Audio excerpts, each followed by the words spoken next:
Hello, everyone. Welcome back to Sportstar's live coverage of the IPL 2025 Mega Auction. We are on day two. We've had some rest after a very exhausting first day of the auction, which went on for over 8 hours. But it was a very interesting auction because we saw a lot of teams make some interesting choices. We saw a lot of big money being spent on this first day of the auction. So today we're going to take a look at all of that, and we're also going to see what teams really need to bridge in terms of finishing their squads. So this live stream that's running, you will be able to catch this on Sportstar's Twitter channel and X, formerly known as Twitter, and on our YouTube stream. So make sure you catch it wherever you can. Um, we will try and fit in as much information as possible, and we'll get a little bit of a wrap from our correspondent Amol Karhadkar, who is currently in Jeddah, Saudi Arabia, following the auction as it happens. So we'll make all of that available to you. In between, you will hear shouts and screams because we're sitting in the Sportstar newsroom in Chennai, and of course, the Border Gavaskar Trophy, the match has happened on the side, and there's still coverage going on for that. So you're going to hear a lot of noise from the back, but trust me, it's all part of the experience.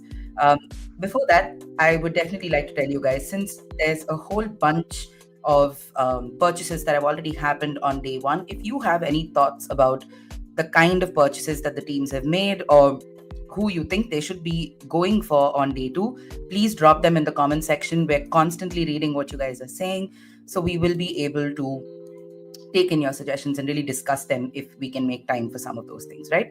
So yes, please do that. And before we really get into the buys, I thought the first thing we could do is just acquaint you with Amol's wrap from yesterday. It was an exhausting day for him as well.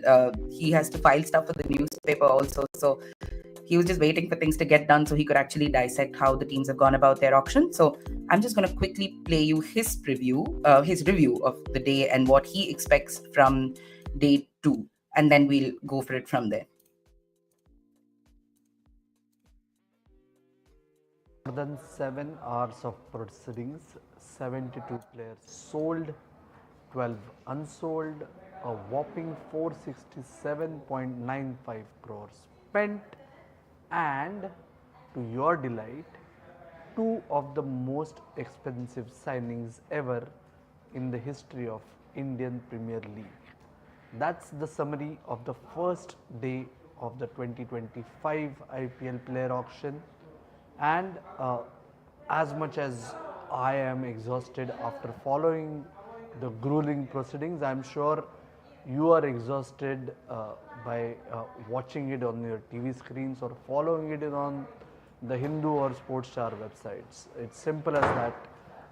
My point is, if you want to decipher it moments after the end of the day's proceedings, I would say Punjab Kings were the team most in focus, and they seem to have got day one as to near perfection as they would have liked.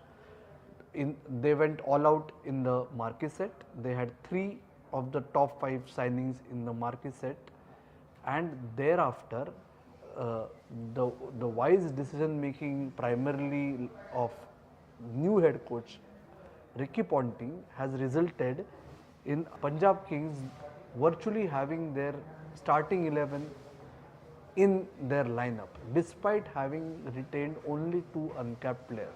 It's remarkable the manner in which they have actually gone about it. While Punjab Kings expectedly signed the most number of players on day one, that's 10 players. Mumbai Indians had the least number of players added to their roster. They could manage to sign only 4 players. They did chase more than 4 players but lost out on them eventually.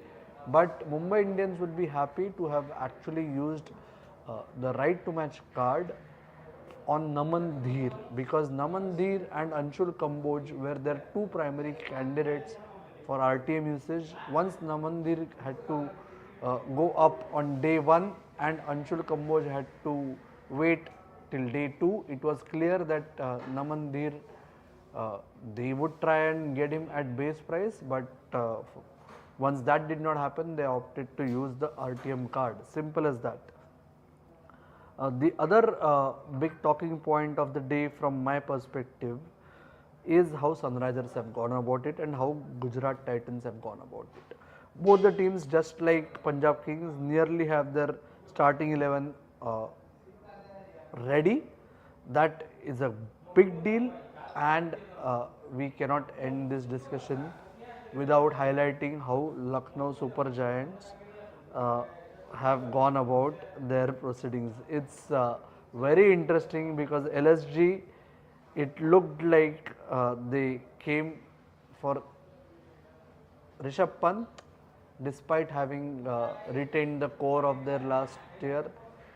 5 players retained, but they had 69 crore.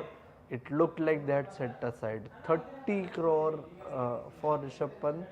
You may have felt that the whopping bid of 27 crore, the most in IPL history, was way too much. But I think Sanjeev Goenka and his son Shashwat Goenka will actually feel as if they have ended up saving on the budget they had set aside for Rishabh Pant.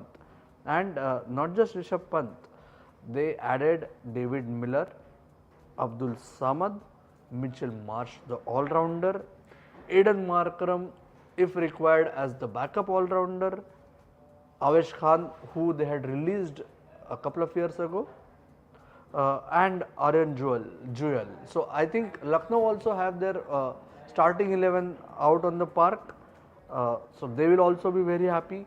KKR and CSK were the two teams who primarily focused on retaining the core policy, right? KKR were more successful than CSK, but CSK have a lot of their hit list up to slated to go up on the second day. But CSK, besides retaining Rachin Ravindra, Devon Conway, they also signed two of its local stars, including one of their former superstars. Ravichandran Ashwin returns to CSK after 7 years. It will be the 8th season actually, come 2025, and CSK, it looked like they had made up their mind on having Ashwin in their stables.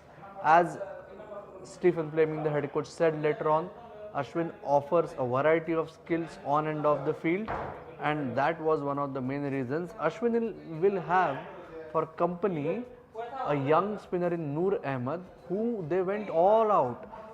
When Gujarat Titans actually employed the RTM option, CSK nearly doubled the incremental bid and ensured that they lay their hands on Noor Ahmed, the mystery spinner, the Chinaman from Afghanistan, to have in the yellows for the next 3 editions at least. And going by CSK's formula of using tried and tested batters, if not Ajinkya Rahane, they already have Rahul Tripaঠি's skills in the top order or middle order, wherever they want to utilize him.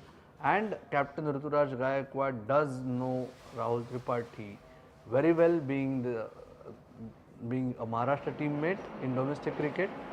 So that also seals the deal. Vijay Shankar will be very happy to be donning his home team jersey finally, and it looks like CSK also will have more than one reason to be happy about. So will the Delhi Capitals, because Delhi Capitals managed to use RTM on Jake Fraser-McGurk. They had the big signing of T. Natarajan, who Dan Vittori is still upset about as we speak. But Mitchell Starc and T. Natarajan are two of the finest left-arm exponents in T20 cricket at different points in the game. But Delhi will be banking on them, and mind you, Delhi will be more than happy to have got KL Rahul for just 14 crore. Some of you may still feel KL Rahul does not deserve 14 crore, but the kind of skill sets KL Rahul offers, he is always going to be one of the most sought after players in IPL ecosystem, and that's what we saw during the day's bidding. To conclude, we just have to speak about two more teams, that's Rajasthan Royals and RCB. Uh, Let me go with RCB first.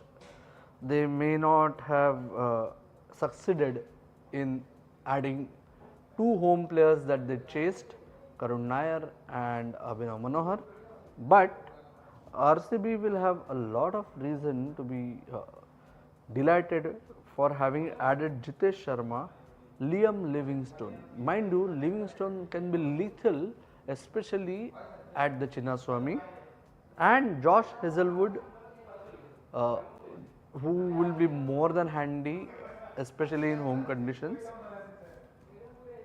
It was surprising to an extent to see RCB going all out on Suyash Sharma, but RCB will have a substantial purse on day 2, and with the likes of Sam Curran, Marco Jansen going up for early on day 2, it will be interesting to see whether RCB splurge 10 crore plus sum at least on one player on day 2. Rajasthan Royals had already retained 6. They have added Jofra Archer, Vanindu Hasaranga, Mahesh Tikshana. 3 certainties in the 11 along with Akash Madwar and Kumar Kartikeya. So they don't really have their 11 ready as yet, but they will also have a lot of players that are getting on day 2. To conclude, let me just remind you about day 2. There are 17 sets that will be called one after the other, that's 5 sets in the morning, and then we will go to the accelerated auction wherein every team will be required to submit a maximum of 25 players they are interested in. So yes, as it happens towards the end of every IPL auction, there will be a lot of unsold players, but the first couple of hours on Monday could well be as fierce as the first couple of hours on Sunday. So I'll be tracking all the action carefully here from Jeddah. You keep tuning to The Hindu and Sportstar for all the latest in the world of IPL auction, sport and beyond. Thank you.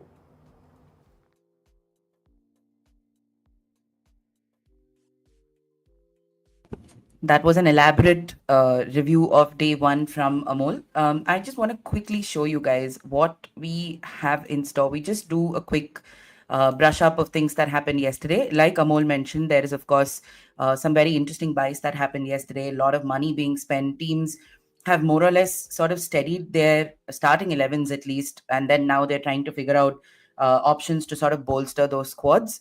One thing that we want to show you is there were a lot of cases of players basically going for higher than maybe we would have expected them to go. And some of these cases of players getting hikes in their base prices have been actually quite heartening to see. We've seen a whole bunch, especially people like Rishabh Pant. Some of them ended up being some of the top sold players as well. So we saw a lot of teams break the bank for international players as well as some uncapped players in the entirety of the auction proceeding on day one. We saw 72 players getting sold and 12 going unsold. And we saw a huge sum of 467.95 crores being spent on day one alone. So that's a lot of money. If we look at some of the players who got the most hikes, right, based on their base price, then you'd see Rasik Dar, whose base price was 30 lakh, but he had like a into 20 increment when he was taken in by RCB. Same case with Namandhir. Namandhir's just the bidding for him was quite hilarious because the franchisees were really losing a little bit of patience with how much time the auctioning was taking, right? Then you saw Nehal Vadera, who's gone to Punjab Kings for 14 times his base price. Abdul Samad went to LSG for 14 times his base price. And Rishabh Pant, 2 crores to 20 crores, 27 odd crores, 13.5 times his base price. So a lot of interesting purchases here. LSG pulling that card when Delhi Capitals wanted to exercise their right to match authority, but they weren't able to retain Rishabh in that auction. So now, before we get going or continue with any of our wraps from day one, I just want to show you guys what we are doing in the Sportstar website so that you know where to go when the auction begins.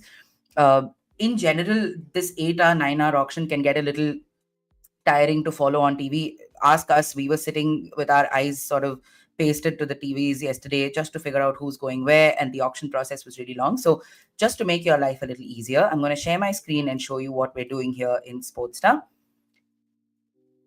Give me a minute. I'm going to show you our live blog screen so that you know what you're dealing with. This is, of course, the Sportstar website. If you guys want to check out our live blog, in the homepage itself, you will find this option called IPL Auction Live. You can just click on it.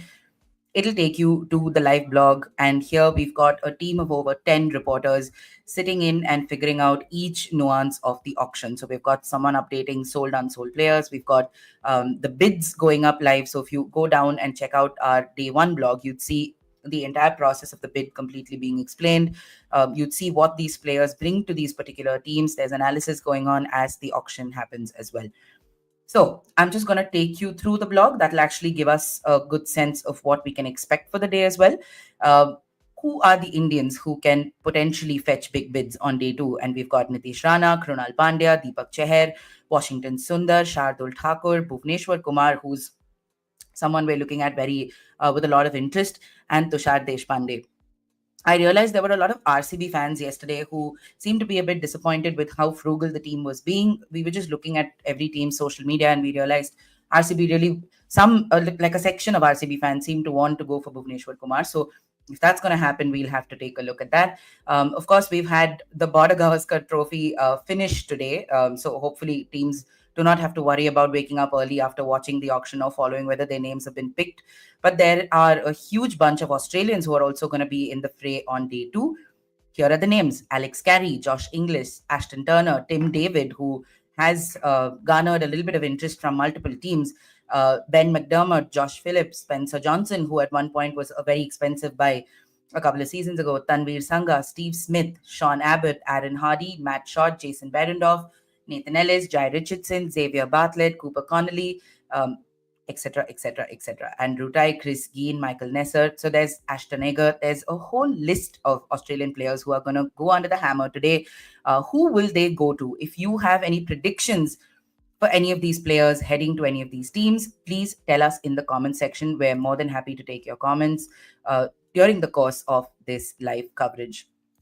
Next, let's take a look at the most expensive Indians in the IPL 2025 auction so far. Rishabh Pant going in for 27 crores to Lucknow Super Giants. Shreyas Iyer heading to Punjab Kings for 26.75 crores. Venkatesh Iyer going to KKR for 23.75 crores. That was a very interesting buy, which there's been a bit of debate on whether that price tag was mandated or not. Ashdeep Singh going to Punjab Kings for 18 crores, and Yuzvendra Chahal also heading to Punjab Kings for 18 crores. If you guys want to check out how the squads are shaping up, you can do that as well. There's a full list of squads. That copy is being updated as the auction goes. We, of course, took a look at the Indians who got the most hikes based on their base prices. Now, let's take a look at how many teams have RTM slots left today, because we saw that was a huge bone of contention on day one. And we also saw a lot of players getting their prices bumped because of that RTM card, right? We saw that with Rishabh. We saw that with Noor Ahmed, particularly with like a 5 crore to 10 crore jump, that too coming from CSK, which not really a big spender in auctions, barring a few occasions. So if you look at Mumbai Indians, they have an RTM right for one, and that can be an uncapped player alone. Chennai Super Kings don't have any RTM cards left. Rajasthan Royals, no RTMs left. Sunrisers Hyderabad have one left, but can use it only on an uncapped player. Kolkata Knight Riders don't have anything left. Delhi has one. They can use it for a capped or an uncapped player. Punjab Kings have three. So they still come into day two with some sort of bulk in their purse, if not monetarily, because they ended up spending quite a lot of money on day one. RCB has three. RCB seems to be really well placed in terms of the purse and in terms of their RTM bank. So that works for them. Gujarat Titans, of course, have just one. They can use it on a cap player. And LSG also has one. Now, the most important part on day two will also, like, teams have to keep this in mind as well, while of course going for the kind of players they want to go. They need to be very mindful of the slots that are remaining. They need to fill at least that 18 member slot, like that minimum requirement of 18 in the squad. Maximum number of players is 25. So we're seeing Mumbai Indians have 16 slots left. They've filled up 7. Chennai Super Kings, 16 slots left. Chennai Super Kings 13, Sunrisers Hyderabad 12, Sunrisers 12, Kolkata 12, Delhi Capitals 12, Punjab 13, RCB 16, Gujarat 11, Lucknow Super Giants 13. So we need to see how these teams are going to go for all the players that are remaining in the auction. There's still plenty of players to come. And of course, there is the accelerated part of the auction as well. Do not forget. So if you've seen players go unsold, like for example, David Warner, not saying that he's going to get picked, but we saw David Warner going unsold. We saw plenty of other Indian players also going unsold. So there is an opportunity for some of them to make their way back into the reckoning on day two. How that's going to happen is the accelerated auction. You guys know how that works. So it'll be interesting to see who the teams want to bring back in that sort of mix to really figure out who might get a second chance and who might actually get a look in terms of getting a team for this edition of the auction. So now I'm going to quickly show you where the team purses are at the moment. Give me a minute. I'm going to quickly load that on for you. This is again on the Sportstar website. Everything that you need from the auction is available on the Sportstar website. So please go take a look there. Look at the purse remaining for each of these teams. There's quite a staggering difference between some of these teams. RCB, of course, best placed on day two of the auction with 30.65 crores in the bank. They still have that much money to spend on day two. Mumbai Indians have 26.1 crores. They were also pretty not passive, but they were very sort of, they knew what they were coming for and what they were trying to do in the auction. So they didn't participate as much. They didn't go behind the big names as much. Punjab Kings has 22.5 crores. They, of course, started with 110.15 crores on day one. So clearly, even though they've made some big spends, they still have 22 crores left. Gujarat Giants has 17.5. Rajasthan Royals has 17.35. Chennai Super Kings has 15.6 crores. Lucknow Super Giants has 14.85. Delhi Capitals has 13.8. KKR has 10, around 10.05, and Sunrisers is the one with the least money left with 5.15 crores. So that's kind of what the purses are looking like ahead of day two. Now, I'm going to quickly show you what the day one buys look like. And if you guys can see this, please do tell us what you thought of some of the auction activity for these teams. Take a look at Kings 11. My God, I'm still in that era. Punjab Kings. Punjab Kings had some very interesting purchases on day one. We saw them getting involved left, right, and center. In fact, there was a running joke in the department that there would be a Punjab Kings intervention just to sort of make life a little miserable for the others. But we saw them taking a bunch of very interesting players. Arshdeep, of course, is a former PBKS player. Shreyas Iyer joins in for 26.75 crores. Again, I wonder if he's picked up Ricky Ponting's call, because Ponting had a very funny thing to say yesterday when he came for the press conference about Shreyas not answering his call when he wanted to have that captaincy conversation, right? So he's an option there as well, a solid middle order bat. Top middle order, he can bridge those two departments, and he can be an anchor and accelerate through the gears as well if required. Yuzvendra Chahal, of course, we were wondering if the Royals would go back for him, if RCB would go back for him, but he ended up going to Punjab for 18 crores. Marcus Stoinis, an explosive bat, handy with the ball as well, 11 crores. Glenn Maxwell, Amol had an interesting tidbit about Glenn Maxwell. He expected him to go unsold yesterday, but Dan Vettori really got that going for him. And then you have other teams also getting involved, just to go with the flow of it. So 4.2 crores for him, and he heads back to Punjab after having some interesting things to say about his time at the franchise. We then have Nehal Vadera going there for 4.2 crores. Harpreet Brar went back for 1.5 crores. They also got Vishnu Vinod for 95 lakhs, Vijay Kumar Vaishak for 1.8 crores, and Yash Thakur for 1.6 crores. So they still have 22 crores left in the purse. What they're going to do with it is something that we'll have to wait and watch when day two begins officially in Jeddah. Hopefully, at some point, I will try to see if I can bring Amol on so that we can really just figure out where things stand in terms of what teams are talking about going into day two of the auction. Anyway, next, let's look at CSK. Now, at least the department here was very impressed with how CSK went about its auction. There's, of course, this tendency to bring back a lot of the players who have previously featured for CSK. Even Mumbai Indians did that. We saw several franchises actually do that here and there. But CSK has really done that on a nice little elaborate scale. We saw Rahul Tripathi being an acquisition for them for 3.4 crores. Devin Conway makes his way back to wear the yellow jersey again. There's that reunion with Rituraj Gaikwad up the order. He comes in for 6.25 crores. Rachin Ravindra comes back for 4 crores, and that's completely understandable. The team's invested so much in this player. Great to see him coming back as well.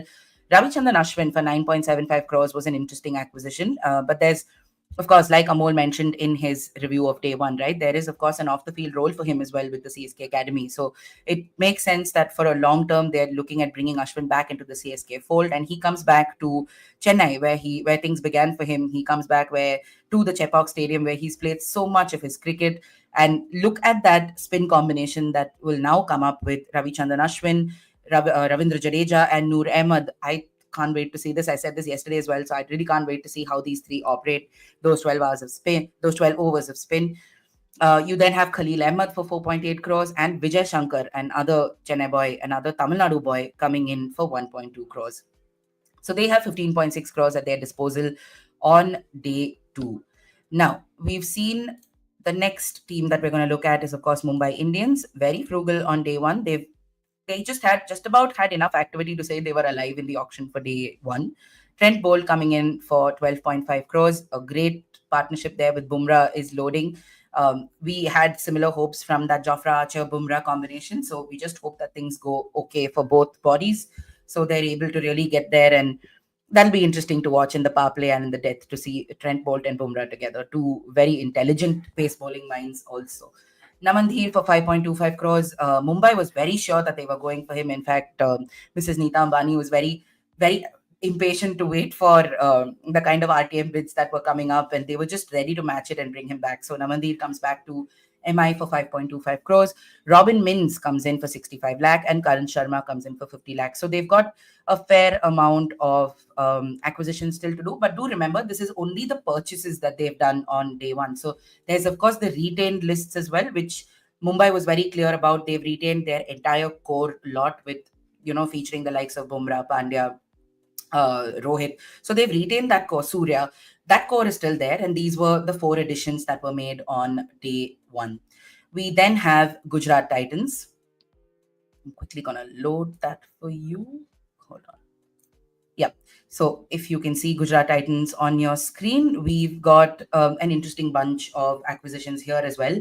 They've got 17.5 crores left in the purse, and that's because they went a fair amount. There was a lot of shopping happening for Gujarat Titans in this auction. Kagiso Rabada and Josh Butler, of course, and Mohammad Shami being some of the biggest buys that they made, with Rabada going for 10.75 crores, brings so much experience into that pace bowling lineup, can bowl in different parts of the game. Josh Butler, of course, who's had an incredible run in international cricket of late, and also has some incredible performances in the Abu Dhabi T10 League recently. So he comes in with plenty of runs under his belt. And then you, of course, have, my apologies, not Shami, Siraj.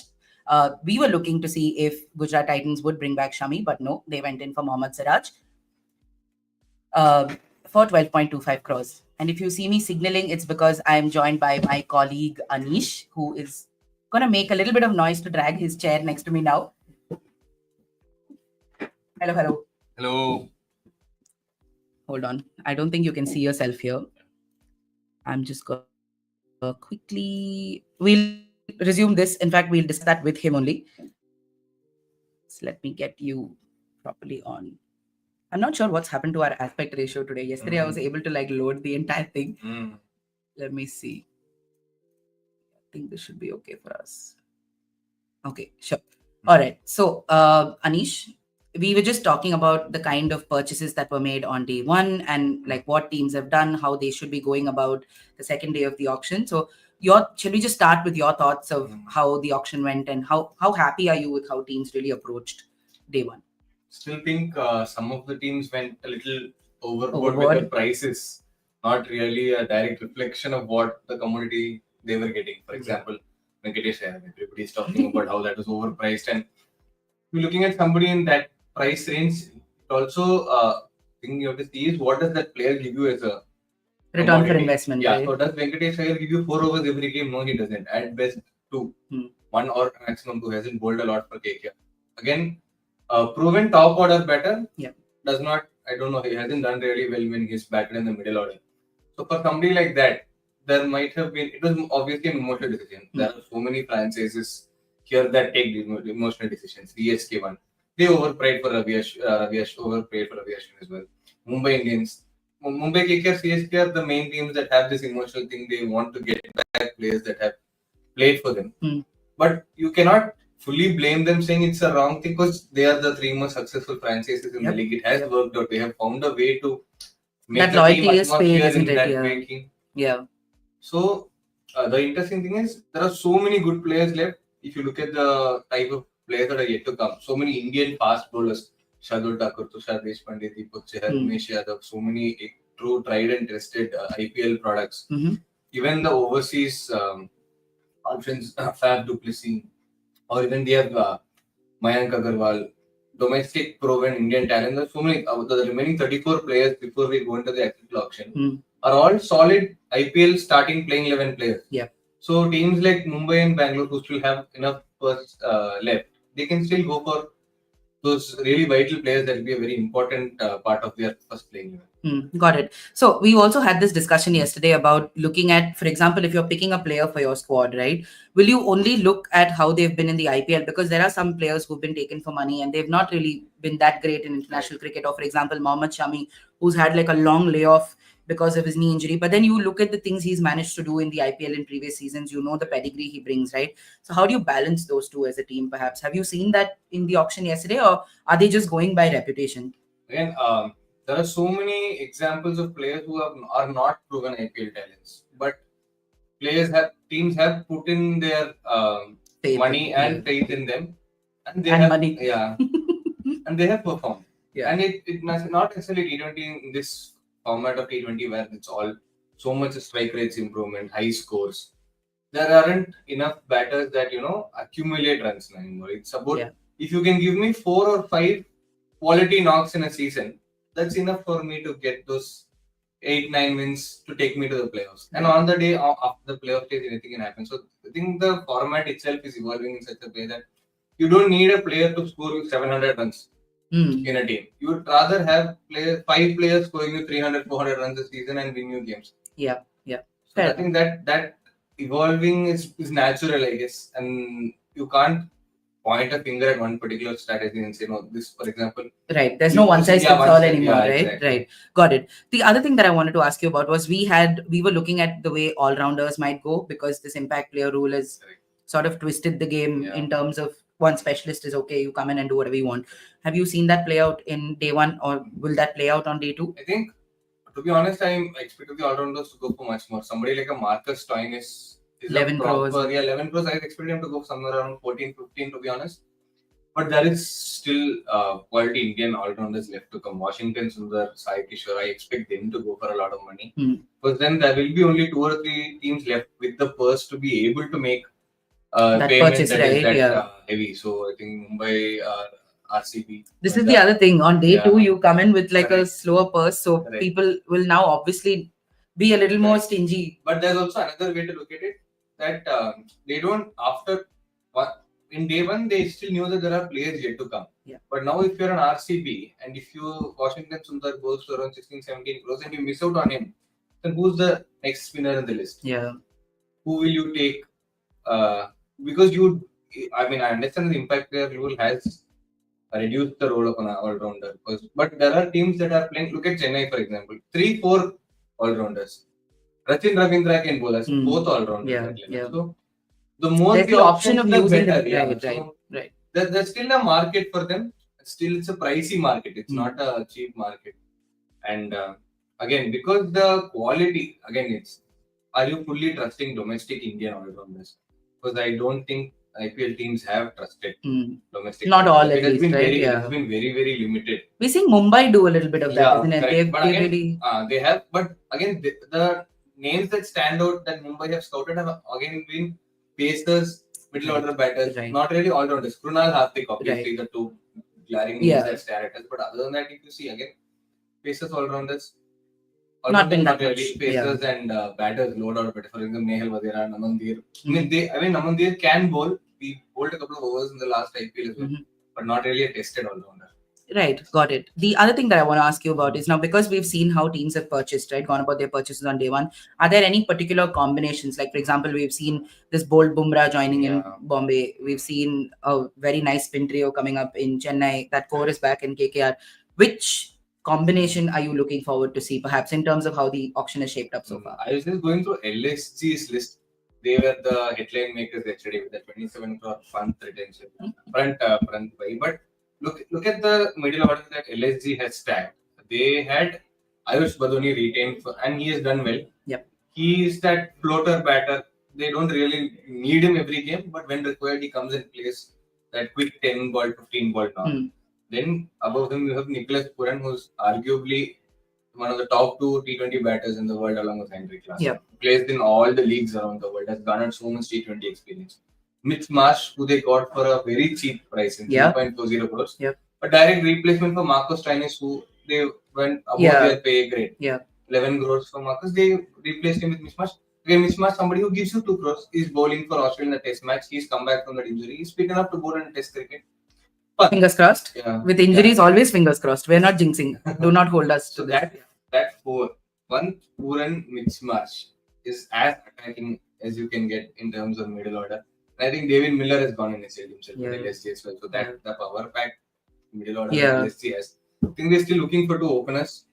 Rahul and Deepak have moved away. So I think they might be looking for some cheap buys up top because they don't really have the purse to go after big hitting openers anymore. Right. You can probably see someone like a Faf probably going, but again, overseas. How many will you stack but there? They have 4 Indian bowlers in Mayank Yadav, Mohsin Khan, Avesh Khan, Bishnoy. So that is completely taken care of by the Indian contingent. So they might go for someone like a Faf or any other foreign batter. Right. Experience 1 or 2 years of Faf is probably 41, I guess. Yeah. Oh my God. Doesn't look like it. Yeah. That's a different argument. I mean, this age conversation we're gonna keep having. Yeah, we're gonna keep having in terms of whether the money matches the age.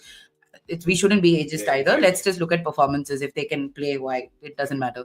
Right. In that case, Dhoni should be the first one we're discussing, but we're not going there. Okay, we're not going there at all. He's not part of the auction. Yeah. We'll discuss that later. All right. So that's one. The other thing that I wanted to ask you was, who are you maybe looking forward to seeing in the auction today? Who's one name that you hope goes for a lot of money? I think the Indian pace bowlers is what I'm really interested in. Because we have seen teams that go batting heavy. RCB has been guilty of doing it for so many years. Spend your overseas quota is done in the first top 7. And you try to fill the rest with plug those gaps with Indian fast bowling talent. There's so much Indian fast bowling talent that's doing well in domestic cricket. But when you step up to international level in a cruel game that T20 cricket is turning out to be now, they haven't really performed well. Very few players have been able to sustain in that level. So Dayal, for example, despite that one bad drubbing he had in the hands of Rinko Singh, he really developed this game. That's right. A very solid 4 crore retention for RCB. That's a very intelligent buy.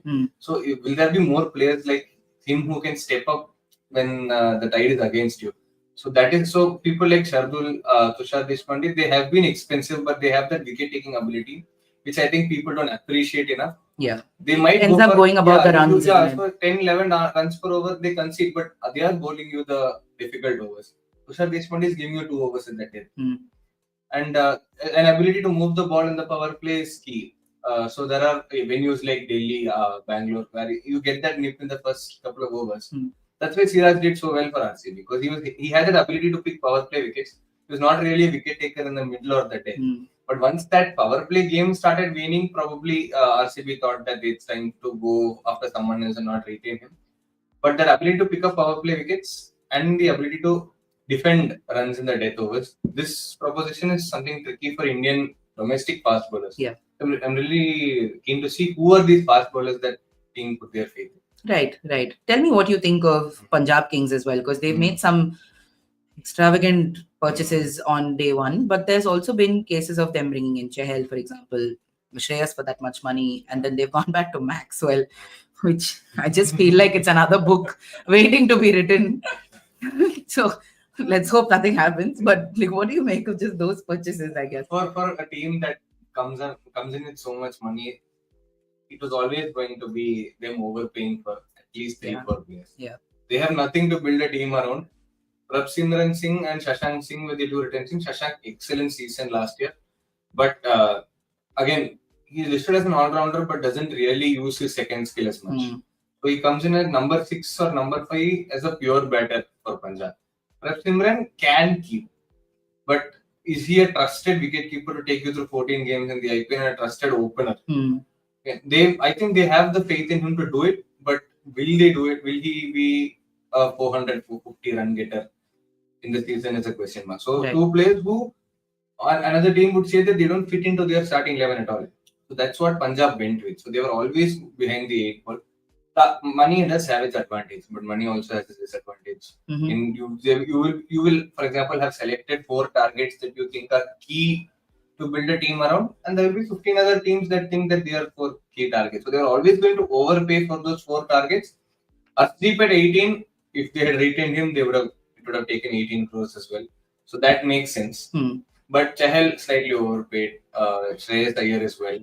So in both those regards, I guess they have, but they then had the money worth the punt. The issue for them now is they have 6-7 signings who are all starting 11. But do they have the money to go after 4 more quality players to fill the starting 11, or will it again go back to filling it with local domestic talent? Exactly, which they have been guilty of doing. Yeah, which is key. I don't even mind they are buying of Harpreet Brar, 2 skilled player, more with the ball than with the bat, but he can do a job with you with the bat. So someone like Harpreet Brar is okay, but then they need to identify those 3 slots that are remaining ahead of today in the starting 11 and go for the best player available in that. Right, got it. Lastly, because we were talking about how some of these teams are looking for captain. Actually, not lastly, I have 2 questions for you.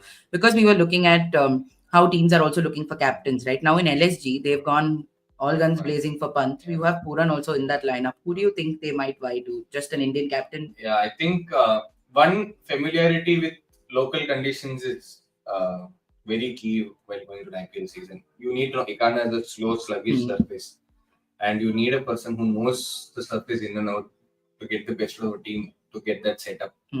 Also, in Nicholas Puran's case, I haven't really seen Nicholas Puran, the captain, flourish anywhere in the leagues outside. Even for West Indies, not somebody who's garnered a reputation for being a good captain. Pant, on the other hand, he's not successful years at Delhi.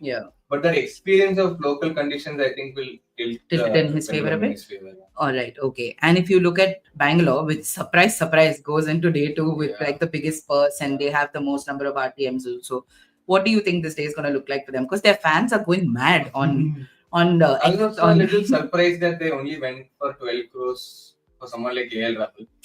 Virat and Rahul in the power play is probably not the best way to bat in this age of T20 cricket. But KL Rahul would have done a job at number 3 or number 4. Or if you're clearly not looking at KL Rahul, then why bid 12 crores? Why go up in there? Were they just trying to bump up the price, right? So there's only one of 2 options. Both don't really make sense. Go for an attacking someone like a Phil Salt. Makes sense as an opening batter. So I'm guessing they just need good Indian fast bowling and couple of really good foreign paces for them to create that mix.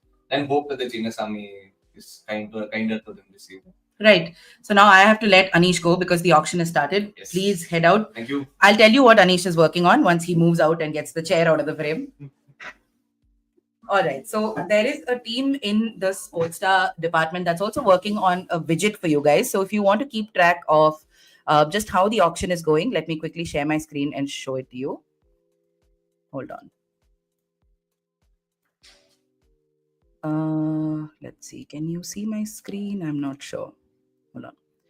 So I'm going to quickly show you what I want to. Yeah. So if you go to IPL auction, you will end up seeing a space here where you can see who's being bidded for, who is bidding for them, the recent players who've been sold, and you can go and check out under each team what the squads are looking like. There's very elaborate information for every single team here, what money they've gone for, what specialization they are. So this is something that you can keep track of. There is a whole list of unsold players as well. So if you want to check if somebody you are looking for, whether they've been bought or not, you can check that here as well. Okay, so what I'm going to quickly do now is I'm just going to take a minute's break so that we can just set up for the auction, and then we'll come back with what the buys are looking like. So please don't go anywhere, just stay with us for a few minutes.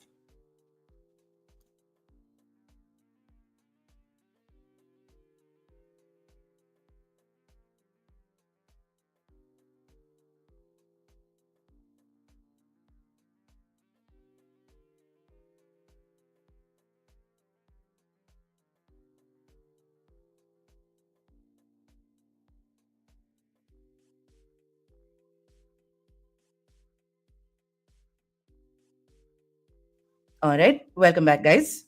We just needed a couple of minutes to get our internet stable to figure out if we're all set to go for the stream today. So let's see where we are. At the moment, we see bidding has begun for Kane Williamson. We've looked at Robin Powell at the minute. We have a bid of 1.5 crores, which is his base price. It's with KKR at the moment. Is it headed to KKR? Yes, KKR has managed an acquisition of Roman Powell. We've seen what he can bring to the table. At one point, we were very excited about Roman Powell as a talent because of just the kind of big hitting that he comes with. There's, of course, this section is a set of capped batters. This is the 13th set, of course. And before we got on to Roman Powell, we saw Glenn Phillips, surprise, going unsold for 2 crores. A base price of 2 crores, and Kane Williamson also going unsold at 2 crores. This doesn't surprise me as much because he's had so many injury concerns, and just to see him come in for a season and then sit out after an injury has been a little heartbreaking. We see now Faf du Plessis coming in for a base price of 2 crores. At the minute, no takers for him either. Delhi is considering whether they want to go in for Faf. Are they going to, is the question. Lot of conversations happening in that Delhi Capitals strategy table. And they do. They bid for Faf du Plessis, of course, been with the Chennai Super Kings. He's captained RCB. Punjab is thinking whether they need to go for Faf du Plessis, but it's a straight head shake from Ricky Ponting. SRH isn't getting involved. I wonder if Delhi is thinking whether they should have gone for him or not at all, but they seem fairly okay with that decision. There's, of course, the RTM option for RCB. Are they going to take it? Mo Bobat says no. So Delhi Capitals gets South African batter Faf du Plessis, explosive bat. But, of course, as we were discussing with Anish, a 41-year-old, so is that going to be worth it for them or not? That's something that we'll have to take a call on. The next player up for grabs is Ajinkya Rahane. He's had a fair amount of journeying in the IPL. He's, of course, been with Rajasthan. He's been with Chennai. So we're going to see where he is going to head in the IPL this time. He comes in with a base price of 1.5 crores.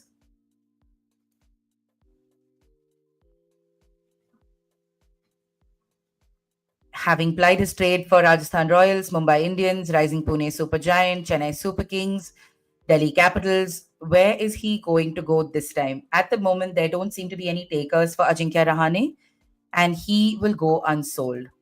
So at the minute, in the first bunch of players under the hammer, we've seen Kane Williamson, Glenn Phillips, and Ajinkya Rahane going unsold. So Mayank Agarwal comes in at a base price of 1 crore. Are we going to see anybody going for him? There's just silence from the Rajasthan table, silence from the SRH table. KKR not looking up. RCB not doing anything. And he remains unsold. Mayank Agarwal as well going unsold. So that's 2 Indian players now. Mayank Agarwal and Ajinkya Rahane going unsold. Then we have Prithvi Shaw now going under the hammer. We've, of course, seen him ply his trade at Delhi Capitals.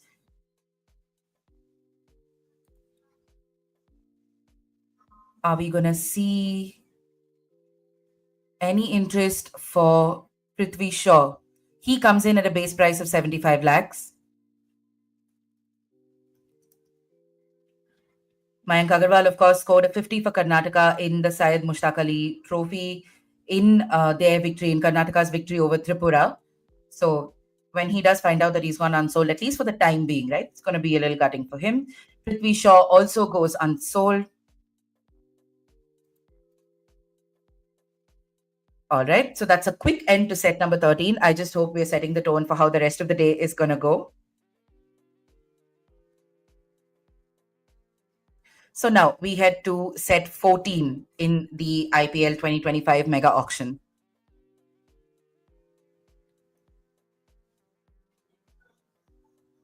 Plenty of exciting purchases remain to be made at the moment.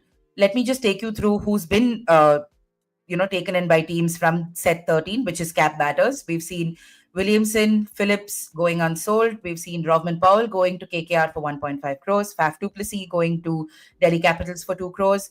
And Ajinkya Rahane, Mayank Agarwal, and Prithvi Shaw have for the moment gone unsold. Now, we begin set 14 with Shardul Thakur.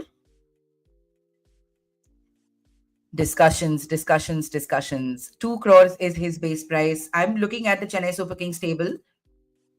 Are they going to make a bid for him?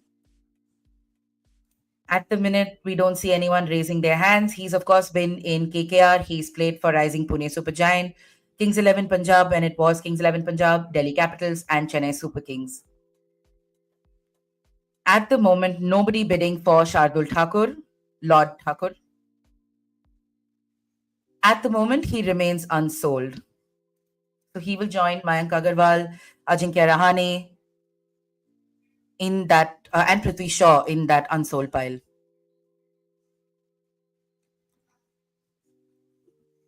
The next player is Washington Sundar. Lot of interest for Washington Sundar now.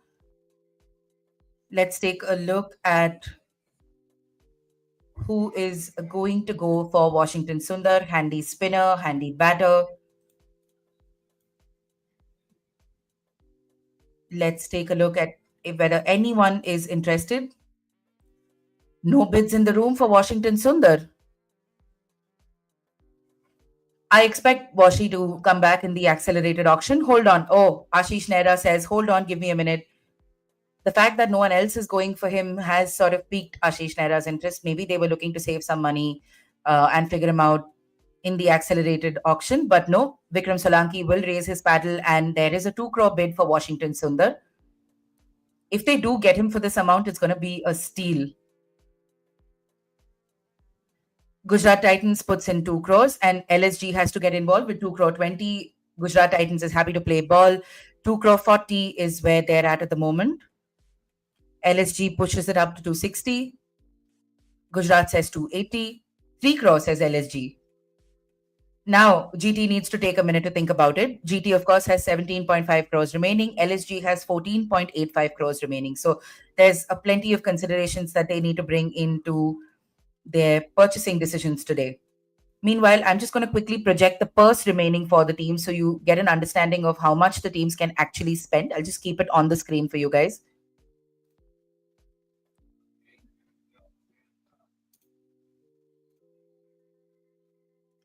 All right, so here is a look at where the purses are at the moment. At the moment, Washington Sundar heads to Gujarat Titans for 3 crore 20 lakh. They should be happy with this buy, I think. I expected him to get a higher amount of money. Is it just me? If you think he should have gone for more money, please drop a comment in the comment section. We've had our first comment of the day. Glenn Phillips going unsold is a bit of a shocker. Absolutely. Even I'm quite surprised that no one's taken Glenn Phillips, but I completely expect him to come back in the accelerated portion of the auction. Our next player is Sam Curran. 2 crore bid now for Sam Curran.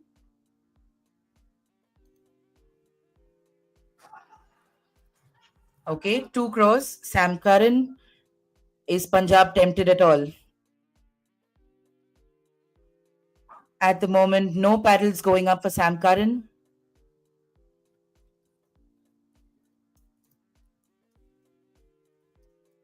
No one seems to be raising. Oh, CSK goes for Sam Curran, 2 crore opening bid.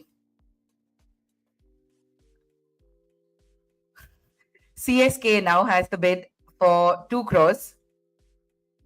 Is anybody else interested? LSG gets involved, 2 crore 20 now. Sam Curran, the England all-rounder. He's of course led Punjab Kings, was important with bat and ball for them for several seasons, was one of the most expensive buys in one of the earlier seasons. CSK is happy to bump it up to 240. Take a look at the money that they have remaining. CSK has 15.6 crores remaining. LSG has about 14. It looks like Sam Curran is headed to 2 crore 40 lakhs to CSK. He has 883 runs and 58 wickets in his IPL career. At the moment, Sam Curran is headed to Chennai for 2 crore 40 lakhs. Punjab has an RTM option. Are they going to exercise it? Plenty of discussions with Ricky Ponting at the moment. Are they going to hold back Sam Curran? Punjab, of course, needs a minute, as they have needed multiple minutes on day one.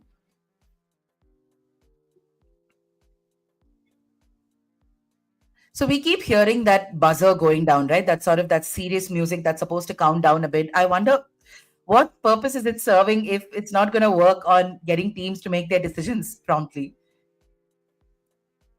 Plenty of conversations between the analysts and the owners. I just can't read Ricky Ponting's face. Which way is he deciding to go?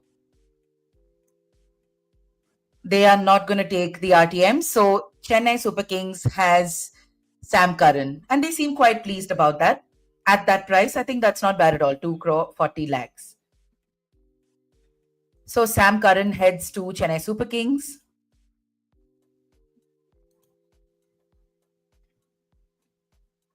Who is our next player? What did you guys make of Sam Curran to CSK for 2 crore 40 lakhs? Next up, we have Marco Jansen. We've seen how he's performed in that India versus South Africa series in South Africa. He was extremely brilliant with the bat. We saw how he was able to accelerate and go through the gears. But is that a skill that players or teams are going to maximize on in the IPL? Mumbai Indians goes for him, 1.25 crore.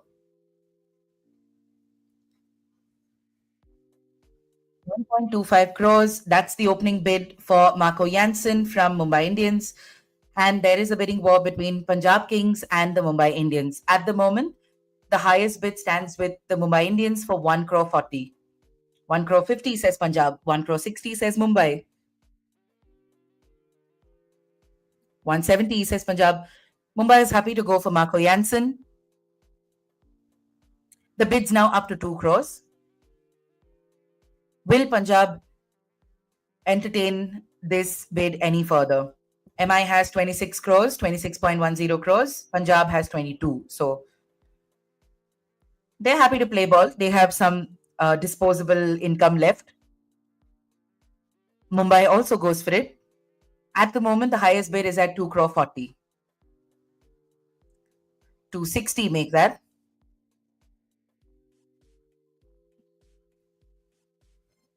Has Mumbai bowed out at this point? Because Punjab has the 2 crore 60 bid and Akash Ambani hasn't lifted his paddle here. Gujarat Titans comes in at 280. 2 crore 80 for Gujarat Titans. Plenty of interest. Punjab is happy to take it up to 3 crores. 320 says Titans. 340 says Punjab. Now it's between the Gujarat Titans and Punjab Kings. From a base price of 1.25 crores, we're now seeing the bid go up to 5 crores now.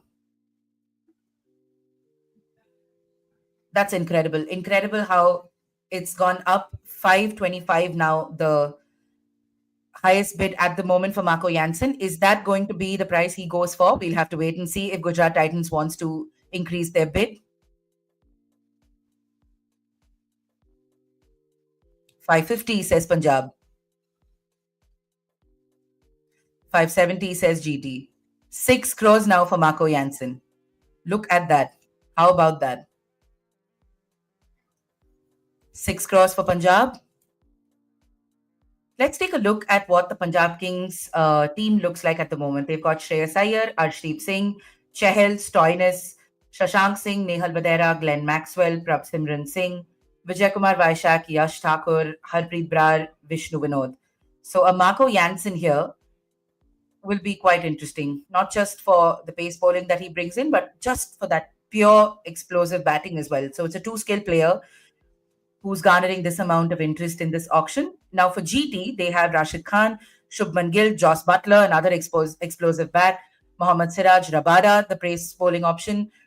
If Jansen goes in, he'll be joining his countrymate there, Prasidh Krishna, Sai Sudarshan, Shah Rukh Khan, Tewatia, Washington Sundar,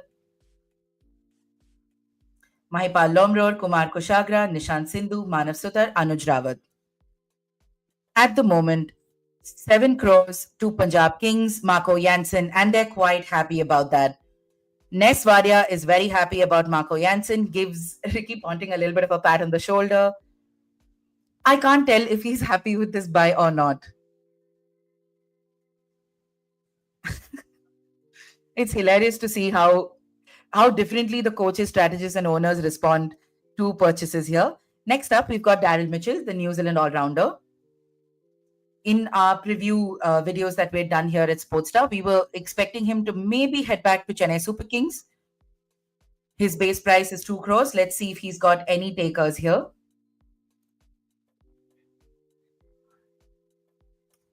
Rajdeep has come in with his Washington Sundar bowling comment from yesterday. If there's any consistency in this auction, it's been this comment. So yeah. 2 crores at the minute, no bids at the moment. Daryl Mitchell goes unsold for the moment. Plenty of unsold players this morning. Clearly better than yesterday, I suppose. Instead of spending exorbitant amounts on players, they'll decide if they want to go for him in the accelerated auction. And now things get interesting. We get in Krunal Pandya. Who is going to go for Krunal? Brings in his 127 match experience in the IPL. He's got 16,647 runs under his belt and 76 wickets as well. RCB comes in for Krunal Pandya. 2 crores it is now at the moment. 2 crores still with RCB. Nobody's coming in for Krunal Pandya. No contention to RCB. The camera pans to Punjab Kings, but they're not looking up.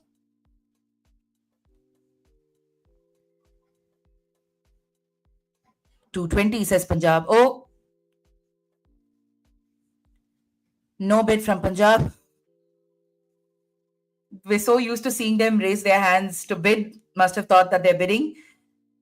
Rajasthan Royals comes into the reckoning. 220, 240 back with RCB. Are they willing to go as much for Krunal Pandya? 260 says Rajasthan Royals. 280 says RCB. All right, 2 crore 80 for Krunal Pandya at the moment, with both the Royal franchises bidding for him. Rajasthan has 17.35 crores. RCB has a lot of money, almost double of that, 30 crores at their disposal. It's with Bangalore at the moment for 320, 340. We're just going to allow it to increase and see if it saturates at some point. Krunal Pandya at the moment getting bids between Rajasthan Royals and the Royal Challengers Bangalore. Prathamesh has a big smile on his face as he figures out where Krunal Pandya might be headed. 4 crores at the minute. It's gone up from 2 crores, which was his base price, to 4 crores. 420 says Rajasthan Royals. 440 says Prathamesh. He's got a slight smirk on his face because he knows monetarily he can win this. Where is this heading? Is Rahul Dravid going to blink? Yes, they do. 460 says Royals. Could they just be hiking up the price a little bit to slash some of that purse that RCB's got?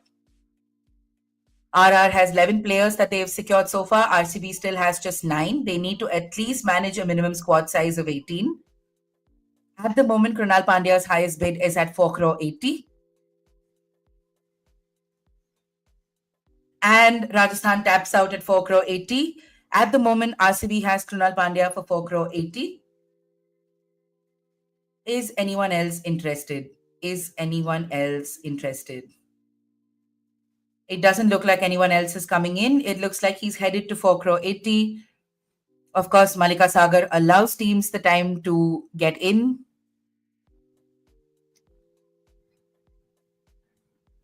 Let's see. Who else? Just when RCB thought that the player is his, is Royals... Oh, are they thinking about this? Yes, they are. After backing out of the bid, they're thinking about it. Krunal Pandya, at the minute, the highest bid for him is 4 crore 80 with RCB. Rajasthan Royals is still thinking about it a little bit. RCB at the moment has Virat Kohli, Rajat Patidar, Phil Salt, Jitesh Sharma, Liam Livingston, Yash Dayal, Josh Hazelwood, Rasik Dhar, Suyash Sharma. And Rajasthan Royals has pumped up this bid to 5 crores. Now RCB takes a second look at whether they want to play ball. Giggling? Yes, 5 crore 25. 525 it is now for RCB.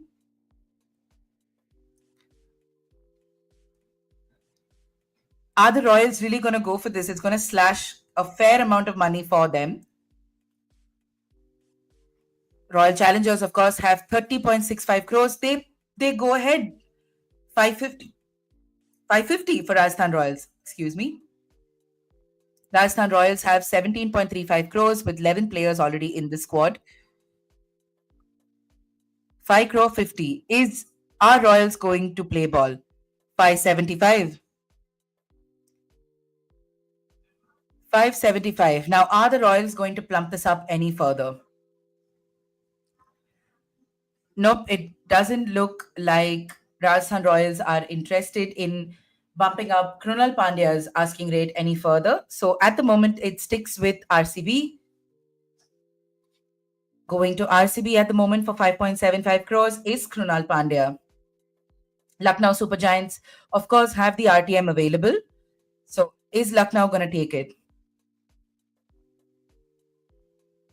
There were fans in the arena saying no when the RTM came about, and LSG listens to them. They're not going to be taking the RTM. RCB gets Krunal Pandya for 5.75 crores.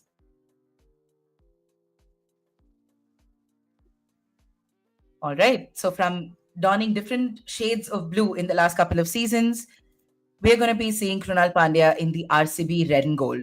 Red, gold and black. And the occasional green, of course. Then we have Nitish Rana, the all-rounder. Who is going to bid for him? I'm looking at the KKR table. 1 crore 50 lakhs is his base price. CSK is the first to bid for Nitish Rana. Discussions in the Punjab Kings table. The bid stands with CSK at the moment. In his IPL career, Nitish Rana has 107 matches under his belt, 2,636 runs at a strike rate of 135, and he has 18 half centuries to his name. It's currently between the Rajasthan Royals and Chennai Super Kings, the finalists, of course, of the inaugural season of the IPL, which Rajasthan won under Shane Warne. 2 crores says Rajasthan Royals. CSK says 220. All right, so they need 18 minimum in a squad. At the moment, CSK has 13 players, Royals have 11 players. CSK has 13 crores, RR has about 17 crores. So how are they going to balance this out? Let's see. 2 crore 20 at the moment with Chennai Super Kings, it seems. RCB comes in.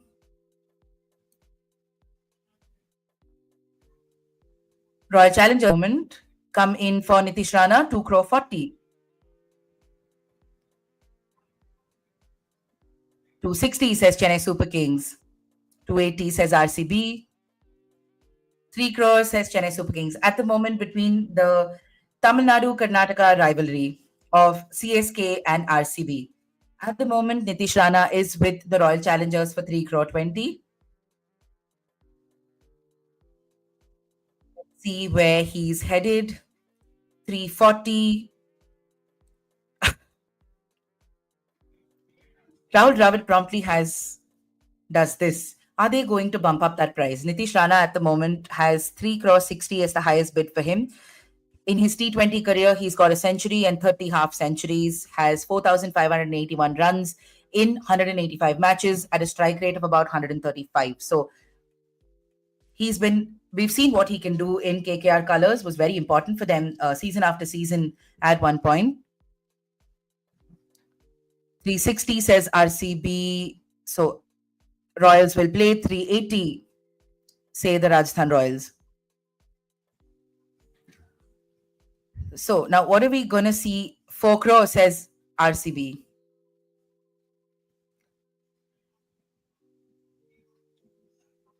And the timer sound has gone off.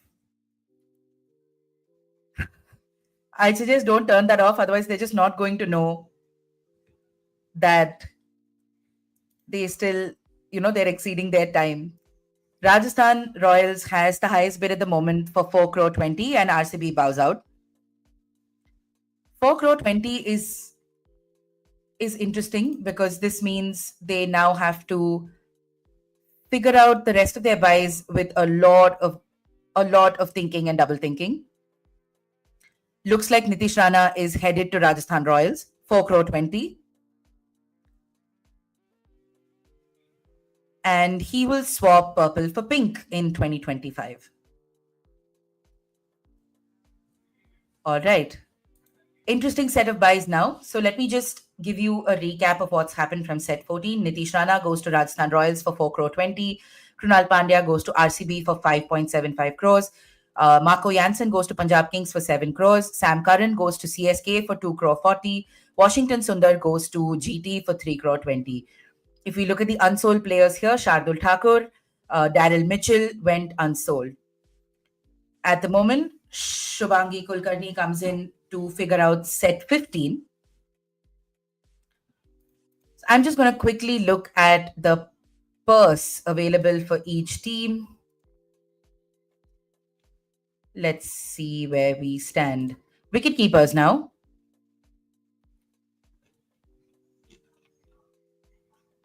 All right. So Shai Hope is the first player to come up in the wicket-keepers list.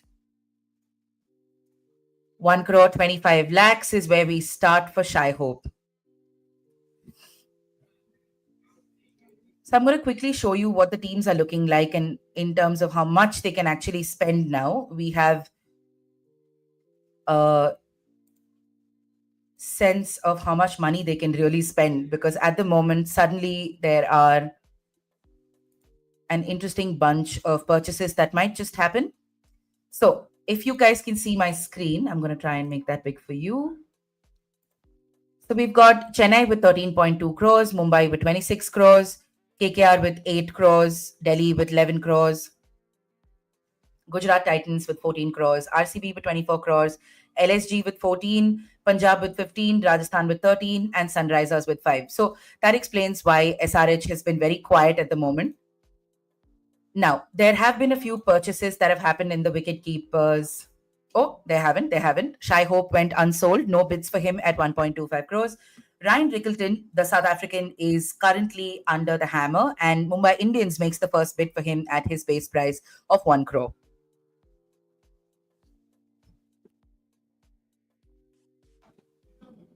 Mumbai Indians seem to be getting Ryan Rickleton for 1 crore. No one seems to be interested in the South African, no other bids, and Mumbai Indians will get Ryan Rickleton for 1 crore.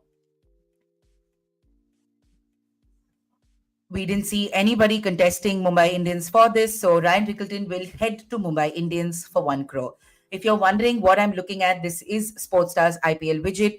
Please go over to the Sportstar website. You'll see this IPL auction tab here. You just need to click on it to make sure who's bidding for him, to figure out who wants to go for this player. All right, so now KS Bharat is the next player in the fray.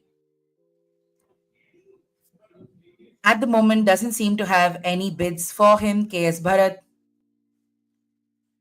He has 10 matches in his IPL career, 199 runs at a strike rate of 122 and a half century to his name as well. But at the moment, doesn't seem to have any takers, does KS Bharat. All right, goes unsold. We see Josh Inglis being the next name in the fray.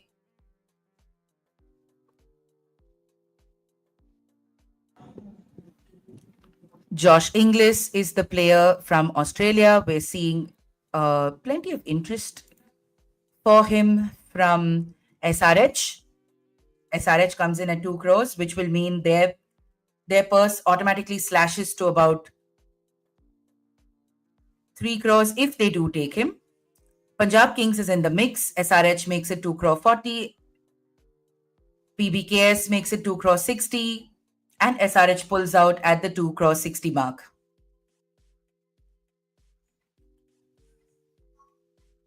$260, says Punjab. Kavya Maran directly says, no, we're done. All right, we'll have to see if any other team is interested in Josh Inglis. At the moment, looks like it's with Punjab Kings. All eyes on the Mumbai table if they're interested. No hands. Punjab gets Josh Inglis for 2.6 crores. He has 706 runs in his 29-match T20 career. So Josh Inglis goes to Punjab Kings. They're quite happy about that. All right, Alex Carey now comes in at a base price of 1 crore. Let's see. Will SRH bid first? No, Alex Carey will go unsold. He has to not only deal with the defeat in the Perth Test in the Border Gavaskar Trophy, but at the moment, he will not find any takers in the Indian Premier League's 2025 Mega Auction. Alex Carey goes unsold. No takers for him. He has 108 matches in his T20 career with 2,387 runs.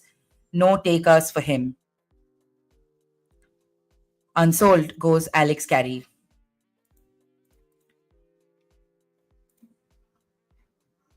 All right.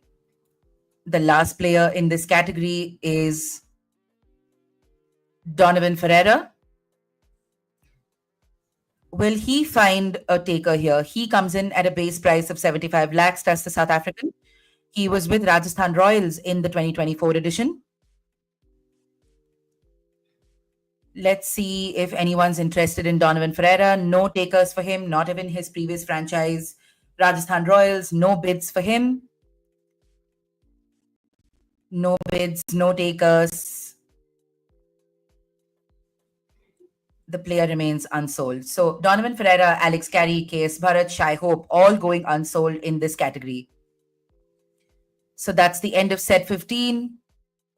And thankfully, there is a break for a couple of minutes now in the auction. So interesting bunch of buys. Let's just take a look at the recent players who were sold. Take a look at Josh Inglis going to Punjab Kings for 2 crore 60. Ryan Rickleton. Look on the right of your screens for what I'm reading out to you. We've, of course, got Ryan Rickleton going to Mumbai Indians for 1 crore. Nitish Rana going to Rajasthan Royals for 4.2 crores. Krunal Pandya going to Royal Challengers Bangalore for 5.7 crores. Marco Jansen heading to Punjab Kings for 7 crores. Sam Curran going to CSK for 2.4 crores.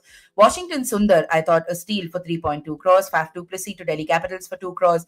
Robin Powell to KKR for 1.5 crores. Manav Sutar to Gujarat Titans for 30 lakhs. That was from yesterday. So interesting bunch of buys, with Marco Jansen being a nice little top buy for his respective franchise. 7 crores for the man, especially after the exploits that we've seen in the India versus South Africa bilateral T20I series, which just concluded before the Border Gavaskar Trophy. So interesting bit of buys here. Plenty of players going unsold. Let's take a quick look at some of the unsold players, if I can show you that from this pool. So take a look at the unsold players for the time being. Donovan Ferreira, Alex Carey, KS Bharat, Shai Hope, Daryl Mitchell, Shardul Thakur, Prithvi Shaw, Ajinkya Rahane. In this list, I think the one player who I thought will at least get an initial bid was Glenn Phillips, but he hasn't gone for any money. Kane Williamson, understandably finding no takers, has had plenty of fitness issues, whether he was with SRH or if he was with GT. So understandably not finding any takers here. I do expect some of these names to come back in the accelerated auction, even from yesterday's list, right? We've got a bunch of players like Johnny Besto, Devdutt Padikkal, David Warner, Anmol Singh. Some of them could find a way to come back into the reckoning in the accelerated auction. So let's wait for that. That's at the end of today's proceedings.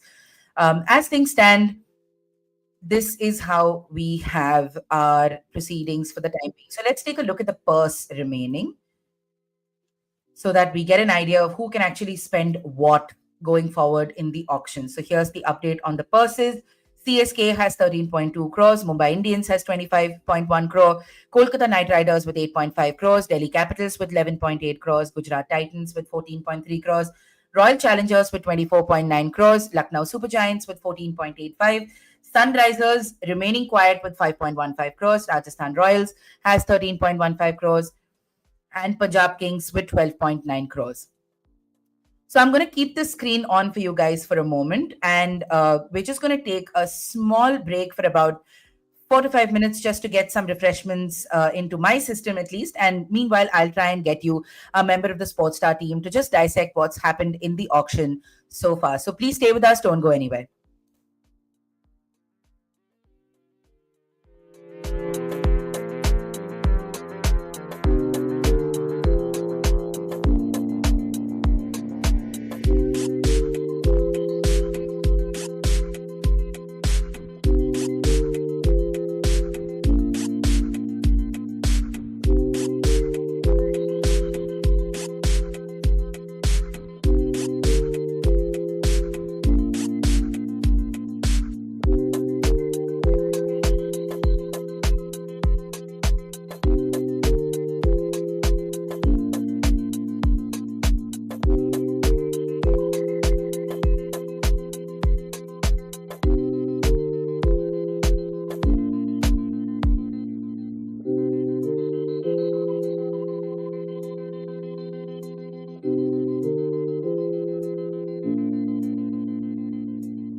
Hi guys, we're back. I'm just going to quickly remove my screen so I can show you who I have with me at the moment. Hi Pranay. Hi. How has it been? Wait, don't adjust yourself. This is a screen issue. I will figure this out. Hold on. Okay, so we've got whose comment? Nigam's comment. See, this is why. This is the problem. Okay, all right. I'll figure that out. Don't worry. You can tell us about what you thought of just some of the purchases today, because we saw Marco Jansen going for 7 crores. Quite a few unsold players. So tell me your thoughts from just the first initial, say, 40 minutes of the auction. I'll start with Nigam's comment, talking about Nitish Rana. Yeah. Yeah, it made sense for CSK to not go after Nitish Rana, considering the fact that they have Rachin Ravindra, Devon Conway also, and they have Wicket, so the top order is already packed. And it works perfectly for Rajasthan, because they can now play an all-Indian top 5. So they have Jaiswal, Samson. Now they can park Rana at number 3, Parag at number 4, or other way around. And then they have Jurel and then Hitmaier. So their batting is more or less sorted. Yeah. And the best thing is Nitish Rana can also pitch in with a few hours of spin. So it works for Rajasthan and works for CSK also. Yeah, and what you said, a couple of surprising unsold players. Yep. Prominent of them, I believe, is Shardul Thakur. Yeah. Considering the fact that he's a multi-utility player, Indian multi-utility player, for him to go on unsold is surprising. Yeah. But I believe he'll come back later on in the auction, and some team will definitely go for Shardul. Right. Other surprising one was probably I thought Glenn Phillips yeah. going unsold was a bit odd. Yes, again, he has been really good with the ball recently. He's a hard hitter. He can hit some boundaries, particularly towards the end of the innings. Yeah. And he's a gun fielder, one of the best fielders going around. Mm-hmm. So again, just like Shardul, I think he'll come back later on and probably get picked. So we've seen the auction mechanism sort of work, right? Like look at names like Kane Williamson and all going unsold, which was very anticipated, right? Because even when he has been roped in, be it SRH or GT, we've seen him sit out with injuries almost throughout the season. So are there any of these Indian names, particularly like Rahane or Prithvi Shaw, do you expect them to maybe come back at some point? Shaw is actually a brilliant T20 player. I know there's a lot of conversation about his life outside the ground. Yeah. But as a T20 batter, I think I can't recall the stats exactly, but still he's one of the best T20 openers going around. Yep. Short impact, but the problem is, of course, is like a little bit of liability on the field. Mm-hmm. Not a great fielder, doesn't contribute with the ball. Yep.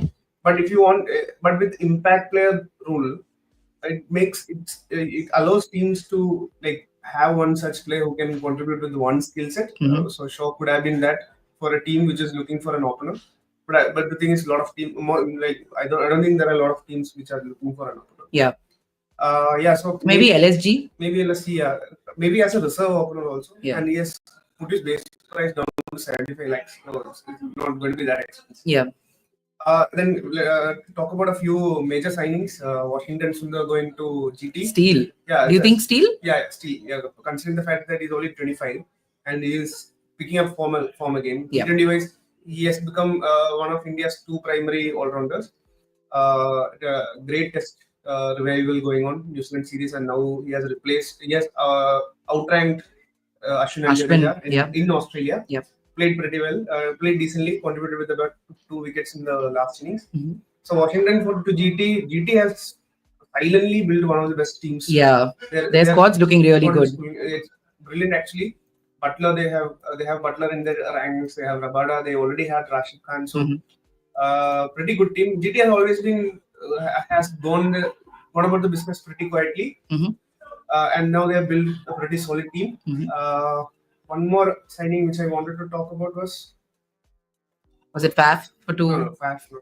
Or let's see. I also need to go back and look at who's been sold. Ryan Rickelton. Ryan Rickelton has proved his worth in SAT20.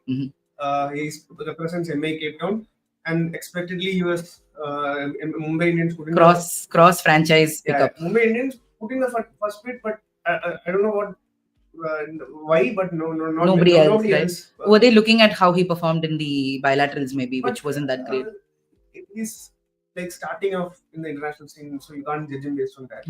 So the advantage of Rickelton is the fact that he's a left-handed batter, he's a wicket-keeper and an opener. Yeah. So that ticks a lot of boxes. It ticks a lot of boxes for Mumbai. Even if he doesn't perform, say, put in a 150 strike rate season, it's still okay for Mumbai because they have a lot of batting to cover up around him. Yeah. But purely by the skill sets he offered to Mumbai, I think is a brilliant signing, and that's just for 1 crore. Right. They already have 5 top order batters in their lineup already. They wanted a foreign batter who can possibly keep, and they got it for 1 crore. So Mumbai should be very happy with it. Absolutely. And it's time to head back to the auction. Pranay, I'm going to let you go. Thank you so much for joining me. We're going to keep having members of the staff come in from time to time, but it's time to head into the auction. And the first name I've got in front of me is Tushar Deshpande. And we see from 1 crore, which is his base price, his asking rate has gone up to 2 crores. And CSK, unsurprisingly, is in contention to take Tushar Deshpande. Before we do anything else, I'm going to quickly show you guys my screen as well. So that's the first thing. That is the main thing that you're seeing. Yeah, so you can actually track who's bidding for him. 2 crore 80 is the current bid with Chennai Super Kings. All right. Tushar Deshpande was an anticipated addition for Chennai Super Kings. So whether they're going to manage to lock him in is going to be interesting to see in the next couple of minutes. 2 crore 80 is where the bid stands at the moment. Oh no, it's not 2 crore 80. It's gone up to 3 crore 20 thanks to Chennai Super Kings. And we see an escalation to 4 crores. So Tushar Deshpande has had a very interesting journey in the IPL, particularly with Chennai Super Kings. We saw that there was this phase where he wasn't extremely economical, but he was getting those wickets towards the end of the season. We saw a sort of revival in his bowling. Of course, there was a lot of conversation of the kind of things that Dhoni is speaking to him, those extras, those wides, the no balls that he was bowling. So there was a nice resurgence for Tushar Deshpande, and he redeemed himself through that season. So there is a little bit of a bidding war between Rajasthan Royals and CSK at the moment for Tushar Deshpande, and the asking rate has gone up to 5 crore 25 from a base price of 1 crore for Tushar Deshpande. Incredible for him in his IPL career, 36 matches, 42 wickets, an economy of 9.7. So not the most economical bowler around, but has had a best figure of 4 for 27. So that's where we are at the moment. 6 crore now with Rajasthan Royals. 6 crore at the moment, the bid with the Rajasthan Royals for Tushar Deshpande, which is pretty interesting. Let's take a look at who else Rajasthan Royals have in their squad, right? They've got Wanindu Hasranga, Sandeep Sharma, Shimron Hetmeyer, Dhruv Jurel, Riyan Parag, Yashasvi Jaiswal, Sanju Samson, Jofra Archer, and now Tushar Deshpande for 6.5 crores. Besides that, we have Nitish Rana, Kumar Kartikeya, Akash Madwal, and Mahesh Tikshana. So Rajasthan Royals pick up another pacer, 6.5 crores. There is a right to match option, but it looks like CSK will not use the RTM for 6.5 crores. So they're happy to send him away to Rajasthan Royals. So yellow of CSK goes out for the pink of the Rajasthan Royals for Tushar Deshpande. Next, we have Gerald Coetzee. Let's see. South African bowler has been pretty good with his pace, but consistency has been a little bit of an issue for him in the IPL. 1 crore 25 lakh is where we've seen his base price stack at. So how much is he going to get above this? Are we going to see any bids for Gerald Coetzee? At the moment, no paddles going up for Gerald Coetzee. 24-year-old from South Africa, pace bowler. He was with Mumbai Indians in IPL 2024. Is anybody bidding for Gerald Coetzee? They do. GT does. GT goes in for 1.25 crores for Gerald Coetzee. Look at that Gujarat Titans squad.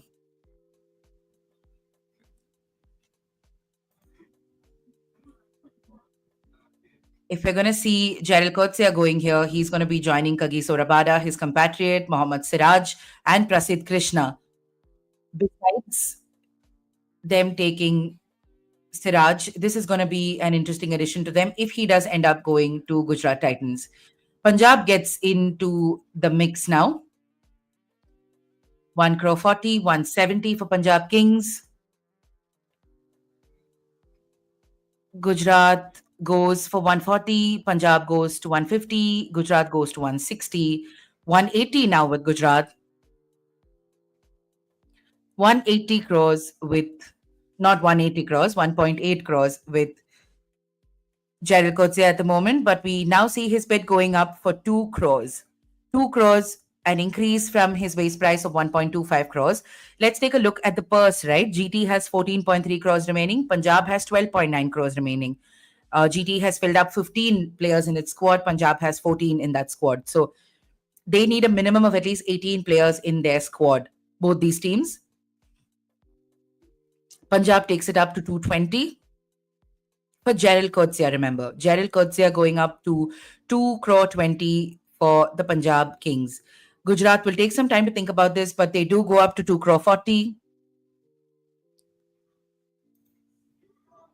All right, 2 crore 40 now for Gerald Coetzee. Punjab isn't interested at 2 crore 40.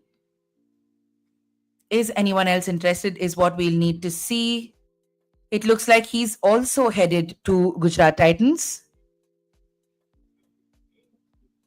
Gujarat Titans at the moment have Gerald Coetzee for 2 crore 40.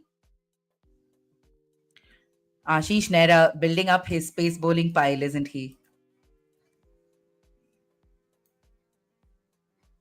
interesting this. 2 crore 40 to Gujarat Titans. Next up is Bhuvneshwar Kumar. Now, this is going to be interesting to see who goes for Bhuvneshwar Kumar, Indian team bowler, king of swing, as he's been called at several times. Mumbai Indians makes the first bid for him at 2 crores, and we see LSG join the bid at 2 crore 20. This is now between Mumbai and LSG for Bhuvneshwar Kumar. I saw a lot of RCB fans asking for Bhuvneshwar Kumar. RCB doesn't seem to be in the mix at all. In 174 games in the IPL, he has 181 wickets at an economy of 7.4. So look at that. That is the interesting bit.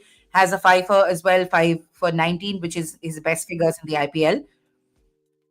Quite quickly, blink of an eye, while I was just figuring out his stats, we see the bid going up from 2 to 7 crores. Mumbai has 25 crores, LSG has 14 crores. 8 crores now. Mumbai seems to be dogged in its pursuit of Bhuvneshwar Kumar. And the bids up to 10 crores for Bhuvneshwar Kumar. Bhuvi is going to be very happy about this. Great to see an Indian pacer going for so much. He seems so underrated when you look at the kind of other superstars in the pace bowling arsenal that India has got, just the talent pool. He's fallen off the Indian radar in T20 eyes, but clearly still hot property in the IPL. Very hardworking pacer. 287 matches in his T20 career, has 300 wickets at an economy of 7.3. In his T20 career, outside the IPL, everything involved, his best figures are 5 for 4. So he can be quite imperious on his day, Bhuvneshwar Kumar. The current bid is at 10 crores now. This is going to slash the purse of the teams. 1025 says Mumbai Indians. LSG at this point seems to just be hiking up the price. 1050 says LSG, and Mumbai bows out. And that's where RCB gets in at 10.75. RCB is finally in the mix at 10.75. RCB at 10 crore 75. They have the resources to splurge for Bhuvneshwar Kumar. They took some time to see where this was headed and they come back into the mix. 10 crore 75 with RCB. For Bhuvneshwar Kumar, are they going to land him is the question. 10 crore 75 for Bhuvneshwar Kumar. Royal Challengers have him at the moment. As it stands, going to RCB. And he goes to RCB. Fans are going to be very happy about that, given that they were asking for this 10.75. A very solid pace bowler who can swing the ball goes to RCB. A nice little price hike battle between MI and LSG. The next pacer who is in the fray is Mukesh Kumar. Base price of 2 crores now for Mukesh Kumar. He was with Delhi Capitals in the 2024 edition, the Indian pace bowler for who's 31 years of age. He has a best bowling figure of 3 for 14, an economy of 10.4, so not the most economical bowler around. Has 24 wickets in 20 matches in his IPL career. CSK makes the first bid. Punjab then gets the bid past 4 crore. Does CSK need Mukesh Kumar is the question now. Goes up to 3 crore, goes up to 4 crore, like we said. Mukesh Kumar currently 4 crore 20, currently with Punjab Kings. Let's see. CSK is happy to play ball. All right. How much is this going to go for? How much is this going to bump up for? 5 crores. 5 crores for Mukesh Kumar.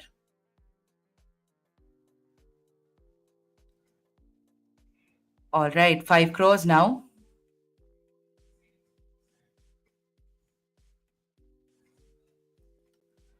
$5 crores with Punjab at the moment. Mukesh Kumar. CSK comes in with 525, 550 with Punjab Kings. All right, what's going to happen here?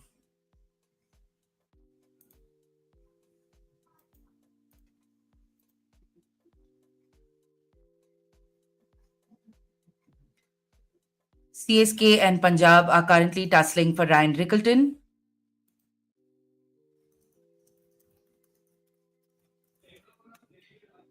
All right, let's see. I'm sorry, not Ryan Rickleton, for Mukesh Kumar. We were trying to get some information for Ryan Rickleton out for you. Mukesh Kumar currently has a 575 bid from Chennai Super Kings. Chennai has 13.2 crores, Punjab has 12.9 crores. Punjab raises it up to 6 crores. Great time for CSK to sort of pull out of this, but CSK is pursuing him, 6.25. Will Punjab hike this up any further? Yes, they do, 6 crore 50. 6 crore 50 to Punjab Kings. If they want to back out, now is a great option because they will be slashing Punjab's purse by half. Is Chennai out of this? Yes, they do not raise their paddle for Mukesh Kumar. Punjab Kings will now be left with only about 6 crores in the rest of its auction. At the moment, Mukesh Kumar with 6.5 crores with the Punjab Kings.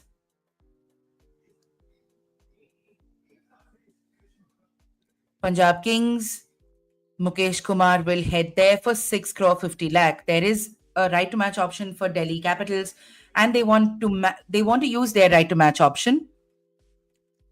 Punjab will now think about its final bid. How much further will they go?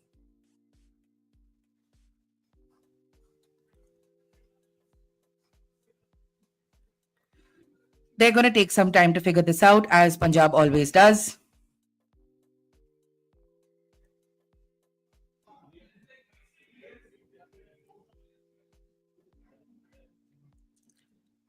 $6.5 crores at the moment. Delhi Capitals has enabled the right to match option. So now Punjab will have to give its final bid, which Delhi can then choose to match or not.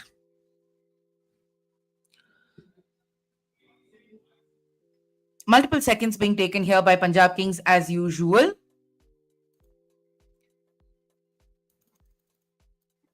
All right. The timer has also sort of exhausted itself, but Punjab Kings not seeming like they're done anytime soon.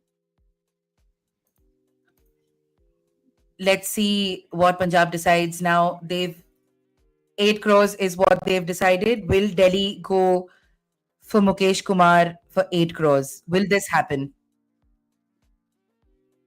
Delhi wants to think about it a little bit because it's not that far out from the 6 crore option that came up, 6.5, right? That it's not that far off from there. So let's see if Delhi decides to match this.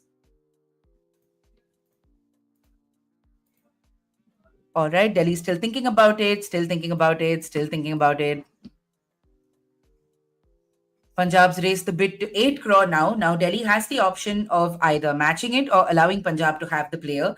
8 crores will mean Punjab's purse comes down to just 4 crores now. Where they started, where they're finishing. But no, that's not going to happen. Delhi Capitals will retain Mukesh Kumar for 8 crores. Interesting decision here. Delhi Capitals have decided to retain Mukesh Kumar for 8 crores. So that means Delhi will now be left with 3.8 crores. That's all they will be left with. They have 15 players in total. They need 3 more to finish at least the minimum squad composition. The next player coming up to the auction table is Deepak Chahar. Punjab Kings gets into it. Mumbai Indians also gets into it. 2 crore opening bid for Deepak Chahar. Straight up, we see Mumbai and Punjab take that up to 2 crore 40. Let's see. 220 says Punjab, 260. Now Punjab's taken it up to.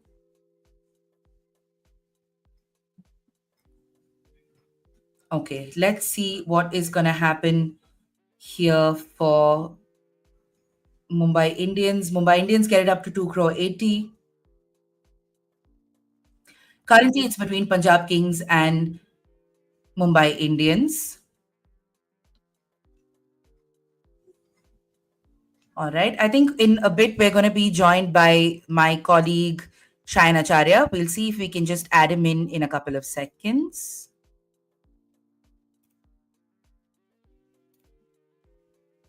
All right, let's see.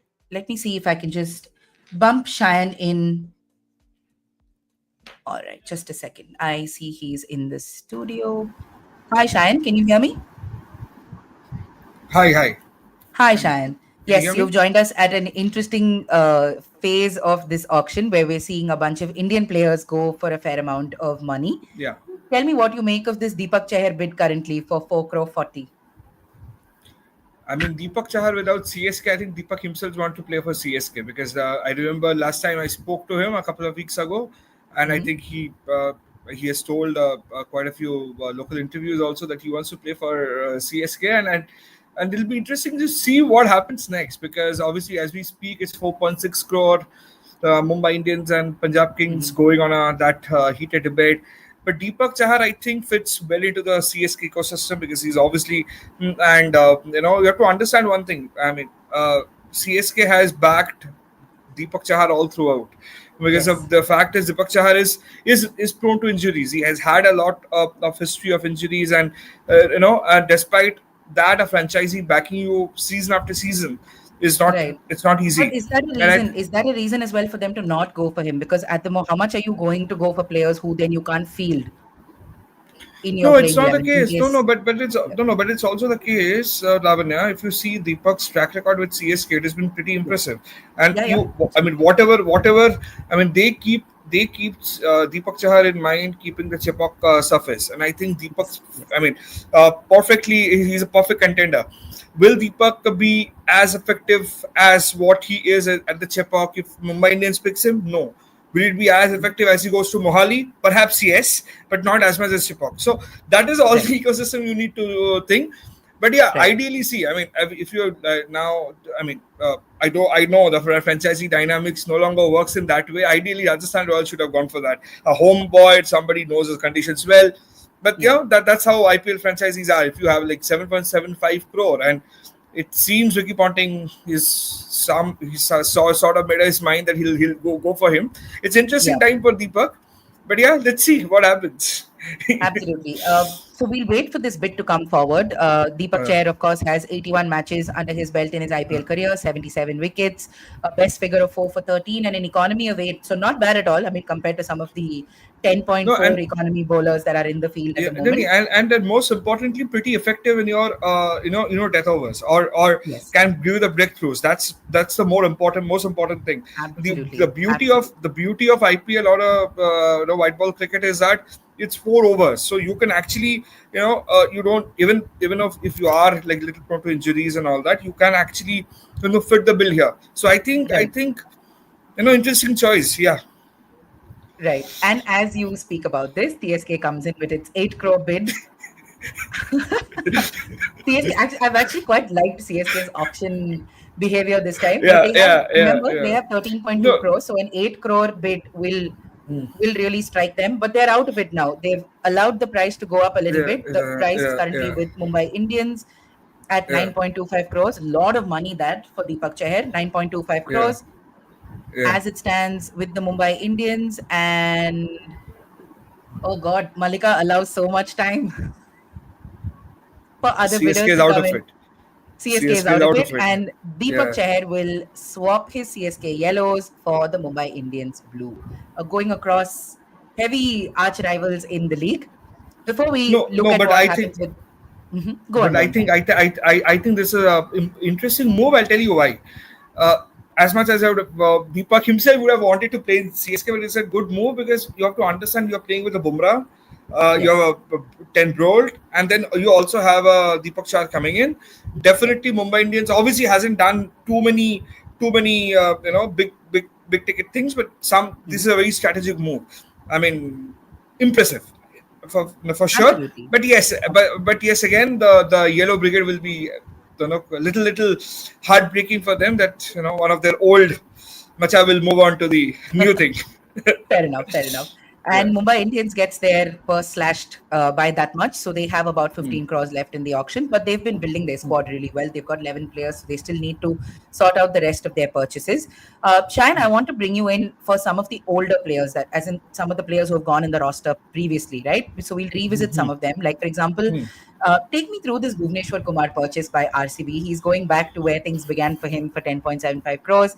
A lot of the RCB fans wanted to see Bhuvneshwar Kumar back in the fold there as well. So, what do you make of this? How big is this for Bhuvi at this stage of his career as well? See, yesterday what I was telling you, I think it is this auction particularly has made firm my belief that to some extent franchisees have decided to go by the reputation.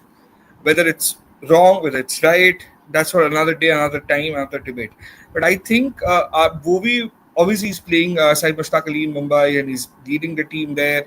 And somebody would, I think Bhuvi obviously has been a little on and off the game, hasn't been in the national recording for quite a bit of time. Yes. So Yes. obviously, I think what Bhuvi brings to the table is a lot of experience, and for a team like RCB, which has eventually struggled because see, despite having a Mohammad Siraj and everything, some overs have been erratic, and that's been a problem with Siraj.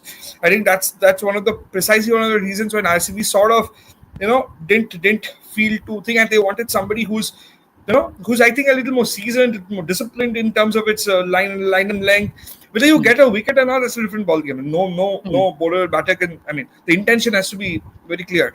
Obviously, while Yes. Siraj brings a lot of energy and a lot of fan base and a lot of hula around him, I think it's also at times you also need that calmness and you also need that experience.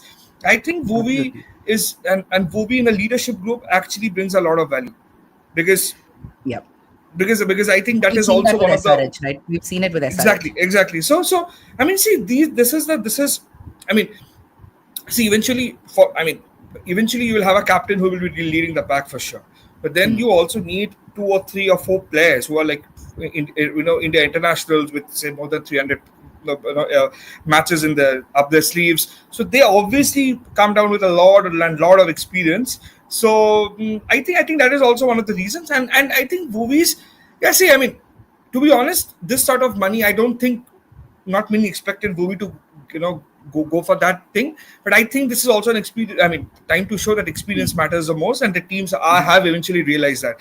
And it is also it's also important to if you have noticed something that that over dependency on the overseas candidates have sort of slightly, I think it has slightly gone down. This is also because of the reason that That's right. availability has been a major problem. Exactly. When okay, so the rules are strict, rules are everything.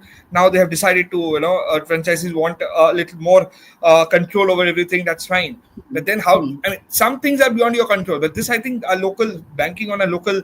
I mean, a home cricketer who is more experienced, I think, adds a lot of value. I think that's also one of the reasons behind going for Bhuvi.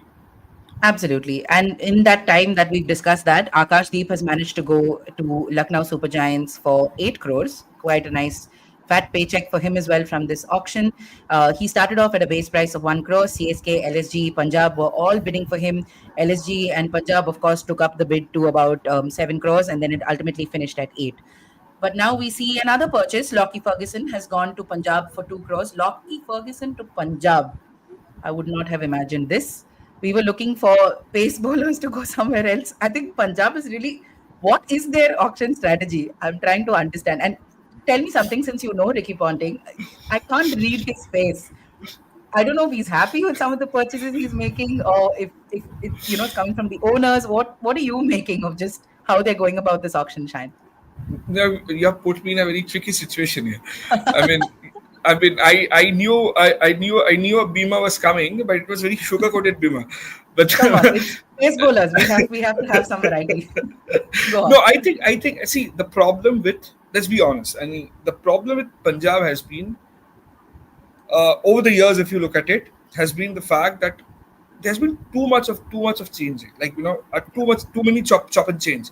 There has been no consistency. I think that is one of the major concerns, and I think that sort of gives you an answer about what I'm trying to indicate. I'm not getting into the details here, but that's for another platform. That's for another day, because obviously Yes. now you have to explain a lot of dynamics how it works. But I Yes. think Yes. Punjab's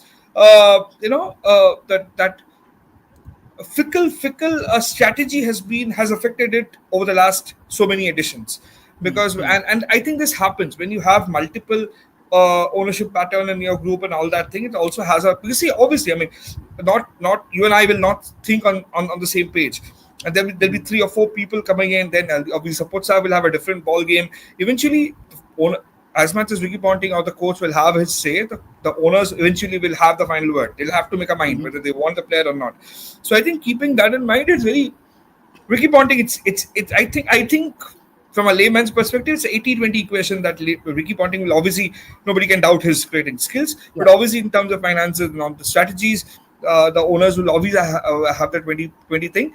But yeah, don't go by Ricky Ponting's expression. I think it is auction tables are another way of making all of us fools, because Absolutely. and also the fact, not more than that, I think they themselves there have been occasions and franchisee owners and CEOs have time and again told me also in several interviews that auction, what happens is you can't come to auction with a particular strategy that okay, we'll get for this player for 1 crore or 2 crore or 3 crore. So the moment it changes, your strategy changes, and whether you can take the right decision at that point of time is interesting. Like, see, for example, if you noticed what Mr. Sanjeev Goenka said the other day, yesterday in the press conference, that ideally we had kept a purse of 26 crore for Rishabh. They went a little bit higher, and that is the decision they had to take, whether to go for him or you not, whether you spend that extra bit of money or you don't. So I think that is where that's a very technical side of things, and that's a very, what do you say? You have to take a very instant decision. It might backfire. Tomorrow you might say, oh, it was a bad decision. Fine, but you have to take that decision. I think Ponting here is basically taking it, going it with the flow, and he's a seasoned campaigner. He has it with Delhi. He's dealt with multiple. No auction rookie. No, not like that. Like, what I'm trying to say is he's also dealt with 2 franchisee owners, like technically GMR and JSW. Yes. So he knows the ecosystem well. So it's also about getting your players right without obviously, keeping everything in a very good mood. Absolutely. I hope I've been able to explain to it as vague as possible. That's duck pen handle. That's okay. That's exactly what I expected also. We will discuss this. We'll keep discussing this. There's a whole day left to sort of figure out how teams have gone about. So don't worry. We'll revisit that again. In between that, right, we've seen Mujibur Rahman go unsold. Docky Ferguson, of course, has gone to Punjab Kings for 2 crores. RCB chose not to use its RTM option to keep him back. Understandable. He was quite expensive for them last time. Wickets weren't easy to come by as well. Mujibur Rahman, of course, base price of 2 crores goes unsold. There is a bidding war currently underway for Allah Ghazanfar. I'm so glad, Ryan, you're here, because you've been keeping very close tabs on the Afghanistan team. You've had a long association with them as well. We're seeing the bid go past 3 crores. Kolkata Knight Riders and Mumbai Indians seem to be very interested in him. Can you tell us a little bit about this youngster? He's an 18-year-old, if I'm not wrong. And we have another promising spinner coming up from the Afghanistan spin cradle, isn't it? So tell us a little bit about him, if possible. Allah Ghazanfar, I think we did I was among the first few people to write about him, like in the auction perspective I'm talking about, when he was 2 years ago, 2022-3 auction, which he eventually went unsold, and he obviously came as a substitute last season, and ever since he has had a good outing for Afghanistan. See, what is a interesting bit about it is, in Afghanistan, the talent pool is such that when he actually came into the ecosystem, like when IPL teams actually started talking about it, and he registered as one of the youngest. Yeah, that's a story. That's one of the youngest players to have registered himself for the action in 2022-23 season. Even the coaches in Afghanistan were surprised, because they thought there were many other. The Noor Ahmed was there, and obviously, Mujib was there, and quite a few other other players. Not just spinners in general, quite a few others were also, Ibrahim Ali Khil, and everyone was there. So they were also surprised that this guy has actually come a long way. Obviously, he's a shy kid, just was doing early days, but eventually he has had an incredible, start to international cricketing career. If you have seen his performance against Bangladesh recently, these were incredible. And I think it is important we also stop judging players as a mystery spinner, mystery whatever, because mystery doesn't work, and that's an example we are seeing with and that's a problematic thing for the player as well, because you are not doing any justice to the player. because no player will come and say, "Oh, look, this is the mystery." No, everyone tries their best. There's a strategy, some special element that you have in your skills that you possess, and you display around the field. The moment you're labeled as a mystery, because sooner or later the mystery will be found out. Okay. Yeah. Yeah. When Mujibur Rahman came to the system, he was unplayable. Half the team, when he came for Punjab Kings initially, half the teams couldn't even play him well.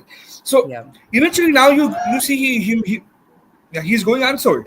So that shows. So I think it is very important that if you are backing, if you are getting a young cricketer on board, back him well.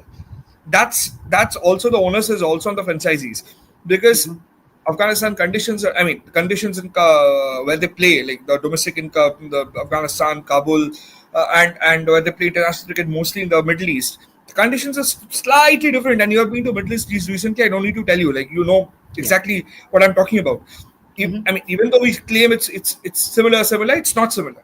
So so a youngster will eventually might not have as good as an impact that he's already had. So hand-holding is very important, and I think Ghaznfar is a young gun. He shouldn't be swayed away by the money. He has a sort of experience in the IPL. Last time he spent quite a few weeks with KKR, so he knows the conditions. Being part of the championship winning team, so he now knows how the ecosystem works. Now he's in the meanwhile he's also made his debut. Oh, he's going for MI, is it? Yeah, he's gone to MI now, 4.8 crores.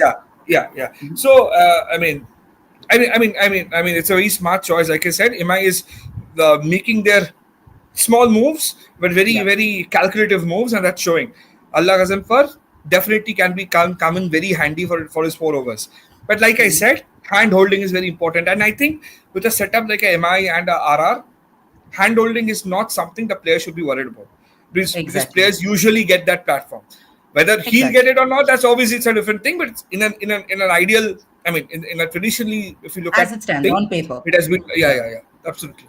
Got it. So Allah Ghaznfar, like Shayan pointed out, went to Mumbai Indians for 4.8 crores. He started at a base price of 75 lakhs. KKR, RCB were all involved in the initial bidding, but MI continued to go for him in a very adamant manner. KKR, of course, stopped at that 4.8 mark, and he heads now to the stables of the Mumbai Indians. After that, we've had Vijaykanth VS Khan, the Sri Lankan bowler, go unsold. Akel Hussain has also gone unsold. We are going to see who the next player is. I'll just take a look at who's coming up before we get to another conversation. There's, of course, Adil Rashid coming in from England.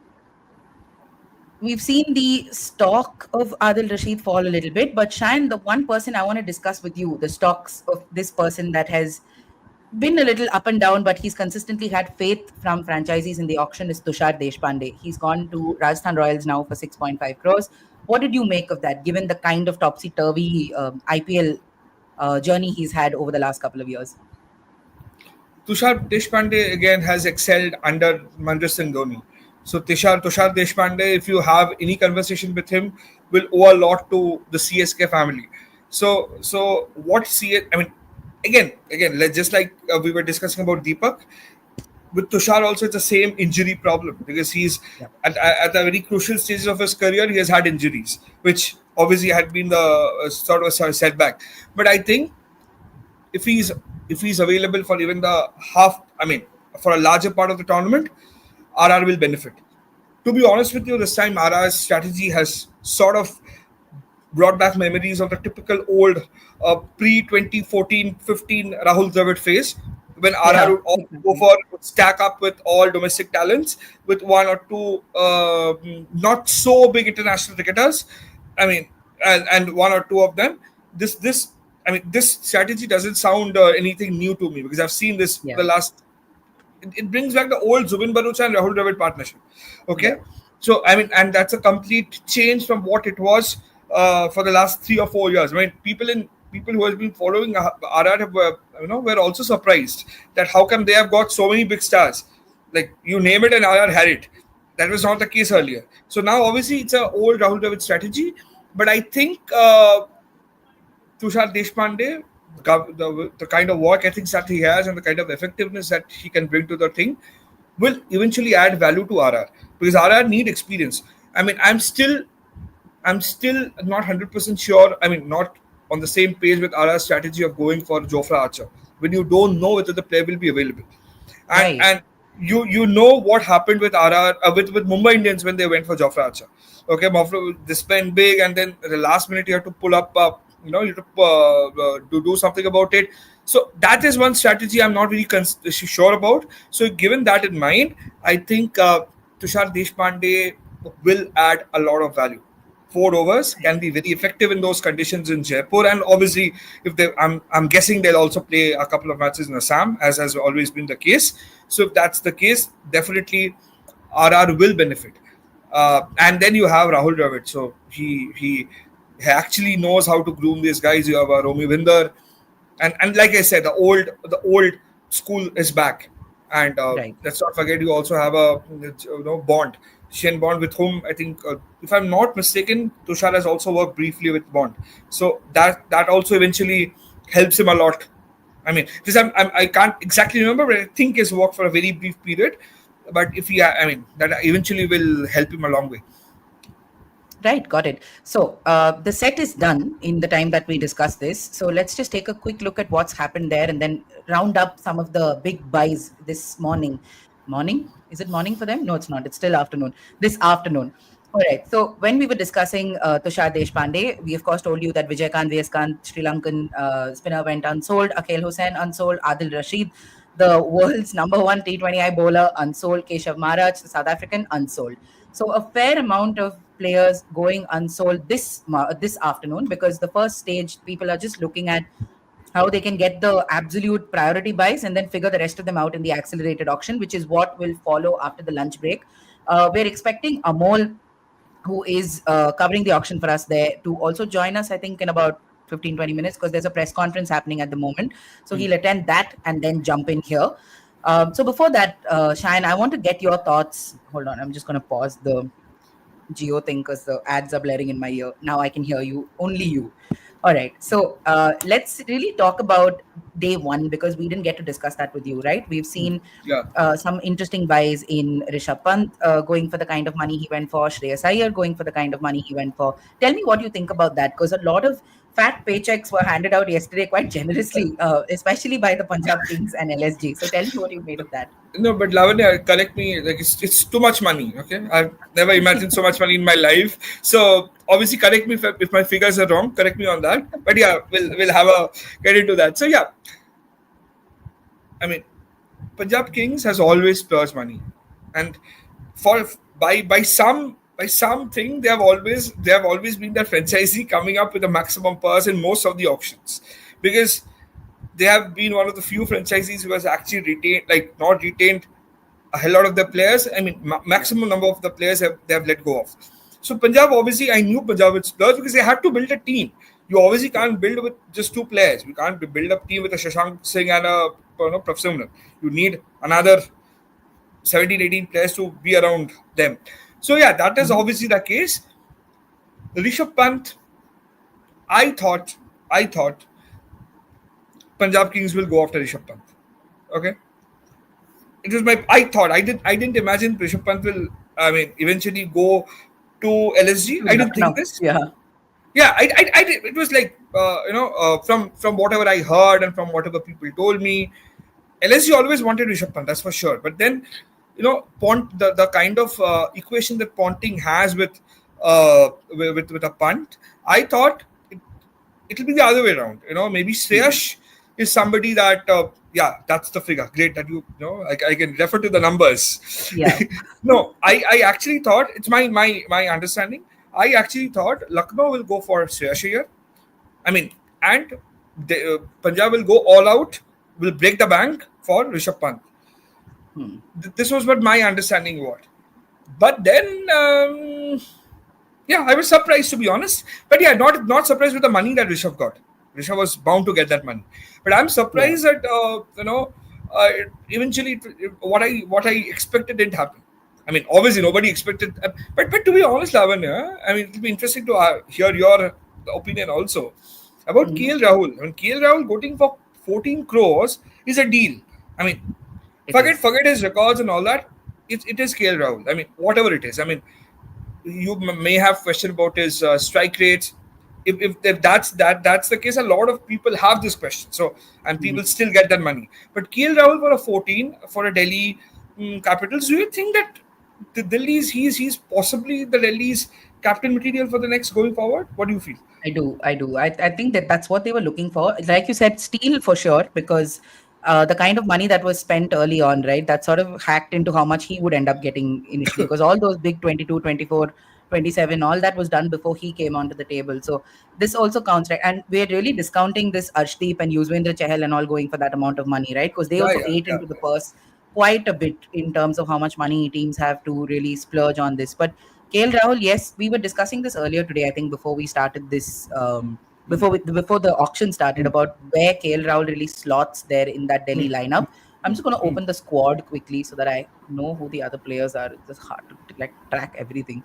Yeah, Hold yeah, on, yeah. I'm just Too going many to open players, up too many this. numbers, too many Yeah, too teams. many numbers, exactly. So if you look at the if you look at this Delhi lineup, and I said this yesterday as well, it's really interesting to see they have that explosive option sorted with Jake Fraser McGurk, Tristan Stubbs, even Akshar Patel. We've seen just how he can take games away. Samir Rizvi can contribute, Karun Nair can contribute. You don't know what their Ashutosh Sharma can contribute. So that playing 11 has that sort of that middle order sorted. If KL Rahul opens, we need like a good maybe partner for him, who can consistently maybe sit with him in that playing 11. Then you have that anchor also, which I know it seems like an outdated concept in men's T20Is. We don't talk about anchor roles as much, or that's the popular sort of consensus, but he's there and he knows how to accelerate. We've seen what he can do for LSG as well. And calm guy, calm captain who can really, I, you thi- I, can't, you thi- I want to. think I think that's one of the major reasons why Delhi Hmm, also went for them. You needed yeah. somebody to who's calm in the middle. Despite whatever Yes. happens, you will weather the storm, and you have to be a leader. I mean, see Yes. I've always believed this. I mean, the kind of criticisms or backlash that a lot of players face on social media is made up. I mean, we only talk about their like. I mean, it's also not easy to be in their shoes because obviously nobody goes with the intention to, you know, everybody gets into the field with the intention to win a game. Okay, Hmm, so there's this sort of strategy where which you need to follow. So hmm, sometimes you end up on the winning side, sometimes you don't. But I think somebody like a KL Rahul can actually be a lot of effort. He can keep. We are not calculating the fact that he's also a keeper, exactly. Wicket a keeper. genuine Exactly. keeper. So Yeah. when you don't have a Rishabh Pant, you have a KL Rahul. KL Rahul's strike rate obviously is something that there have been questions over, but then you also have almost a like for like replacement in terms of wicket keeping. So that is Right. one given area, and I think uh, in the next, obviously, I mean, you can't predict what will happen, but I think Delhi needed a little bit of steadiness in terms of leadership. Steadiness in the Hmm, sense, like you said, a calm, composed guy, somebody who can take it, who will not wear his emotions obviously, will not show it to the world, and I think that is also important. Delhi's, I mean, we all know, like Delhi obviously now it's a GMR's turn, so JSW's turn, and hmm, who's what, who's favorite candidate. That's what I mean. That we all, I mean, there are too many speculations, too many rumors. I mean that we can't really vouch for. But I think hmm, it's a steal that Delhi got for 14 crores for KL Rahul, and it's over to them how they use him because hmm, and also to understand one thing very interesting here is KL Rahul shares a good rapport with Hemang Badani. So the two have worked. I mean, they've had in the past. So I think they will come. That combination can work. But yeah. yeah, it's IPL, so you really can't put one finger and say, okay, this will work, this will not. So yeah, Got it. Got it. I know you discussed Jofra Archer. We spoke about that a little earlier, especially about like the fitness and those concerns that we've got. We discussed this yesterday as well, elaborately in the stream. What I want to ask you about is we see somebody like Joss Butler going for 15.75 to Gujarat. Gujarat squad is looking incredible, by the way. We'll discuss that later. But the kind of this price tag, right? This divided the newsroom here because there were some people who felt, okay, 15.75, not really enough for what he brings to the table, especially if he's in form. That imperious Joss Butler from that Rajasthan Royals season. It's I don't support a team in the IPL, so for me there were no nightmares and all involved. But those I can like remember those innings clear cut even now. just the way he would accelerate, very effortless. That's what he's been doing even in the Abu Dhabi T10. Where are you standing on this? Because Amol felt 15.75 was just, maybe a tad too much for him potentially in Gujarat, because he's not going to give you that captaincy option also. It's just going to be pure batter keeper. So what do you make of that, perhaps? Of that bite? I genuinely feel RR shouldn't have let go of Butler. Okay, you have to understand one thing. There's a very very thing to it. Josh Butler, over the last 6-7 years, had been able to build that Josh Bhai image, which is very important. No, it's a fact, because because see, Royals came in 2018, 17, 18 that season after a long break, and that trustiness and these are the people who brought together the team. Okay, and Josh Butler, Ben Stokes, Geoffrey Archer were the first of that lot. So, and obviously, while Ben Stokes couldn't perform, and of course he has, didn't have a season to remember with RR, that's a different thing. But Josh Butler, on an average, has been a successful campaigner. Okay, I think it is.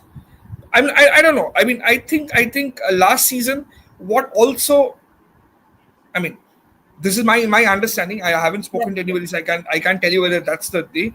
I also feel the fact that a lot of English cricketers missed out on the key phase of the tournament, didn't go down with a lot of stakeholders.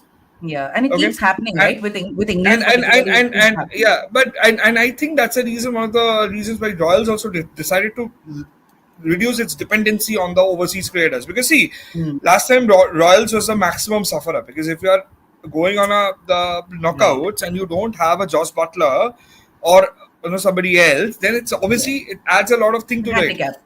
Gujarat Titans is not just dependent on Josh Butler. There are alternatives.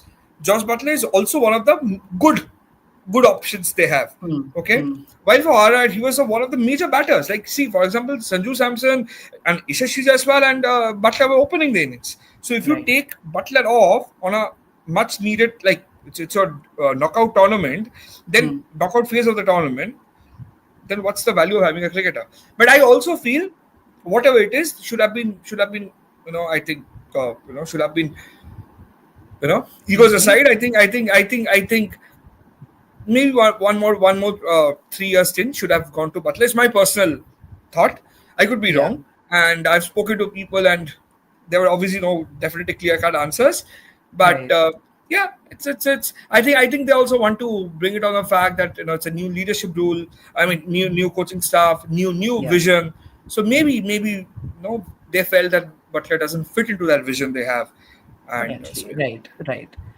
Quite possible. I'm just going to quickly show you guys the purse remaining for the remaining part of the auction. So here, clearly, RCB is still with the fattest purse of the lot. Gujarat has also been quite, not stingy, but very frugal with how they've really spent their resources this morning. Sunrisers Hyderabad, if anyone's wondering why they're not opening their mouth, it's only because they've got 5.15 crore. They've been going a little, maybe just bumping up a couple of those prices and then backing off. Yeah, tell me, Shan. Tell me something. I'm just. Do you have the figure? How many? What are the squad strength now for Capitals? Yes. Hold on. I will show you that. 1 second. Like you said, too many numbers. Since too many numbers. Seriously, like there are like some 50 tabs. I'm actually just praying to every god I know that my system doesn't crash at the moment. But yeah, there are like some 5,000 tabs open. So here, I think this should sort you out. Delhi Capitals have 15. Yeah, so they still remember the minimum requirement is 18. The max they can go is 25. Three. Yeah, so the minimum 3 they need.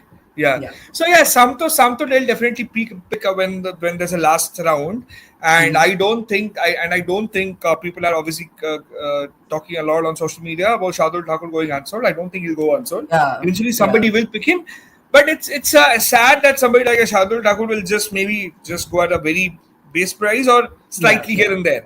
And Shardul Thakur, anybody will, I'm sure somebody will pick it up. There is some room. People do. There is money. RCB has money. PBK has money. But Lavanya, this is a very interesting phase in the auction. Like, as you second day, okay.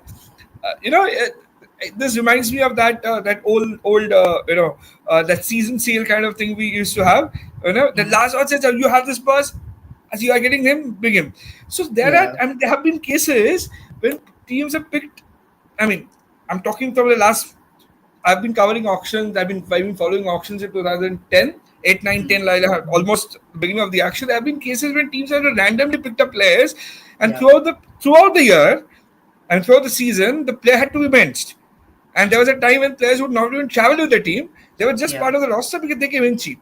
So I think that strategy also needs to change, and I think franchisees are now a lot more cautious than what it used to be earlier. Right, absolutely. One discussion I need to have now, because we mentioned Shardul Thakur, is do you think he's coming back to CSK? Because CSK, how much money do they have?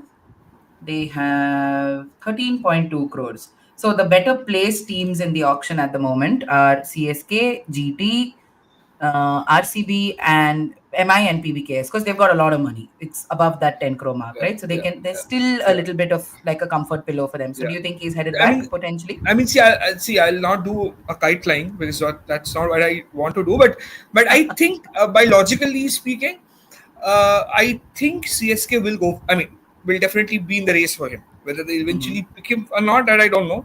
But I think they'll be in the race. I'm strictly talking about from my experience and whatever little strategy auction that I've followed from CSK. Yeah. Yeah. Okay, but then with the auction, you really can't be sure, like, what exactly is, it's tricky, it's tough, and Yeah. yeah. I don't know what Stephen Fleming, whether he fits into their plans this season is what we need to really make sense Hmm. of. So let's just take a look at CSK squad. Perhaps we'll get a sense of who's there, who's not there. I don't know if you guys can see this. Hold on. You can still see. Okay, yeah. So we've got. Can you see this? No, you can't. Hold on. Let me add this to stage. Yeah. Okay.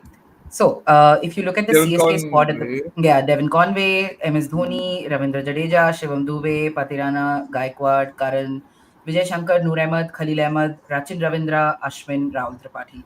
Where Sorted does side. Shardul?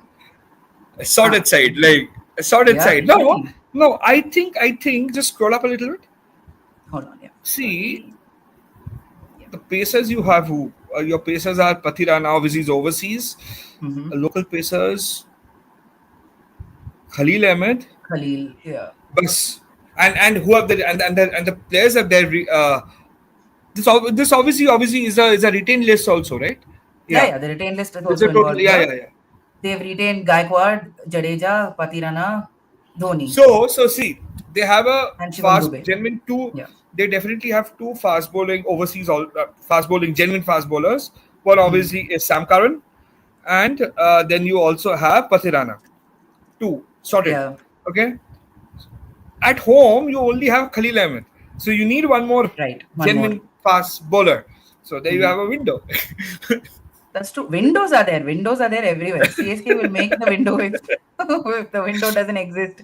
We've seen that Yeah. auction after No, no, auction. but no, But but yes, no, but I'm actually glad to see Ashwin back at CSK is because it? Okay. I'm glad to see Ashwin back at CSK because I mean, you have to understand. I think it's very important. Like, uh, the whole idea of the IPL when it started and all that was also to, popularize the game at home. Like, Chennai Yeah. Super Kings is what, because it's a home connection. And just imagine the crowd support. As if Tala was not enough, now you also have Ashana, with them. So Yeah. it's one for the, what do you call it? What's the fancy word for it? It's Uh, one for the album. Okay. yeah. So Yeah. is one, like, yeah. So yeah, I'm No. actually very glad that Ashwin has gone to CSK because and I don't think Ashwin will continue for another, say, maybe last three seasons or 4 seasons, and I think it'll be a perfect way to go out with CSK, and it'll be nice. Let's see. Yeah, Right. yeah. I think Amol's joined us as well. So are you in, Amol? Can you hear me? I can hear you. Yes. Yes. Okay. Perfect. Amol, nice chance for you to, like, jump in here because You can tell us. Shardul went unsold. There's a bit of chatter about Shardul going unsold online as well. Do you think he's headed back to CSK? Where do you stand? See, all the players with higher base price, okay, who are not a first choice thing, and when the teams had to prioritize starting 11 pace bowlers, okay, Hmm. uh, and Shardul wasn't a part of that set, Yeah. so he has to wait. I don't see either Shardul Thakur or Prithvi Shaw remaining unsold. Okay, Exactly. they will go, Exactly. but the price we have been discussing time and again. Every year we do it at least once a day. Uh, that a player's price does not determine his worth. Let's remind ourselves. So Shardul is headed for CSK or not? I'm not too sure. Possibly yes, because CSK lost out on Tushar. Okay, so it's quite possible, but let's see. Right, got it. Okay, Amol, since you're joining us for the first time today, after the auction stuff is started, right? Can you first take me through maybe a surprise buy that you thought you didn't see coming in terms of maybe the price that they went for or the team that's picked them? Did any of the buys today surprise you? Not really so far. Not really so far. Mhm. See, Sam Curran's bad luck was he came in ahead of Marco Jansen. Mm. Okay, had Marco Jansen come up first, then possibly there would have been slightly more bid for Sam Curran. Okay, but that's where MI have slightly lost out on because they did not go for Sam Curran and they lost out on Marco. Right. Okay, so as of Mm. now, they don't have a left arm. I mean, they do have Trent Bolt, but they wanted a left arm pace all rounder for that Mm. overseas slot. So they have lost out on both of them. They don't have one. That's where, yeah, so they'll have to tweak their plans or they'll have to unearth someone who we haven't heard of. Mm. Uh, Allah Ghazanfar, it was a given that he will fetch big bucks. Uh, MI, for a change, MI had him in mind and they went all the way for him and they got him as Right. well. Because we Right. have seen since yesterday, there have been way too many cases. I've lost count of MI going for a player and having had to let go of a player. Mm. And that's the risk of going all out for a player when you spell it out upfront. And when you have a figure in mind, then it becomes difficult, That's right. right? Yeah. Bhuvaneshwar Kumar, are too many guys surprised with Bhuvaneshwar Kumar's price? Not really. No one is surprised here, but Fair. yeah, where do you stand at that? Uh, no, it was a given. It's like before the RCB, set, yeah, I think it was clear RCB that was was going for him. yeah, that was the only set wherein everyone was to be bought, and most of them were to be bought with a kind of bidding war. Lockie Ferguson was the only one who went at base price in that set. Yeah, yeah. So Bhuvneshwar Kumar, Deepak Chair, they are all identical. No? So it's like those three teams. Once Hmm. each of one of them kept losing out on their first choice, they had to keep going for the other two, and that's where you see Punjab did not get anyone no in that lot because Mm, they yeah. tried RTM. So now you see, like you are saying, CSK Shardul, it's not a done deal, right? Or in the accelerated thing, Punjab will go big on one Indian pacer Mm, who is more in the accurate mold rather than an out and out quick mold. right. Right, fair enough. So this is one. The other thing being, I think we were talking about how nicely Gujarat Titans have really built up their squad now. We're seeing a lot of nice little buys slotting into their Gujarat Titans, you sort of mentioned, team. and Parthiv Patel is walking next to him.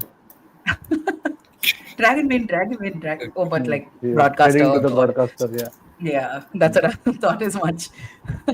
All right. Tell me a little bit about what you thought of just how Gujarat has gone about its auction over the last 2 days. They've got a pretty nice little squad at the moment as well. Yeah, and while again I'm keeping myself refreshed, I'm refreshing Hmm. my memory bank with I regards to can show you Gujarat the squad Titans. if required. I can show it to you. Hold on. That'll just make life easy for everybody. We've all been struggling with this. Don't worry. Yeah. No, Can you see this? no, wait. I'll open it. I am opening Sportstar only. Don't worry about it. Yeah. I'm giving a unique hit. From Saudi So also. We'll be able to yeah, spot and you in our before handle. I come to Gujarat Titans, no, the funny Hmm. thing is Akash Ambani just addressed the media, Akash Yeah, tell me and about it. Andy Flower, Yeah. Hmm. and Akash was very happy with them having their first choice 12 already ready. Okay. Okay, and the happiest factor for him was getting Robin Mins this time around because Hmm. Robin Mins they have been investing in him for 2 years now. Last year they had to let go of him after the 2.5 crore barrier. Hmm. Okay, so here he was very happy to have acquired Robin. So if you are saying that why didn't Mumbai Indians go for Ishan Kishan because they were keen, offer the same skill sets. Okay, hard hitting top order left-handed wicket-keeper batter, coincidentally from the same state. Hmm. Uh, so Robin Wins was the main target for them. Okay, and that's Makes why sense. because Ishan is not just a Mumbai Indians product, but also is being managed by Rise. They got Ishan's bidding going, Yeah. and then let others take over, right? Right. Okay, There's let's come back to that's a Gujarat bit that Titans. we don't factor in, isn't it? We don't really factor like how you pointed out the It's like Australian it's Daniel like Vettori connection. yeah, and it's like how KKR started off with Shreyas Iyer till Yeah. what 8 crore mark. So they Hmm. ensured they respect that's the respect that a franchise shows. It's like quite similar in 28. Sorry, They say that again. knew We lost you. We lost you it's for a quite small bit yeah, there. Yeah. it's quite similar to what CSK had done with R Ashwin in 28. They Hmm. started the Hmm. bidding. They went up to like 4 or 5 CR mark and then let others take over because that is what they had set for himself. And they showed him in actions also, right? So it's not that when That's it's right. over, Shreyas Iyer. A lot of fans might feel that either he has judged the franchise or the franchise has backstabbed him. No, it doesn't work that way. That's the difference between real life and the real life of a I was just gonna sports say that. ecosystem, right? A lot of Yeah, we love you may conspiracy theories, but there's so much more than what exactly, meets the eye, isn't it? exactly. Hmm. And Fair enough. Yes. okay, let's come back to the Gujarat Titans. GT. Yes. Let me show that on. Yeah, yeah. It's like you have Rabada, Siraj, Codziano, and Prasid. Hmm. Okay, so it's like your pace department is sorted, more than sorted. Your retentions had made clear that the core of your top order batting and one finisher was also sorted, Hmm. right? Or rather, both the finishers, Tewatia and Shahrukh, Hmm. right? So Titans were in a much better shape and space when it comes to shaping up their 11. It's like Rajasthan Royals and Titans. When you have six Yeah. retentions, just like KKR. But KKR have adopted trying to maintain almost the whole of last year's squad, right? Okay, here these guys had to do a little bit of tinkering, but I do agree with you. They have got it sorted. Some of their domestic signings are quite interesting. Mahipal, yes, he is the experienced one. So is Anuj when it comes to IPL ecosystem. But Kumar Kushagra, Manav Sutar, Nishan Singh. Manav Hmm. Sutar is highly rated when it comes to the longer format in domestic cricket. That's Right. why he was preferred ahead of someone like Shams Mudani for the Duleep Trophy. Uh, Almost all the national selectors are uh, in awe of him. They love him. Hmm. Hmm. So Titans were must have been very happy when they got him at base price because at one level you want to nurture him, and at another level, if required, he can be drafted into the 11. That's the sort of player he is as of now. The IPL is still 4 months away from where we Yeah. are. So in that regard, I think they will be very happy with Mano Sutar also. So I think their 11 is on the park, and the fact that they took a chance, they took a punt on Washington. See, Washington was also in the same category, right? Hmm. Shardul, when though that set of all-rounders, almost everyone was going unsold. Yeah. Okay, at the last minute they took a chance, and no one else was certain about. It's not that Washington Sundar nobody wants. Hmm. Nobody wanted Washington Sundar at that point for that sort of base.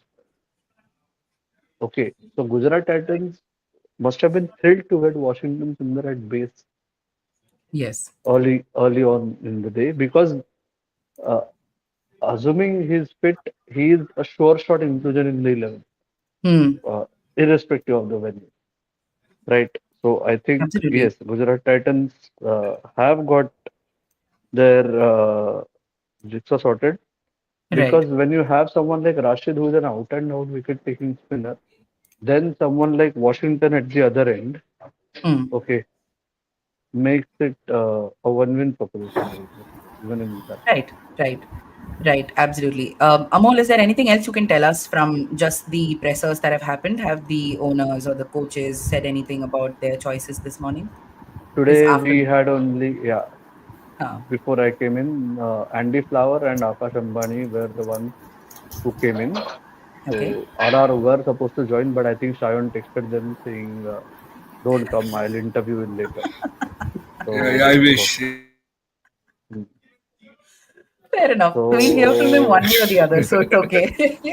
exactly, we are in a win-win situation, like Win-win right, situation. Lavanya. Mm, Amol, don't poke us Yeah. where it hurts, okay? Yeah. mm. That's what I'm going to say. All right. Okay. So, as things stand So right now, Andy Flower, yes, go on.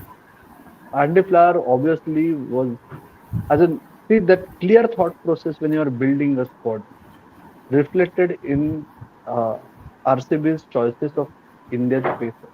Rather, not just Indian, the three pacers they added. They had already retained Yash Dayal. Who have they added? Bhuvi they went all out. Hazelwood they went all out for. And the third pacer that they added was Rasik Salamda, who Hmm. can be the X factor. Okay.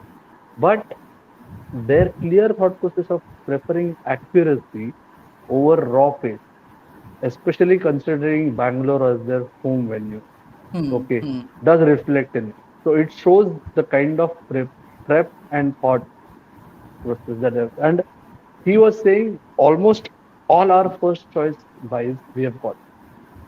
So that's why, yes, they went in with the second largest first, and they did not go for any of the top buys. They did not want them. You look Hmm. at them, they have got four 10 crore plus signings. Who Yeah. else has managed to do that?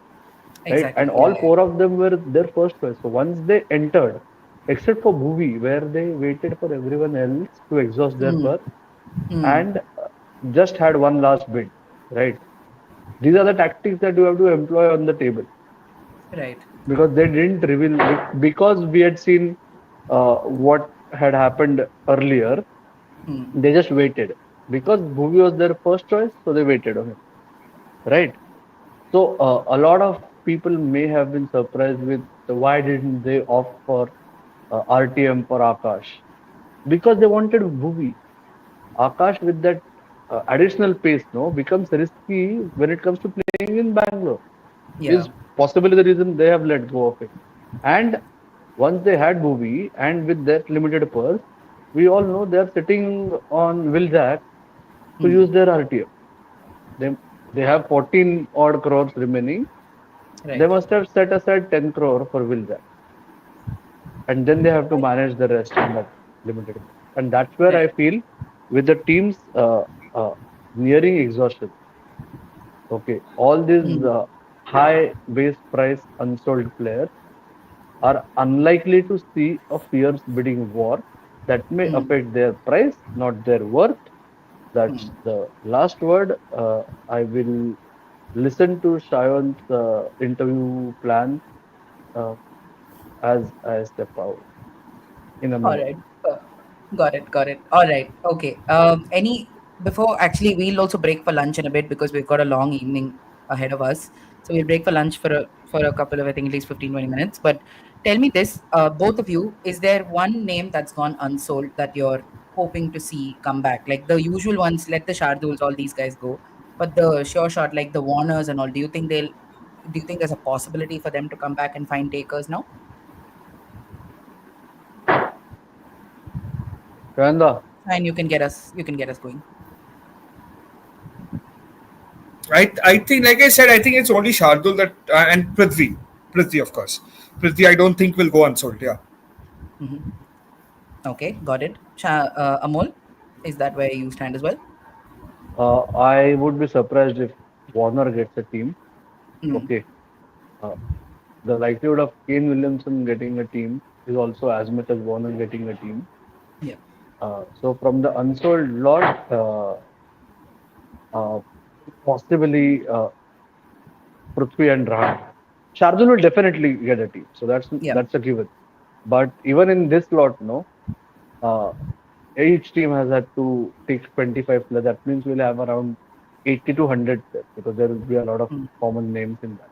mm. Over here also, of those 100 odd players, there would be a kind of mini bidding war on around 10 to 15 of them. That will be very interesting. Yeah.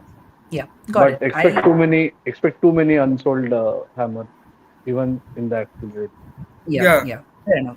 Fair enough. All right. I'm personally looking forward to see if Glenn Phillips gets a taker in the accelerator auction, besides the names that you all said, because he's. Not accelerated. He will be in the recall round. Oh, is Recall that them. oh, is that so? Okay. Yeah. Yeah, yeah, yeah. Got it. Accelerated Got it. will not see these unsold guys coming back.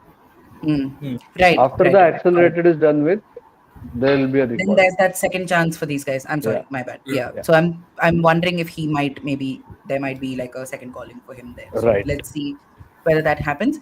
I will let you both go. Please do hop in as and when the auction sort of restarts again. So that Shine, it was fun really discussing each of these names with you. So if you have some time after the lunch break, let's just regroup here and figure out how the rest of the evening goes as well, and then we'll take a call on what the squads look like at the end of action at the end of the day today once you're done with your copies, Amol. Lovely.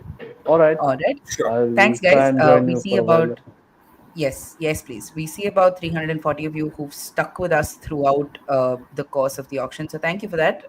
Amol, of course, is joining us from the venue in Saudi Arabia. So he'll keep getting us updates as and when possible.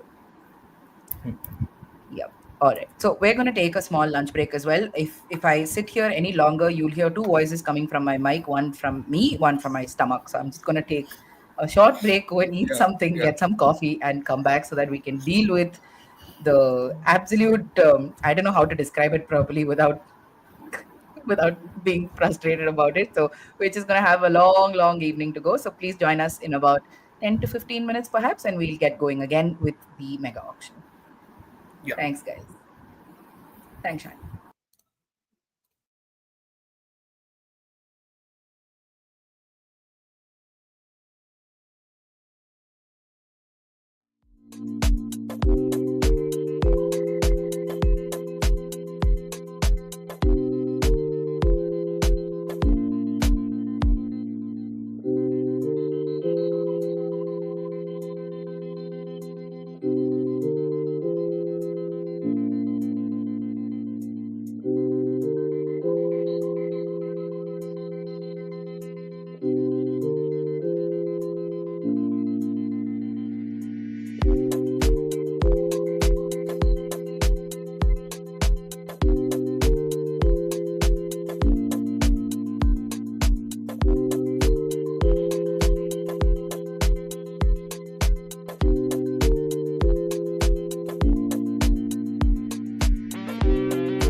Hi, guys. Welcome back to Sportstar's live watch along of the 2025 Mega Auction. We've got a lot of action remaining now. There is, of course, the accelerated section of the auction and that recall round where we'll see some of these unsold players coming back should the franchisees want them to come back. Okay, so let's take a look at some of the interesting unsold players who could potentially return during that recall round. So the auction now heads into its final phase with all 10 teams looking to apply final touches to their squad. So the auction will now move to the accelerated phase based on the number of slots remaining and the purse left for each of these franchisees. In this phase, the 10 teams will submit a list of the remaining players who will then be introduced into the auction for the accelerated round of bidding. Players who have not been shortlisted will not be called out for bidding. So that's how things stand at the moment. We'll just take you through some of the big buys today. We, of course, had Marco Janssen going in for about 7 crores. Let me just show you my screen so you know what I'm talking about. Hold on. All right, the live auction begins now. We'll have the accelerated round starting in a bit. So I'll keep the interface that we have on the Sportstar site open so you guys can track who is being sold for how much. Okay, I hope this is easier for you to follow. We, of course, have plenty of unsold players who sort of raised eyebrows in terms of why they were not picked and why they didn't get taken. So our eyes are going to be on Shardul Thakur, Glenn Phillips, even batters like Mayank Agarwal, Devdutt Padikkal, and of course Kartik Tyagi, the 24-year-old who's previously been with Rajasthan Royals and Sunrisers Hyderabad. So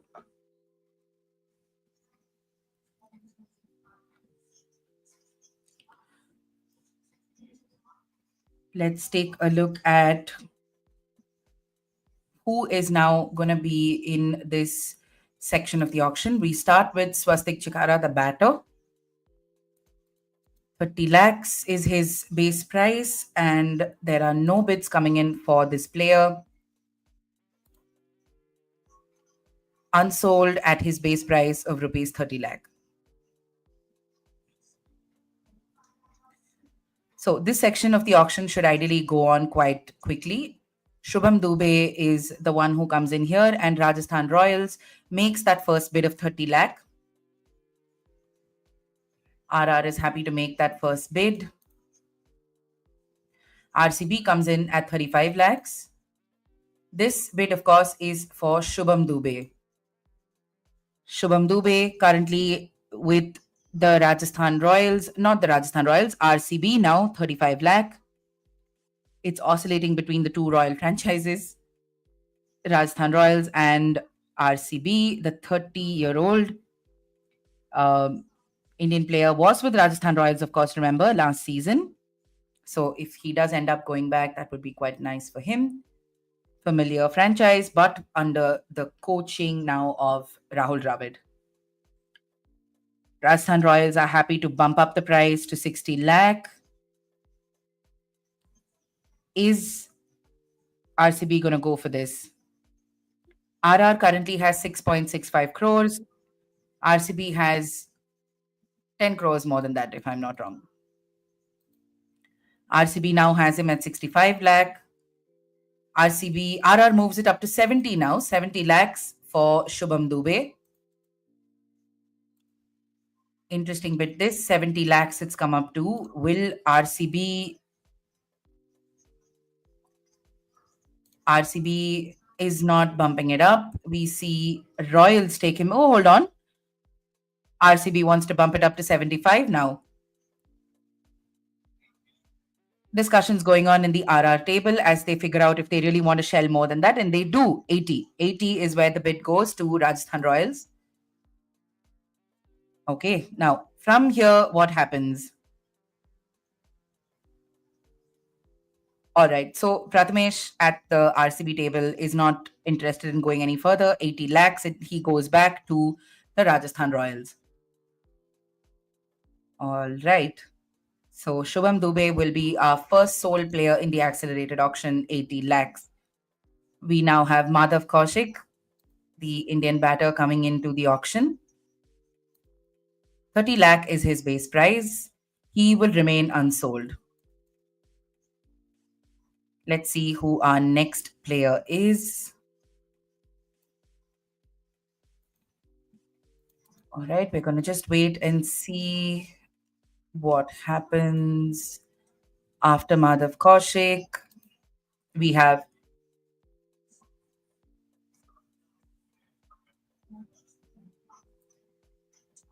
$122, Pukrajman, the Indian batter. Let's see where he goes. He's at a base price of 30 lakhs as well.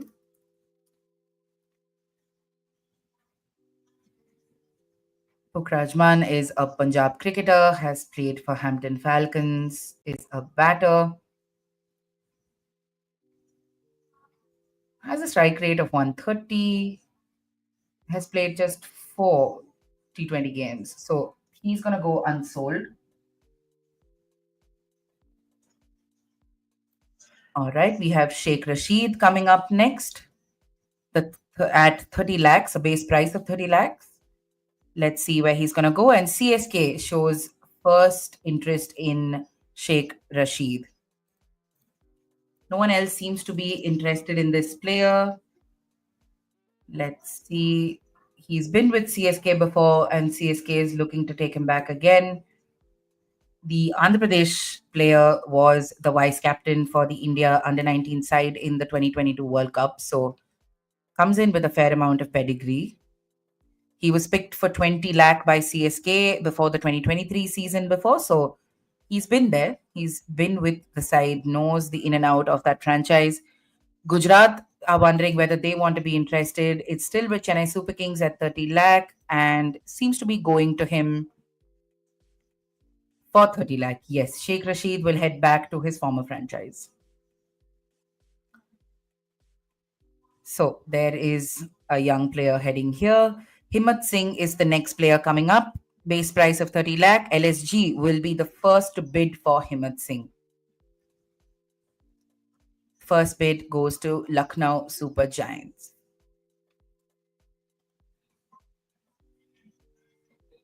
All right. Lucknow Super Giants currently with Himmat Singh.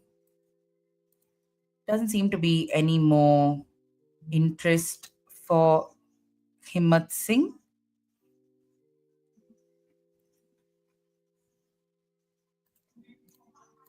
All right, let's take a look at. All right, goes to the Lucknow Super Giants.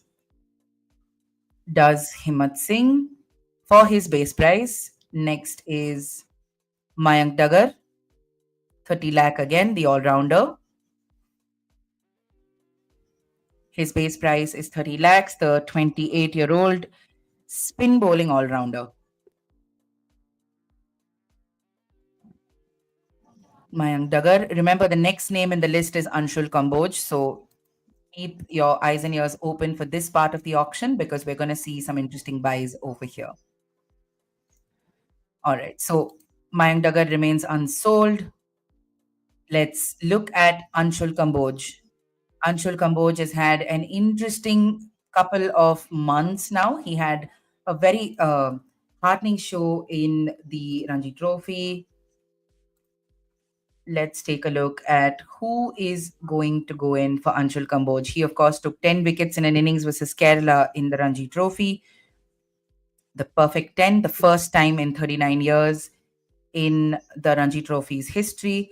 At the moment, CSK goes straight for him at his, 5 lakhs above his base price. So he's come in at a base price of 30 lakhs and CSK will bid 35 lakh for Anshul Kamboj.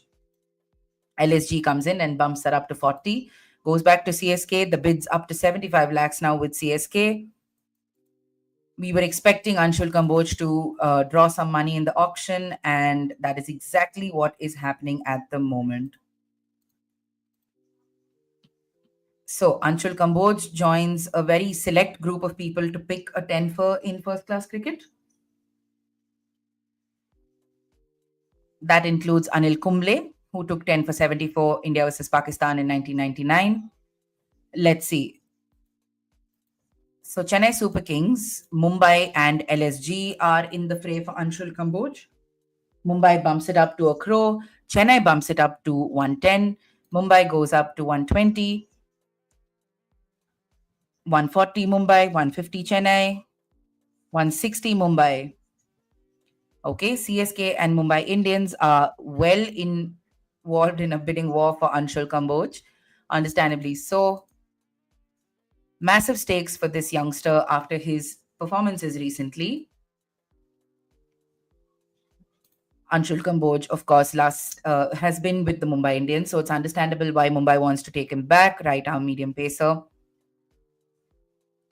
Can bat a fair bit as well. The price has now gone up to 220 with Chennai Super Kings. Massive windfall for the youngster. Anshul Kamboj going up to 220. Oh, in a blink of an eye, it's gone up to 3 crore 40. Chennai Super Kings still with the winning bid. What happens here? What happens here? Will Mumbai come back with a second option here? 3 crore 40 is the current amount going for Anshul Kamboj, and it currently lies with the Chennai Super Kings. Chennai Super Kings currently have Anshul Kamboj. Mumbai is still thinking about it. They don't know how much they want to go. 3 crore 40. Mumbai Indians seem to have backed out. What happens here? Does anybody else come in for Anshul Kamboj? At the moment, no. We're still waiting to see if anyone else comes in for him. Fierce bidding at the moment. 3 crore 40 is where it stands. He will head to CSK, it looks like, as things stand. Solid buy for CSK, if that is the case. Mumbai will not go for Anshul Kamboj for 3 crore 40. Akash Ambani entertained the thought for a very long time, but he will not go through with Anshul Kamboj. And as it stands, headed to CSK for 3 crore 40. Solid buy this for CSK. Next up, Mohammad Arshad Khan, the all-rounder. Mohammad Arshad Khan. Mohammad Arshad Khan, 30 lakh opening bid. Delhi Capitals comes in with an opening bid for Mohammad Arshad Khan. He's been with the Mumbai Indians before. Left-hand bat, left-arm medium pacer. Let's see where he is headed in this case. Arshad Khan, the 26-year-old, I think, at this point. 50 lakhs for the Delhi Capitals at the moment. So Mumbai Indians had looked at him. He spent some time with them. He's worked with Zahir Khan over there. Mumbai had bagged Arshad at a base price of 20 lakhs in the 2022 Mega Auction. But an injury ruled him out of the tournament there, and Kumar Karthikeya took his place. So Arshad had to go back, and he started training children in Sioni in his hometown, free of cost, as he began his recovery. So incredible story there. He then he actually picked up sort of interest after he played the under-25 CK Naidu Trophy in the 2019-20 season. He took 36 wickets there. He also scored plenty of runs, 400 runs, which included a century, 134 against Assam.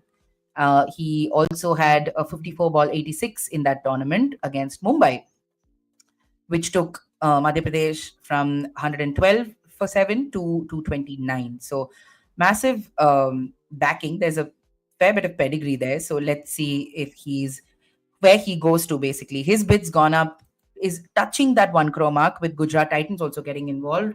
And the Titans take it up to 1 crore 10 for Mohammad Arshad Khan. Let's see where Arshad will land up. At the age of 11, he had already made his state under 14 team. A specialist left-hand batter will bring a lot to the batting order as well, apart from what he brings in with the ball. Let's see. His mother often remembers his father would earn just about 15,000 a month, but he provided his son with a kit that costed 16,000 rupees. So it's a true rags to riches story at the moment, because you see Arshad Khan going up above the 1 crore mark. As it stands, it's with the Gujarat Titans. 130 is the final bid at the moment. 130. 130 is where we are. 1 crore 30 to the Gujarat Titans.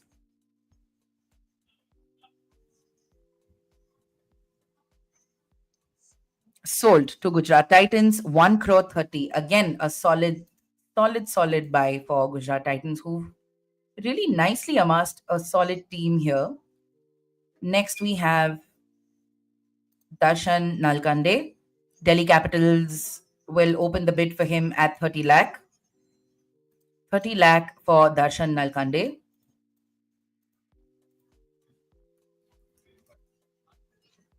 Darshan Nalkande gets a opening bid of 30 lakhs. He's of course been with the Gujarat Titans before. He plays for Vidarbha. He made his List A debut for Vidarbha in the 2018-2019 Vijay Hazare Trophy back in 2018, of course. 30 lakhs looks like where Darshan Nalkande will get. Yep, 30 lakhs it is to Delhi. He was with Gujarat Titans, but he will move to Delhi Capitals for this season. Next up, we have Anukul Roy. Anukul Roy, the all-rounder, will now look for a team in the Indian Premier League's 2025 season. He's, of course, been with the Kolkata Knight Riders, plays for Jharkhand and the East Zone. He's a left-arm spin bowler. Let's see if anybody gets in to Anukul. Anukul, of course, helped Jharkhand edge past Railways in a very close finish in the Ranji Trophy last month. His 4-wicket haul was very, very important there. But he will not find a taker in the auction at the moment, as he goes unsold at 30 lakh. Swapnil Singh is the next person on the auction table here, the all-rounder. And RCB is happy to open bidding for him. He's, of course, been with RCB before. He's been with the Mumbai Indians and Punjab Kings as well. The 33-year-old from Raebareli. Swapnil Singh, will he manage to stick with RCB? Swapnil's, of course, a regular in the TNCA First Division League for Nelson Sports Club. He's represented Uttarakhand as an outstation player. Let's see where he goes. RCB and Delhi Capitals are looking at Swapnil Singh at the moment. Let's see where he ends up going. He has played the IPL with RCB. Andy Flower has spent some time with him. He's shown a lot of faith in Swapnil. He's originally from Baroda, but he left the state during the pandemic after not getting enough chances. He's, of course, like I said, represented Uttarakhand as an outstation player.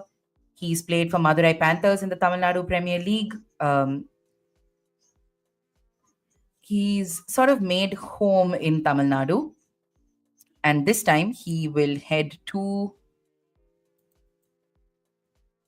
Will it be Delhi Capitals? Will it be Delhi Capitals? Because RCB has exercised its final bid, the RTM option basically. RCB's exercised that. 35 lakhs is where the bidding stops. Delhi says Delhi wants to up their bid to 50 lakhs and RCB will retain the player. They are happy to match that final bid.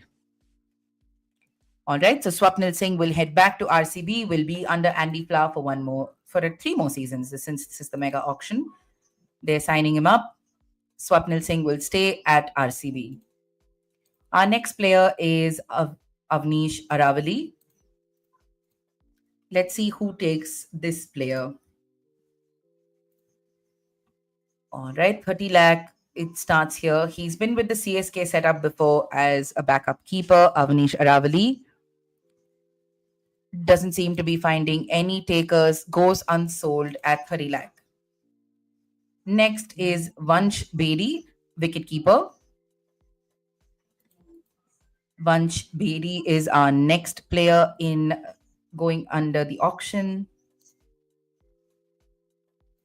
Let's see if he's going to go anywhere. At the moment, opening bid of Vansh Bedi. We are not seeing any opening bids for Vansh Bedi. He will go unsold as well. He did have a decent Delhi Premier League earlier this year, but he will not go to any team at the moment. He will pass. Harvik Desai is the next on our list. Let's see. He also goes unsold at 30 lakh.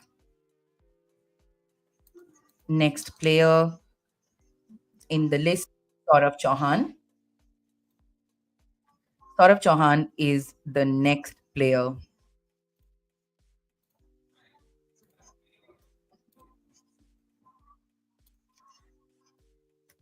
Saurav Chauhan. Harvik Desai is unsold. Saurav Chauhan also unsold. Our next player is Gurnoor Singh Brar.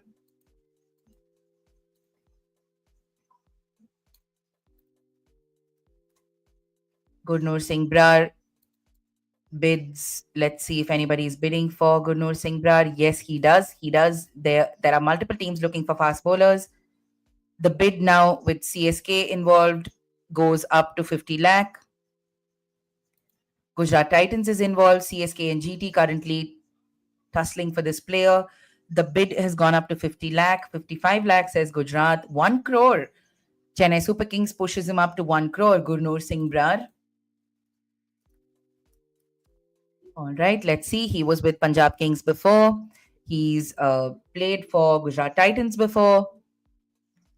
Let's see where he's headed. Right-handed batter, right arm fast bowler. Let's see where he goes. He was called up for the Team India's nets as well. They had taken his services over there. He stands really tall at 6 feet 4.5 inches, so has been very key. Can really bring in a lot of spice as far as his pace bowling is concerned. Let's see where he's headed. As part of their preparation for the Bangladesh series, they had, of course, called in Gurnoor Singh Brar for that 4-day camp. He's played 5 first-class matches, was part of Punjab Kings during the last IPL season. His first-class record is fairly modest, but 6 feet 4 inches, a very disconcerting bounce. He can generate a lot of skiddy pace. It's earned him a place there. So, as it stands, Gurnoor Brar goes to Gujarat Titans for 1.3 crores. I'm sorry. The next pace bowler is Mukesh Chaudhary. Mukesh Chaudhary immediately gets interest from Chennai Super Kings, 30 lakh. 30 lakh comes CSK. CSK is happy to jump in at 30 lakh. 30 lakh for Mukesh Chaudhary. All right. Chennai doesn't seem to have any competition here, and Mukesh Chaudhary will head to Chennai Super Kings for 30 lakh. All right. So that's Mukesh Chaudhary. Saqib Hussain is the next bowler on the list. Saqib Hussain. As it stands, Saqib Hussain doesn't look like he's gotten any bids. Saqib Hussain. Let's see. Is anybody interested in Saqib Hussain for 30 lakh? His base price is 30 lakh. Let's see if anybody is interested in this player. 30 lakh for Saqib Hussain. We're not seeing any. Doesn't seem to be any changes here. And the player will pass. Let's see. Vidvat Kavirappa is the next player. Unsold goes. Saqib Hussain goes unsold. Vidvat Kavirappa is the next person in the auction list. There doesn't seem to be any teams coming in. He goes unsold at his base price of 30 lakh. Unsold at the moment is Vidvat Kavirappa. All right, let's see. Nobody is up for Vidvat Kavirappa. He will go unsold. The next bowler on the list is Rajan Kumar. Let's see. Saqib Hussain was with KKR last season. He doesn't find any takers. Vidvat Kavirappa, the Karnataka fast bowler, was with Punjab Kings. Doesn't find any takers. Mukesh Chaudhary, the Maharashtra fast bowler, only finds interest from CSK. Rajan Kumar, let's see who will go for him. At the moment, there seem to be no bids for Rajan Kumar. No takers for him as well. He will go unsold. He was with RCB in the 2024 season, but he will not find takers this time. Next up is Zishan Ansari. Zishan Ansari is our next player. Zishan Ansari, he will get the spin bowlers, that section of the auction started.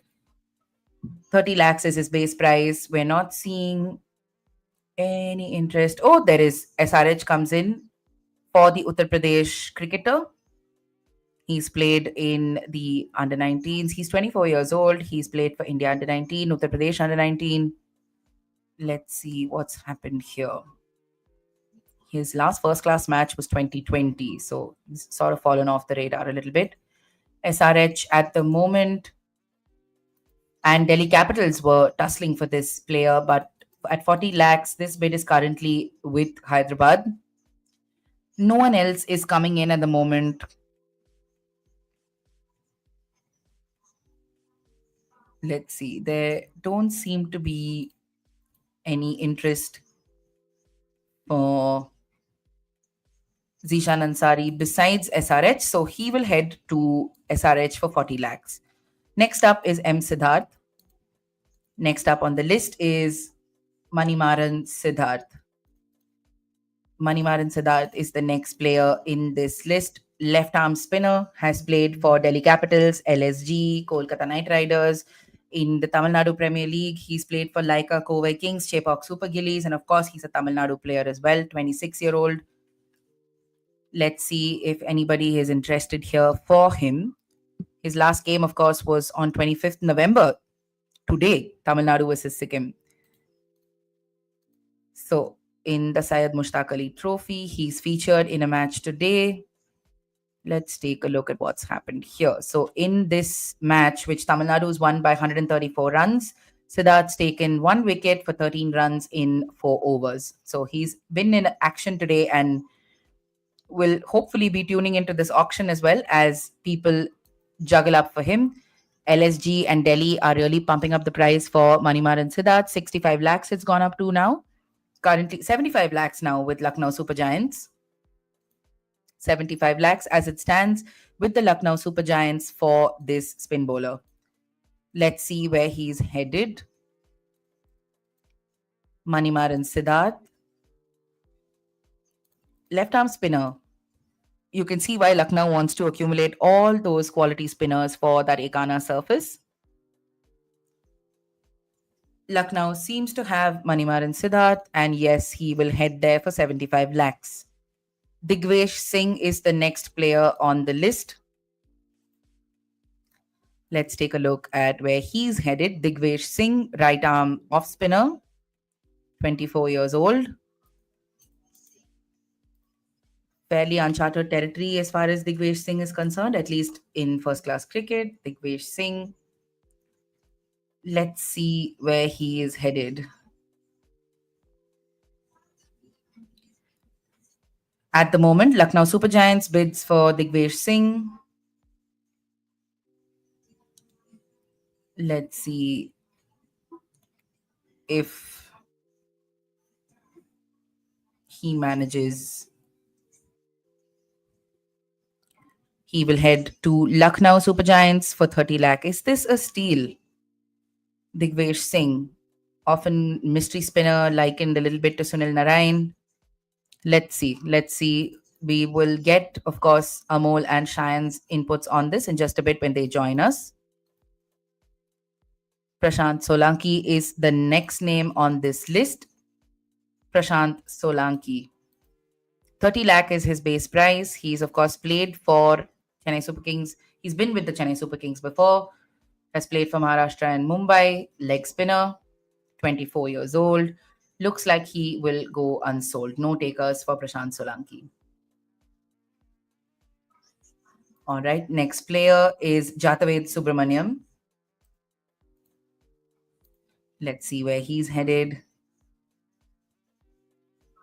He's played for Hong Kong. He's played for Sunrisers Hyderabad. In the TNPL, he's plied his trade for Laika Kobe Kings, CHM Madurai Panthers. He was named Player of the Tournament at the 2014 ACC Under-16 Elite Cup played in Qatar. He seems to be heading unsold now. Jataved Subramanian will go unsold. A base price of 30 lakhs, no takers for him. So that ends the spinners. We will now head to batters, and there are a couple of overseas names here. Finn Allen is the first one to come up in this list. Capped batters. Occasional wicket-keeper as well here and there, the New Zealander. He's previously been with the Royal Challengers Bangalore in the IPL. He's played for Southern Brave as well in the 100, Wellington back home, Birmingham Phoenix in the 100, San Francisco Unicorns in MLC.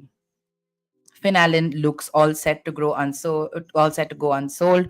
He's coming with a 2 crore base price.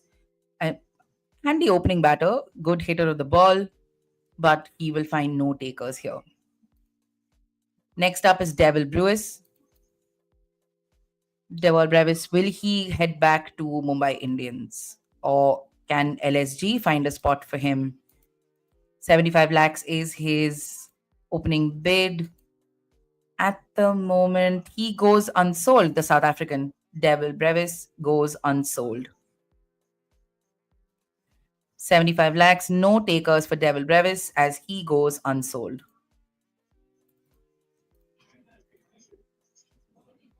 This might be a little disappointing for the youngster as he was given a few opportunities in the middle, but then he ended up just largely losing his space to better capped players in the Mumbai Indians lineup. So he is not going to find space at the moment. He could be recalled. Don't lose hope. The next name in the fray is Ben Duckett. Ben Duckett comes in at a 2 crore base price, but he will go unsold. In a lot of senses, I think it's this 2 crore base price that's really hitting some of these players' chances. Had they reduced their price, they might have actually found takers, perhaps. 2 crores right now, it is.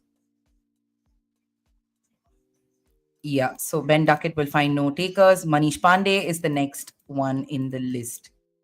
Manish Pandey. Where will Manish Pandey head?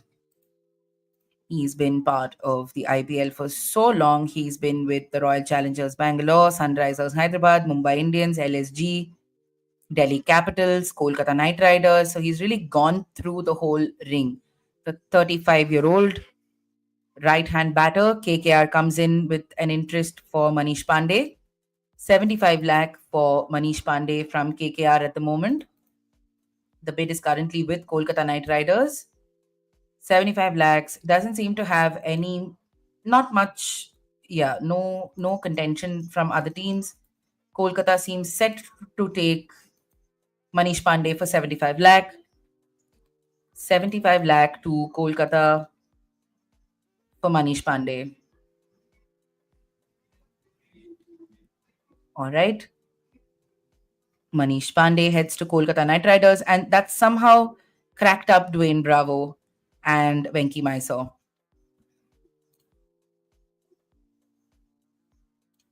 All right, Sherfane Rutherford is the next player here. He was with KKR in IPL 2024, the 26-year-old from West Indies. 1 crore and 50 lakh is his base price. It doesn't seem like we have interest. Oh, no, we do. Gujarat Titans come in for Sherfane Rutherford. MI comes in at 1 crore 60. 170, 180 says MI, 190 says Titans, 2 crore says MI. All right, Sherfane Rutherford going for 2 crores now after a 1.5 crore base price. Let's see where he's headed. He's played, of course, for Sunrisers Hyderabad as well. He's played for Mumbai Indians, Delhi Capitals. So he's also been around a fair amount. He's played for RCB as well. Quite a regular in the Pakistan Super League. Let's see, 2 crore 60 with the Gujarat Titans at the moment is where Sherfane Rutherford is. He's known to be a handy all-rounder, can bowl medium pace, impactful cameos with the bat. He started his first class career in Guyana in 2016. He made his CPL debut, that was his first T20 in 2018. Gujarat will get Sherfane Rutherford at 2 crores 60. Another solid buy for the Titans. Shahbaz Ahmed is the next name here. Shahbaz Ahmed. Let's take a look at where Shahbaz Ahmed is headed. All right, 1 crore. Okay. So my list initially had Ashton Turner and James Vince as well, but I don't know why we've not gone through them. Shahbaz Ahmed, LSG gets itself in the mix for 1 crore. Delhi Capitals also gets involved for Shahbaz Ahmed. Super Giants are getting involved for him as well. Left arm spinner, left hand bat from Haryana. He started playing local cricket sometime around 2015. He moved to Kolkata to try his luck in club cricket, and that is where he developed that left arm spin and transformed into an all rounder. So he's been with Sunrisers Hyderabad and RCB before. Let's see if Shahbaz Ahmed will head somewhere else. His IPL career involves 55 matches, 21 wickets at an economy of 9.4 with a best figure of 3 for 7. SRH gets involved for 1.6 crores. Does SRH have the money to splurge on Shahbaz Ahmed? Will they? I mean, I know former player, but do they want to bring him back? 1.6 crores is where it stands. 5 crores is all LSG has. 4 crores is what SRH has. So SRH has only 14 players. They still need to figure out 4 more. So they need to be a bit frugal with their money. LSG, the current bid sits with Sunrisers Hyderabad at 2 crore 20. 2 crore 20 for Shahbaz Ahmed from Sunrisers Hyderabad now. Where is this going to go? Is LSG going to come back? Yes, LSG pushes it up to 2 crore 40. 240, LSG is happy to bump it up. And Sunrisers get out of this bidding war. At the moment, Shahbaz Ahmed is headed to LSG. LSG 2 crore 40 for Shahbaz Ahmed at the moment. That is where he's headed to the Ekana Stadium and the Lucknow Super Giants. Looks like he's headed there as well and sold. Next player, Moeen Ali. Moeen Ali, he's been around for so long, the England all-rounder. He's, of course, played for a bunch of teams, Chennai Super Kings, Royal Challengers Bangalore. So let's see where he's headed. He's, of course, also featured heavily in the PSL, in the 100, now in SAT20. He's with Team Abu Dhabi as well. He has been with Team Abu Dhabi as well in the Abu Dhabi T10. So let's take a look at where Moeen Ali is headed. Comes in with his right arm off spin and a handy all-rounder. We've seen how he was with Chennai Super Kings, left-handed batter. But as it looks, 2 crore is a bit too much for Moeen Ali, who's 37 as it stands, the man from Birmingham, and he will go unsold. Tim David. Now, here come the bids. Tim David from Australia, born in Singapore. Right-hand bat, right arm off spin for Tim David. And we have Sunrisers and RCB coming in to bid for Tim David. 240 says Hyderabad, 260 says Bangalore. At some point, SRH will have to back out of this because RCB is a little better placed here. 260 says RCB. 38 IPL matches, 659 runs at a strike rate of 170. He's always come in that second half, looking to finish innings. Has been incredibly important for Mumbai Indians when he was with them. Let's see if they manage to... Will they come in? Will they figure a way to get involved here? RCB has 13 crores in their purse. SRH has 4 crores. So a 2 crore purchase of Tim David will heavily dent their purse. They'll have to really scramble then for scraps later on. So SRH has 14 players. RCB has 12 players. They go up to 280 and 3 crores says RCB. And it's a simple decision for SRH to go out of reckoning here. Royal Challengers have the bid now for Tim David at 3 crore. Let's see if anyone else is interested in Tim David. And no, RCB will get Tim David. That's interesting because now they have Tim David, Virat Kohli, Liam Livingston. Nice little mix of players going on in RCB. Let's take a look at their other batters as well. They've got Phil Salt as well, Krunal Pandya, bunch of players. Rajat Patidar on his day can really hit. Bhuvaneshwar Kumar, not a bad hitter of the ball either. So, solid. Next up comes Deepak Hooda. So, in case you missed it, Tim David heads to RCB for 3 crores. Let's look at Deepak Hooda, where he's headed. Will he go unsold? Deepak Hooda, at the moment, there's silence in the beginning. Silence for Deepak Hooda, but no silence. CSK will come in for Deepak Hooda. CSK raises the paddle for Deepak Hooda. RCB will want to hold on a little bit because Will Jacks is coming up. Deepak Hooda has, of course, been with Punjab, Kings 11 Punjab when it was Kings 11 Punjab. He's been with Sunrisers Hyderabad and Lucknow Super Giants. He's the skipper of the Rajasthan side, has been with Baroda, has been with Rajasthan Royals also, and has played for India. 29-year-old all-rounder, good fielder. Let's see, at the moment, from 75 lakhs, we've gone up to 1 crore 30. SRH is involved. SRH and CSK are involved in a bidding war for Deepak Hooda. CSK has 9 crores, SRH has 4.7 crores. CSK has 16 players sorted, so they're looking for 2 more at least to round out the minimum squad. SRH has 14 players and they need at least 4 more to round out that minimum squad of 18 players. So, where is Deepak Hooda headed?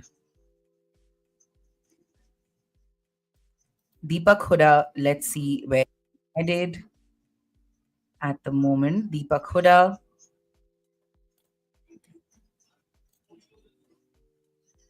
Deepak Hooda, we need to take a look at where he's. All right, let's see.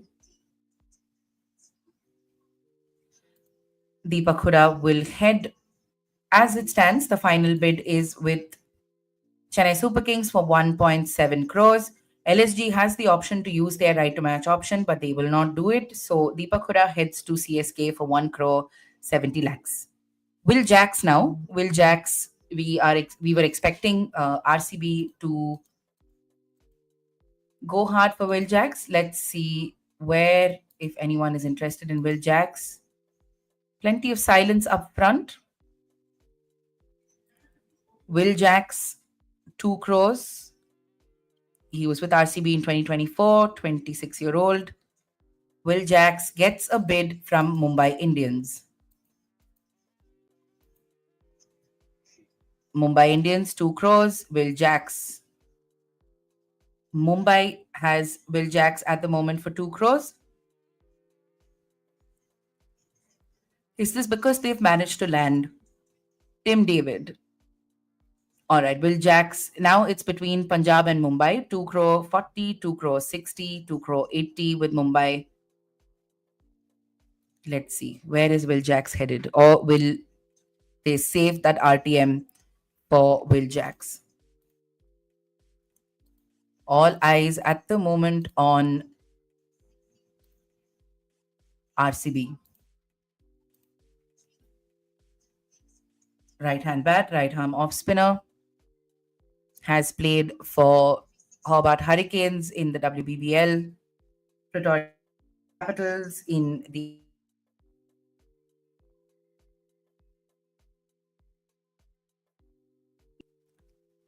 Chattogram Challengers in the Bangladesh Premier League, Royal Challengers Bangalore here in the IPL. The 26-year-old, where will he go? His asking rate has now gone up to 420, 440, 460 by Punjab Kings. Punjab has 10 crores, MI has 11 crores. So where are they going to go now? Where is this going to head?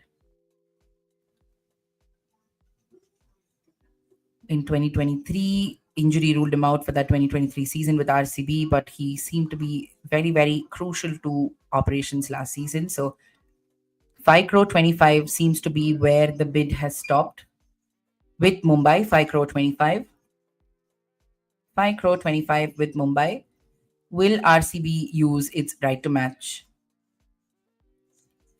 5 crore 25 with RCB. I'm sorry, with Mumbai Indians. Mumbai Indians as it stands 5 crore 25. There is a right to match option. Will RCB take it? RCB does not take the right to match option, and Will Jacks comes to Mumbai Indians for 5 crore 25. So a new franchise for Will Jacks. Mahila Jayawardene is happy about that, and Akash Ambani goes all the way to RCB. They're quite happy about that. There's handshakes everywhere. These things in the auction are really hilarious. Let's see. Anyway, there's still a lot of players to do, so we'll come back to the auction dynamics here in a bit. Next player, Azmatullah Omarzai, the Afghan player.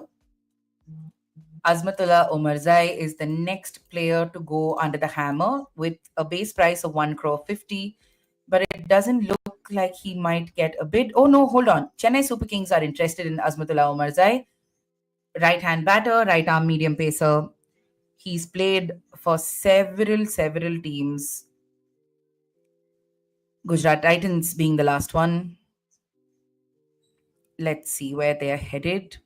He plays for the Antigua and Barbuda Falcons, has played for Jaffna Kings, Montreal Tigers, Peshawar Zalmi in the PSL.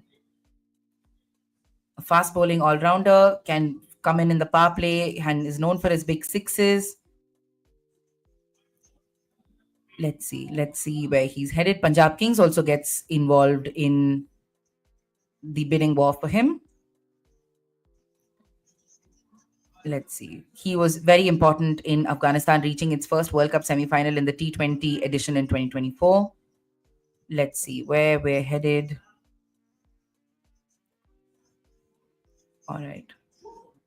At the moment, Azmatullah Omarzai looks like he's headed to Punjab for 2.4 crores.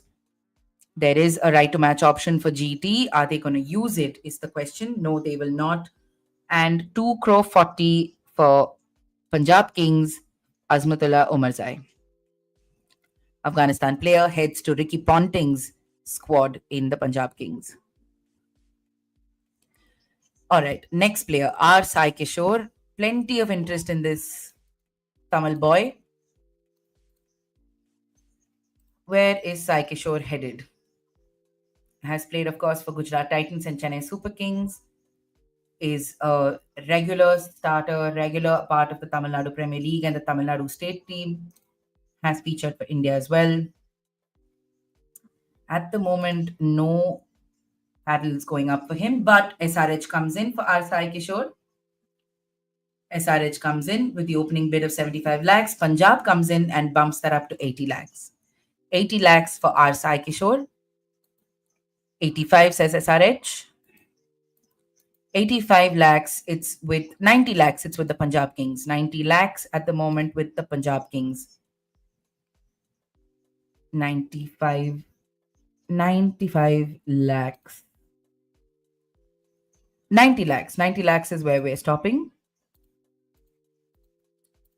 90 lakhs is where we're stopping for the Punjab Kings. Let's see what will happen with R. Sai Kishore. As it stands, it looks like he's heading to Punjab Kings. Gujarat is wondering whether they should get involved because he's been their player before. There's some discussions going on for Sai Kishore. He was with GT in 2024, the 28-year-old. Left arm spinner, left hand batter. Wears the 99 jersey, much like Ashwin. Nice and tall, so he brings those variations as well into his bowling. Let's see, there's plenty of debate here in terms of... Oh, no, Gujarat will choose not to go, and it's with the Punjab Kings at the moment. So it looks like 90 lakhs sold to Punjab Kings. There is a right to match option, and they will. 90 lakhs, they're matching it. They use their RTM. Now, what will Punjab's final bid be? How much are they willing to go? 90 lakhs is where it is at the moment from his base 75 lakh. How much further will Punjab be willing to spend for our Sai Kishore? Conversations. When Punjab is involved, they just take so much time to figure out how much money they want to spend. And again, there's a lot of discussions between Ricky Ponting, Neswaria, the analysts. They're figuring out what they need to do. 2 crores is what they're willing to do. 75 lakh. Gujarat will match the 2 crore price tag, and our Sai Kishore will stay back with the Gujarat Titans.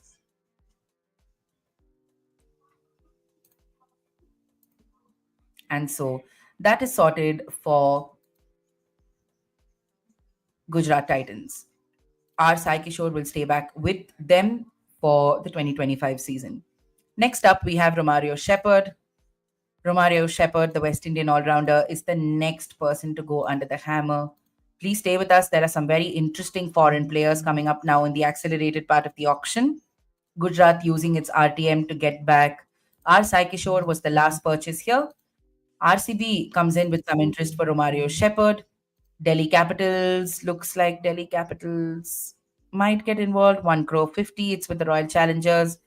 Romario Shepherd's been with Sunrisers Hyderabad before. He's been with Lucknow Super Giants before, with Mumbai Indians before. Has some experience in the Bangladesh Premier League and the CPL, apart from the MLC as well, and the Sri Lankan Premier League.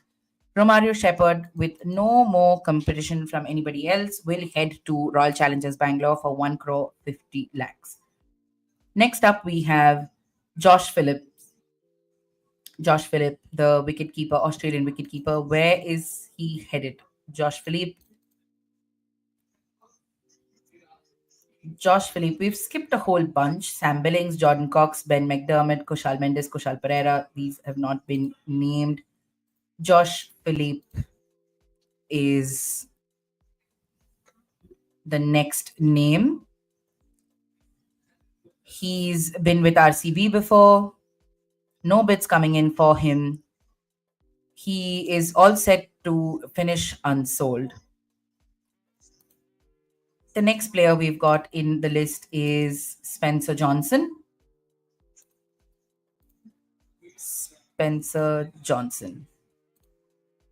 Australian fast bowler who went for a fat amount of money a few seasons back. Let's see where he's headed. Spencer Johnson. Is there a bid at 2 crore? KKR comes in for Spencer Johnson. KKR is happy to get started for Spencer Johnson. He's at the 2 crore base price here. KKR, Punjab Kings gets involved with 2 crore 20. 2 crore 20, Punjab Kings comes in with the second bid. Just when Malika is ready to sell, Punjab Kings comes in with a 2 crore 20 opening bid. Is this a replacement for Mitchell Starc? Is that what they're looking for? They're looking for one solid pace bowler. So let's see where this is headed for KKR and Punjab. All right, let's see what's happening. 280 KKR.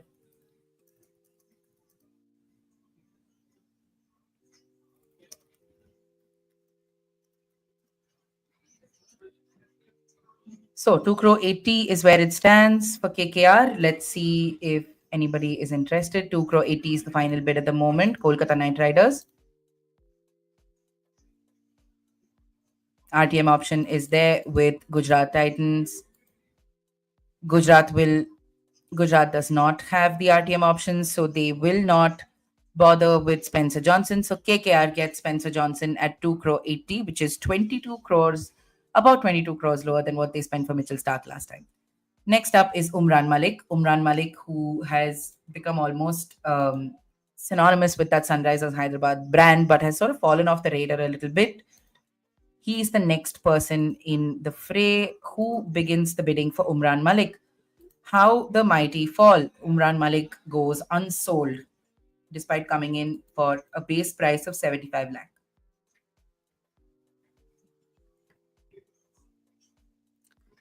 So let's see if he manages to come back at some point. Mustafizur Rahman, Bangladesh player, is the next one on the list. Mustafizur Rahman, so much experience. He comes in with not only international experience but also franchise experience. Will he come in to any team here? At the moment, it looks like Mustafizur is all set to go unsold. And that is exactly how this will finish. The Bangladesh player who's played for Mumbai Indians, Chennai Super Kings, Rajasthan Royals, Sunrisers Hyderabad, Delhi Capitals, will not find a taker in this edition as it stands, okay? As it stands. Player remains unsold. All right, Ishant Sharma is the next name, if I'm not wrong. Ishant Sharma. Indian fast bowler, 75 lakhs is his base price. 75 lakh for Ishant Sharma. 36-year-old fast bowler. He's played for KKR, Delhi Capitals, Kings 11 Punjab, Sunrisers, and Rising Pune Super Giants. And Deccan Chargers as well. GT comes in for Ishant Sharma. Imagine that, Ishant Sharma and Ashish Nehra in one side. Gujarat Titans currently have Ishant Sharma at 75 lakh. 75 lakh to GT. Doesn't seem to have any more contention. Nobody is contesting this. So Ishant Sharma will head to Gujarat Titans for 75 lakh. 75 lakh for Ishant Sharma. All right. Next up on the list is Nuan Tashara, the Sri Lankan player, 75 lakh again. Who is going to go for Nuan Tashara? The opening bid comes in from RCB. SRH and RCB, sorry, my bad. The SRH brought in the opening bid at 75 and RCB bumps that up to 80 lakh. 80 lakh says RCB. RCB is happy to spend 80 lakh. 85 says SRH. 1 crore pushes up RCB. 1 crore is a lot of money. Lot of money.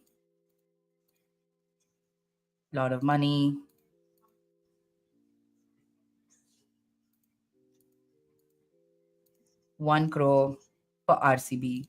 1 crore in this case. Rajasthan Royals comes in. 120 says RCB. So now you have RCB, Rajasthan Royals, SRH currently involved for this player. SRH is very soon going to find itself unable to sustain bidding here. And of course, at the 1 crore mark, SRH backs out. 1 crore 10. It starts going up now from here. 1 crore 40. There's a lot of giggles in the RR camp with Rahul Dravid particularly. Primarily looking very sleepy more than anything else. Let's see. 1 crore 50 says Rajasthan Royals. Will Mo Bobat and Prathamesh in the RCB camp decide to go forward for Nuan Tashara? 1 crore 50. Are they going to back out here and give the player to Rajasthan Royals? 1 crore 50 with the Rajasthan Royals. 1 crore 50 with the Rajasthan Royals. Oh, yes. 160 says RCB. 160. 160. Will Jake Lashmakram and Rajasthan Royals go? No, they're done. They back out at the 1 crore 60 mark. RR has about 9 crores. They still need multiple players, so they're not going to play around here. 1 crore 60 is the bid for Nuan Tushara, the Sri Lankan. No one else seems to be coming in for Nuan Tushara, and it looks like he's headed to RCB. RCB will get Nuan Tushara for 1 crore 60 lakh. 149 wickets in 108 matches in his T20 career with a best of 5 for 13. So, solid player there. Next player is Naveenul Haq. Naveenul Haq, the Afghanistan pacer. with a nice little history of skirmishes, particularly with a Delhi boy. Let's see where he's headed. Let's take a look at where Naveen Haq will go. As it stands, of course, Raimanullah Gurbaz has been sold, Noor Ahmad's been sold, Omar Zai has takers, Gazanfar has had takers. Let's take a look. Naveen Haq at the moment will go unsold. Unsold at his base price of 2 crores will be Naveen Haq. Next up, Jaydev Unadkar, who at one point was the most expensive buy in the IPL a few seasons ago when Rajasthan Royals took him for about 9 odd crores. Let's see if anybody is taking him for his base price of 1 crore. At the moment, doesn't look like there's any interest for Jaydev Unadkar. Let's see. He's most likely to go unsold. Seems to have no takers. SRH seems to be thinking about this, so we will take a call, like we will wait for them as well. SRH is waiting, and SRH has bid for Sunrisers Hyderabad. Jaydev Unadkar at the moment heading to Sunrisers Hyderabad. Sunrisers Hyderabad.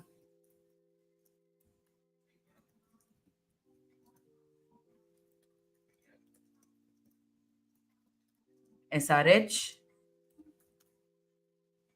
SRH will take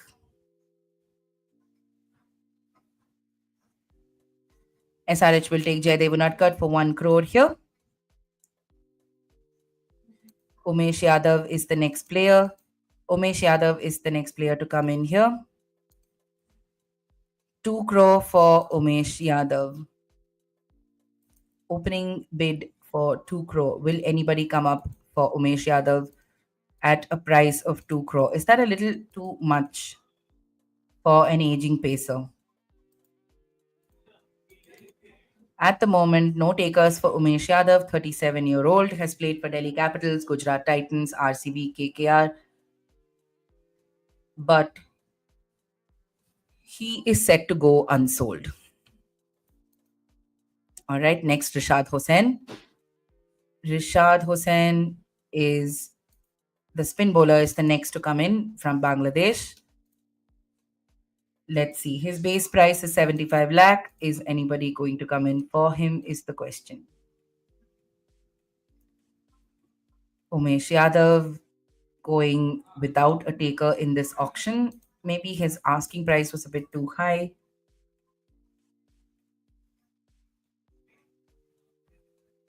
Rishad Hossain is set to go unsold. And he does. Rishad Hossain will find no takers. He was a bright spot for Bangladesh in the T20 World Cup earlier this year, but he will not feature in the IPL as it stands. Next up is Harnoor Pannu. Harnoor Singh Pannu is the next cricketer who is in the fray for the auction, belonging to Jalandhar. 21-year-old leggy. Punjab Kings comes in promptly for the Jalandhar boy. Punjab Kings comes in for Harnoor Pannu at 30 lakh. There's some discussion in the Gujarat camp. Are they interested?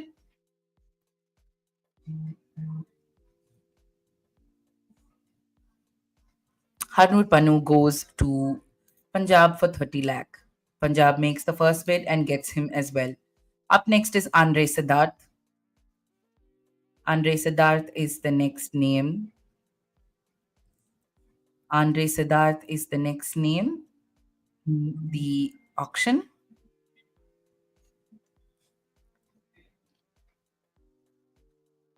Okay. Let's see where we are at the moment. Andre Siddharth, 30 lakh, uncapped Indian.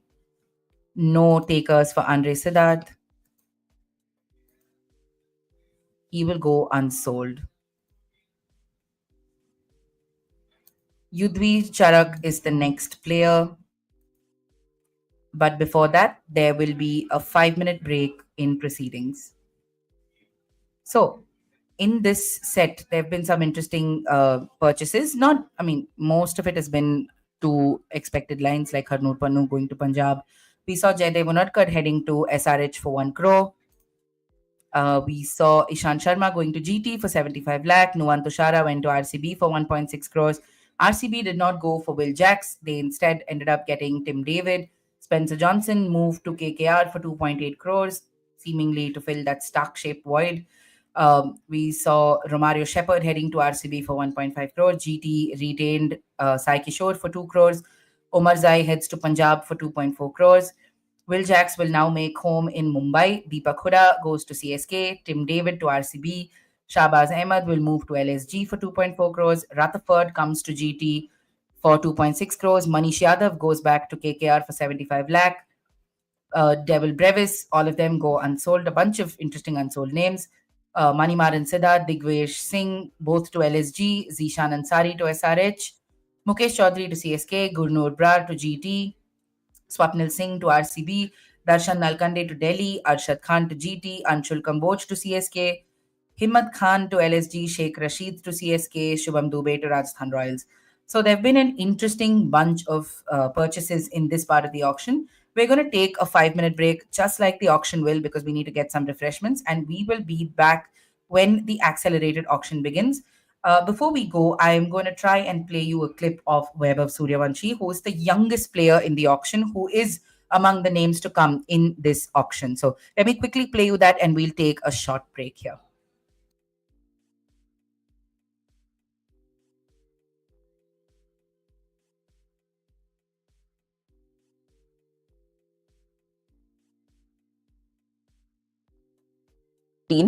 Vaibhav Suryavanshi has become the youngest player ever to be named in the IPL auction player list. The BCCI revealed a list on Friday featuring 574 players who will go under the hammer at the highly anticipated mega auction set to unfold in Jeddah, Saudi Arabia on November 24th and 25th. Among them, Suryavanshi, the promising left-handed batter, stands as the 491st name in the lineup, positioned within the 68th set under the uncapped batter category.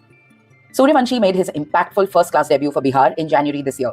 Adding to that impressive rise, he was selected for the India A squad that faced Australia A in 2 multi-day red ball matches during September and October this year, where he showcased his potential with a stellar century in the first match. Although still in the early stages of his career, Suryavansh's stats reflect 5 first-class matches under his belt. Across 10 innings, he has accumulated 100 runs, with his highest score being 41. Despite these modest figures, his performances hint at a talent ready to break through on the big stage. Who do you think will bid for Vaibhav Suryavanshi in the auction? Let us know in the comments section.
Occur ahead of the auction when Rishabh Pant was not retained by the Delhi Capitals.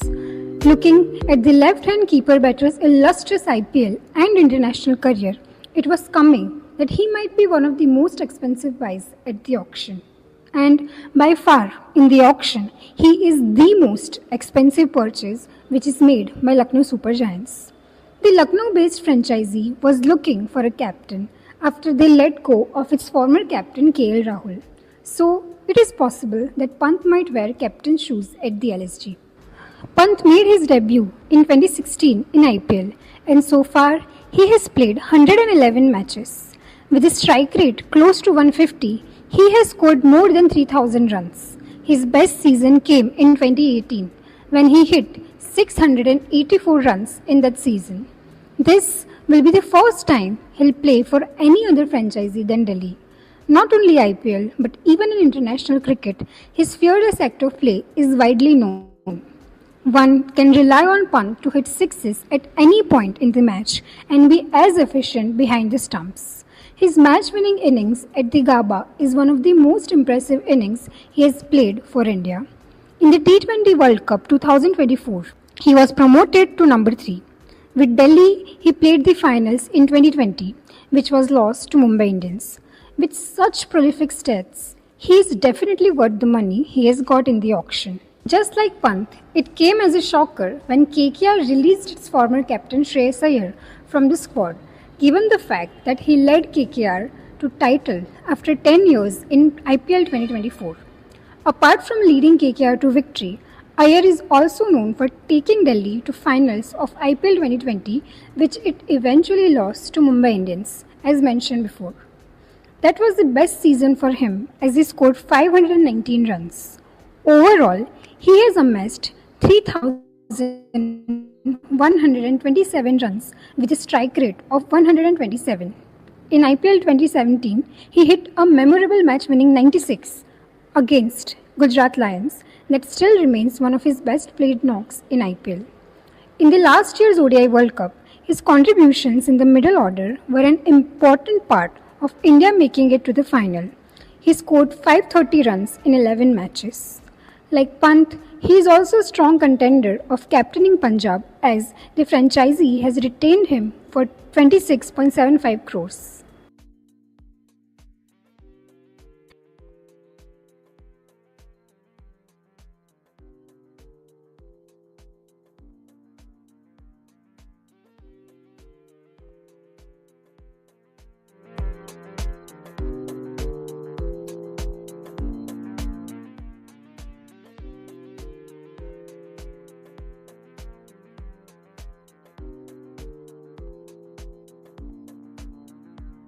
Arena is going to be in the news for the next couple of days in the world of cricket.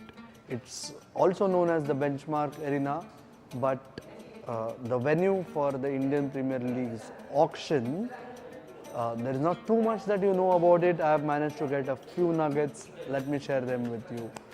To begin with, Abadi Al Johar is one of the most popular Saudi Arabian singers.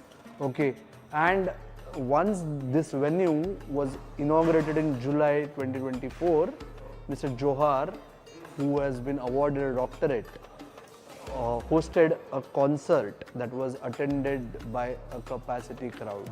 The capacity of the arena, if you have a standing crowd, okay, around the stage, it can accommodate almost 10,500 spectators, and 5,000 of those are obviously seats.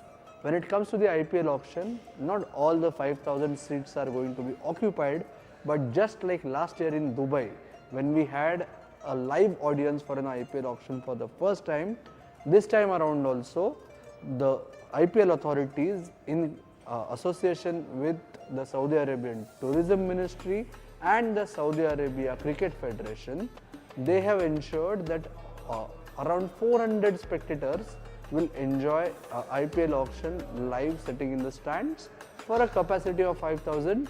But just like any other cricket match, you on your camera will feel that it's a full house. But live audience obviously adds an extra zing to the IPL auction. We saw that last year, we'll see that this time around as well. Coming back to the arena, it has hosted almost a dozen concerts, primarily all of them music concerts, in the last 4 months since it has been ready. But the arena will come to the global fore for the first time with the IPL auction. But more than the IPL auction, which is expected to create plethora of records with regards to players raking in the big bucks, the Benchmark Arena holds a record of having been completed in 79 days. Yes, you heard it right. 79 days is all it took to create this plus facility, which is spread over 14,000 square meters. Besides the capacity and the auditorium, it has 17 royal rooms. Okay, and in the next few weeks, it will have 9 restaurants in the premises. And all it took was 79 days for an exceptional team of engineers and hundreds of workers who slogged in day and out to ensure this world-class facility, which has been kind of prepared to put out Saudi Arabia on the global stage, was ready in a record span of time. That's for the record construction time, but like I said, we are expecting a lot of newer records with regard to IPL's money spinner event every year. You can tell us in comments the record bid that you expect and the player that you are expecting it for. That's it from me for now. You keep coming back to our platform for more updates about IPL auction and in the world of sport. Thank you.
Welcome to proceedings here in the IPL auction. At the moment, money spent is 587.30 crores. Jeez.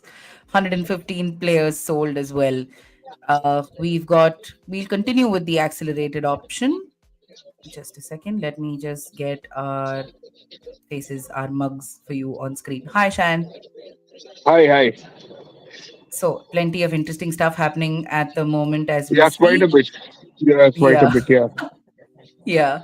So, let's just take a look No, at what's happening. and you know what is a good thing. I mean, I just went out and to meet somebody, and even the everyone on the road, like cabbies, the shop owners, a lot of people are glued to their smartphones. They're all watching, and Phones. suddenly I Yeah. realize as if I'm not the only one watching it.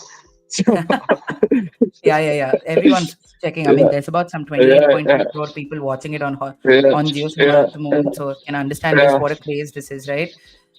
Got it. Absolutely. So we've Yeah. had, I mean, the accelerated auction will keep continuing, and I guess for the ease of people watching this stream, I'll maybe just put the sold unsold on the text here so that we can keep continuing our discussion.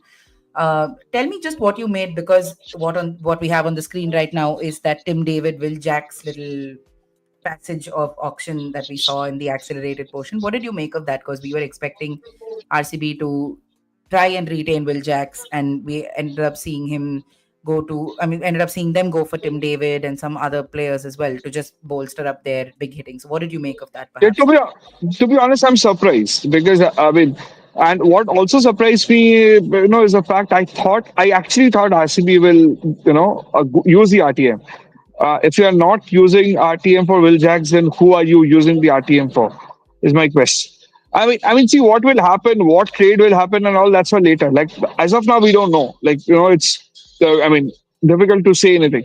But the point is, what was also, for once, I think RCB seemed clueless, and I think for me the best scene from that whole thing was Akash Ambani walking up to Prathamesh Mishra and hugging, giving him a handshake. No, I'm sure that's a great, good gesture for sure. But I mean, I thought RCB will go for Will Jacks. I don't know what the strategy is, and that, like I was telling you in the afternoon, this is the beauty of auctions. At times, it baffles you with some of the, some choices baffles you. You don't even know what is happening there, and I think at times the whole situation and the whole scenario also gets onto to the people around who are there on the table as well. So I think, yeah, Got it. Absolutely. We're also DC seeing. Dhawan unsold. I okay, a little say Rajavardhan Hangarkar Kulkarni. But like we said, yeah, Lavanya, you never know. Like still a little bit past remaining at the end. What will happen? I'm Yeah, actually yeah. surprised there was no. Saurav Netravalkar was not shortlisted. I was very surprised. Uh, Yes, yes. but I Saurav was surprised by that Netravalkar, too. everyone was talking about it, and then see, this is again what IPL is different from international cricket and all that. All of a sudden, sort of became the talking point during the T20 World Cup because of his obviously his education background. He works for Oracle and everything. Hmm. He was a great story. Like he was a great story. And then Exactly. suddenly you don't play cricket for a while. I mean, even though obviously the US leagues you play, but this sort of sign of you. It is also an indication that you are. Out of sight, out of mind kind of thing. And Hmm. I'm very surprised. I mean, Saurav Netravalkar with that thing that he brings in could have been a great story for any teams. Yeah, like Yeah. I said, it's tricky at times to understand what actually goes, and you know, and like we keep discussing, but Lavanya, on a little lighter note, this time the phone calls have reduced. If you have noticed, Yeah, yeah. They've got a bigger contingent yeah, sitting at their yeah, place. yeah, yeah, Yeah, yeah. yeah, yeah, Larger yeah, contingents. Clearly, the Saudi yeah, hospitality is paid off. yeah. They've flown in everyone possible from that team. The only person I'm seeing with the earpod is Kavya. No one else has a Yeah. earpod on. Yeah, so No, I'm no, no. seeing I also saw a few franchisees, KKR and obviously Delhi that did the Mr. Mysore I obviously saw with the phone. But yeah, that I mean, see, these are like they also get paid. the what is happening and all that. So it is a tricky at times. But yeah, I'm also glad. Another good decision by Chennai Super Kings is to have Deepak Hooda. Because Yeah. see, Deepak Hooda, obviously his bowling has been, he's been, I think, given a warning for his bowling action, so Yeah. which Yeah. might not, which might not allow him to bowl. But then, in this format, I agree that he didn't have a good outing for LSG in the last edition of the tournament. So Deepak Mm. Hooda is a solid T20 player. Like he on his day he can actually come in very handy, and it's always good to have a good bunch of people around, which is who are young, who know the format well, and have led teams at a state level and been there for a longer time, played international cricket. So Deepak Hooda definitely adds a lot of value to that middle order. If and when he is required, if Chennai Super Kings decides to go for a little bit variation and doesn't want to, especially I think Huda will come in handy in the second half of the tournament, where you obviously tend to check your middle order. Some things don't really go your way. So yeah, and Akash Singh, LSG, 30 lakhs, great. Absolutely. LST is actually going around buying a fair amount of players now. I think in the last, they've gotten Akash Singh, they've gotten a bunch more. Hold on. Shahbaz Ahmed now gone to Lucknow Super Giants. Digvesh Singh gone to Lucknow Super Giants. Manimaran Siddharth to Lucknow Super Giants. So they've been a little busy. Himmat Singh's also gone to them. They've been a bit busy in this accelerated portion. As far as it has gone up so far. So now let's see where we really end with Gurjapneet as well. Currently between Lucknow and Chennai, if I'm not wrong. No, between GT and Chennai. At the moment, his base price was 30 lakh, but the bid's gone up to 1.5 crores. So there's a fair bit of stuff happening there. But Yeah. Lavanya, to be honest, this time I'm like I told you, I'm mighty surprised with Ara's auction strategy. I mean, Hmm. because you are not even getting into the. See, you don't have too many big names in offer. Okay, Hmm. this time around, and another factor that's also happening is you are also not getting the best of the local talents. So what are you? Obviously the ones you have retained, they are there. I'm talking from the auction pool. Okay, so Yeah. I think that they should have been a little more intense about a couple of players at least. Kunal Hmm. Pandya, they almost went. It seemed that they would go all out to seal the deal. And we see Kunal Pandya offers a lot of value to the setup. His Yeah. heroics and obviously, I mean, it is also not ideal to to judge a player based on what performance he has with one team. Hmm. Okay, one season is not a benchmark for. In this IPL I'm talking about, it's not a Right. benchmark. One season might not go well, but my point is, if you're not that expensive, your player is you're getting, you should have just gone for it. I'm a slightly surprised, but yeah, like I said, this reminds me of the old strategy that we are used to. That getting the getting young people and then nurturing them and making them stars for the future.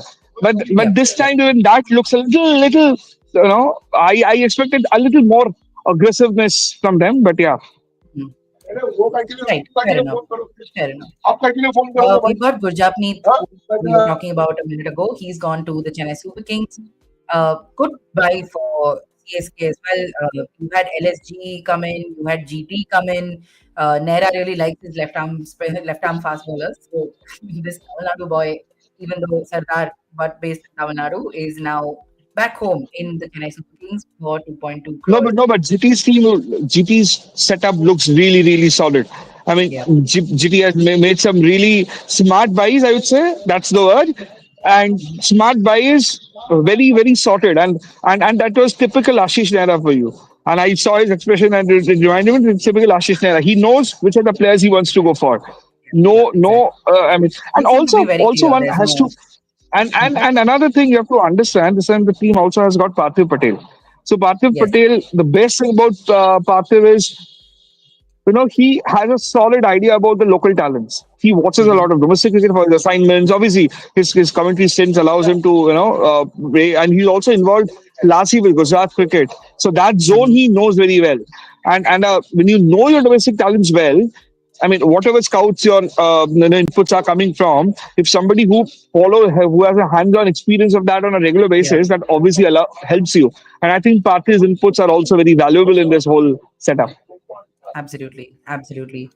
Okay, let's see. There's a whole bunch of unsold players here, but at the moment we're stuck at Steve Smith, who I do not expect a bid to go for, but it looks like there's some action happening there. No, unsold. I don't even have to try. There's just so much clapping happening in the department, so we know that Steve Smith is gone unsold. No offense to the player at all. No offense to the player at all. We just have a colleague who's a big Smith fan, so we like ribbing him around a little bit.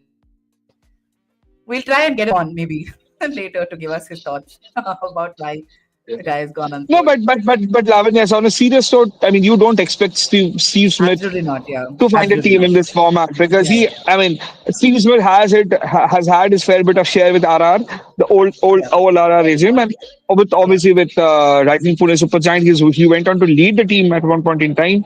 yep, yep, Was yep. not really effective for the format, Yeah, and like I said. Even though we go for reputation, this franchisee cricket is a altogether different ball league altogether. Like here, yep. you might be a great player, but the franchisees might not consider you as a great pick for their thing. So yeah, Yeah, yeah, there you absolutely. miss And out. we know he's better suited to the larger format as well. If there was a World Test Championship type equivalent like a T20 equivalent of a Test Championship, maybe I'm sure he'd be like the first name you'd sort of draft over there, right? All right, let's take a Yeah, look at absolutely. even Sikandar Raza has gone unsold, which I mean, I think he's not that bad, is he? How do you sort of take that? The Zimbabwe player not finding anybody. Sikandar Raza is actually a solid hand. I mean, I would. Yeah, See, I don't expect a bidding war for him, perhaps, but at least a small level, base price some still. sort of Yeah, pricing. Yeah, yeah. at least the second that has come in handy. Little bit of opportunity he had with the Punjab Kings. He's proven his mettle. But Mhm. yeah, some strategies, some calls are like beyond reason. Yeah, So yeah, I would have expected him to yeah. find a taker. So that's a little disappointing for him. Mitchell Santner now looks all set to jump teams to Mumbai Indians. Gone to the Mumbai Indians, Mitchell Santner for 2 crores. And first bid and they get it. There's just no contest over there at all. Okay, Sadly, that's there's no interesting. team from Pune. Yeah, good lord. Let's see. Mitchell Santner to MI. Who's up next? Jayant Yadav. Okay, let's take a look at somebody like a Jaydev Unadkar heading to Sunrisers Hyderabad, right? Like for 1 crore. What do you make of that? See, I mean, Jaydev Unadkar, I feel is like you said, it's quite similar to Steve Smith. Jaydev Unadkar is a great asset for red ball cricket. White ball cricket, I'm not sure. Okay, but having said that, Jaydev obviously brings that experience. Okay, Hmm. can play a great mentor role. That's something he has Yeah, done for yeah.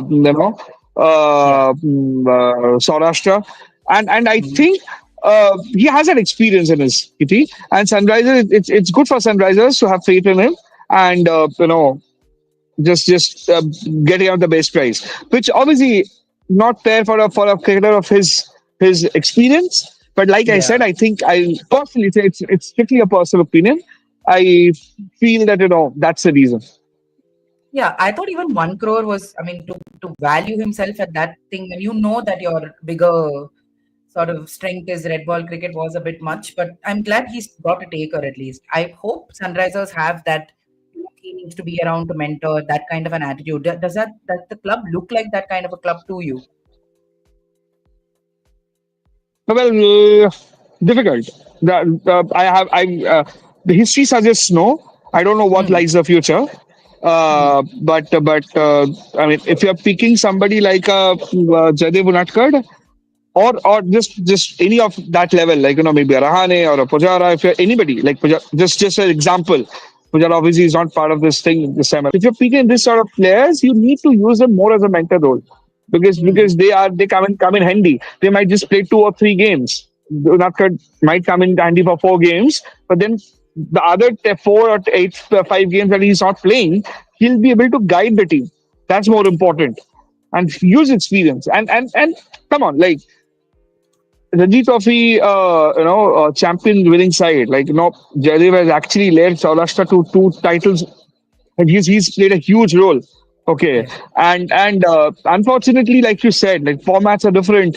But I feel Sunrisers or all franchisees for that matter who are getting these side of players should actually, you know, look at look at more look at them more as a mentor. But Lavanya, come on, you can't be giving me beamers every now and then and expect me to duck them. It's not fair.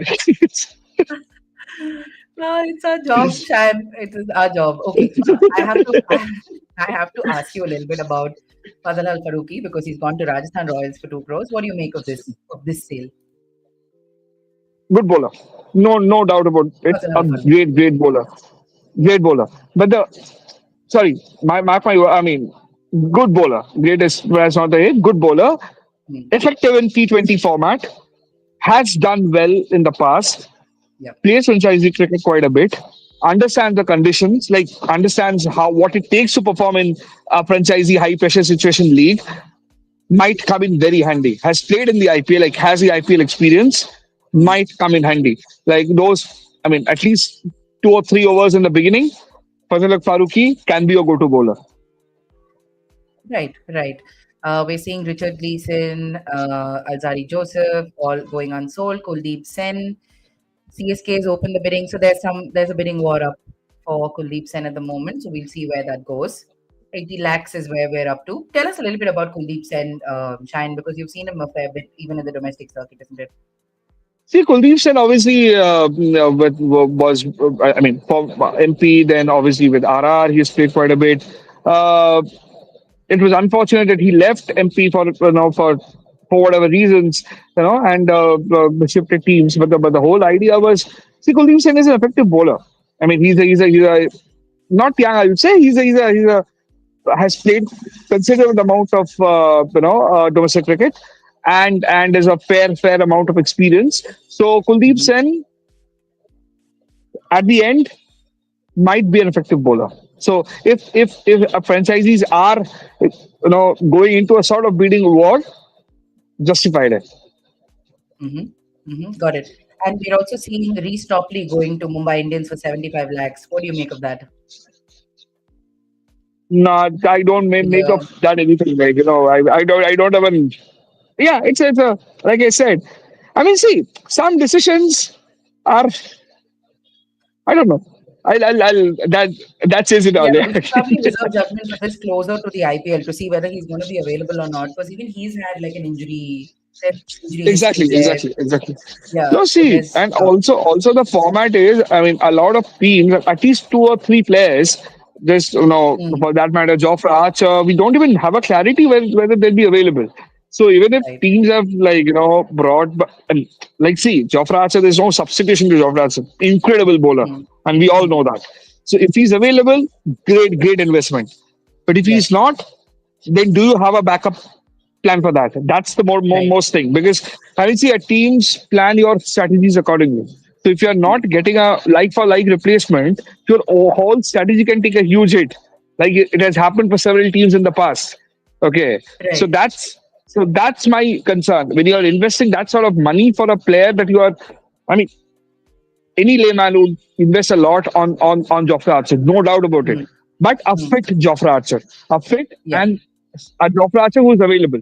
If he's not yeah. available, then obviously. So it's similarly with this guy as well. He's Topley as well, isn't it? Yeah. Fair enough. We're gonna wait to see some very interesting Indian names are also up for grabs a little later in this set. So we're just gonna wait for it to get there. We've covered, Lavanya, I think, just I think yes. no, I think just share the list once more. No, this set it'll be easier. Okay, Yeah. I'm looking at that this thing. What do you Yeah, call yeah. it? The No, no, Excel no, sheet. no. Is that okay? Just read out the names. It'll be easier. Just read Okay, out the hold on. No, names. no, no. I'll share the Excel sheet only. It'll make life easy for everybody. Hold on. Yeah, yeah, yeah. Give me a minute. Let me just share my screen. 1 second. Just a sec. Just a sec. Okay. I hope you can see where I am. Yeah. Company's coming. Okay, so Yeah. we're done. I think with Sachin Das. Are we at Priyansh Arya at the moment? Yeah, we're at Priyansh Arya at the moment. Priyansh Arya is currently getting bids from DC, Punjab, and MI. We saw he came in at a base price of 30 lakhs. DC makes the first move, and Mumbai Indians raised that to 35 lakh. Punjab then made it 45 lakh. DC then gets that up to 50 lakhs. Punjab's got it up to another 5 lakhs. So we're just gonna wait to see where Priyansh Arya sort of goes from here. All uncapped Indians for the next 2-3 lists before we get back to capped international players. So we've got all of these players. You have your Sarfaraz Khans, your Kyle Mayers, all these Matthew Short, Kamindu Mendes, Berendorf, all these guys are going to come in next. Shamar Joseph, Shivam Mavi, Navdeep Saini, all of them are coming up. We also have a whole bunch of uncapped players coming up. Lungi Ngidi, for example, is also coming up. We have Chetan Sakaria also coming up, Sandeep Warrior, and Kamlesh one Nagarkoti also. yes, Kamlesh Nagarkoti as well. We also have Chris Jordan, Nathan Smith, Kyle Jamieson, who I'm very interested to see what happens to him. And the most interesting name here, Vaibhav Suryavanshi. My God, I wonder if this guy will get a takeoff. I wonder if anybody will actually go for him. So that's something I really want to see. In Yeah. terms of what teams have in store if they are bringing someone as young as Vaibhav Suryavanshi into their fold, right? Like, what are you thinking of? It's clearly like a future investment if that's why you're taking him. Yeah, So I yeah, keep yeah. this. I mean, see, but uh,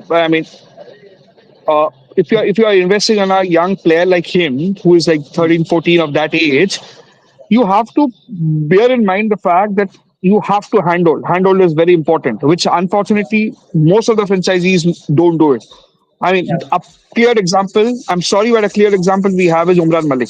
We all told about him, like we all spoke about him.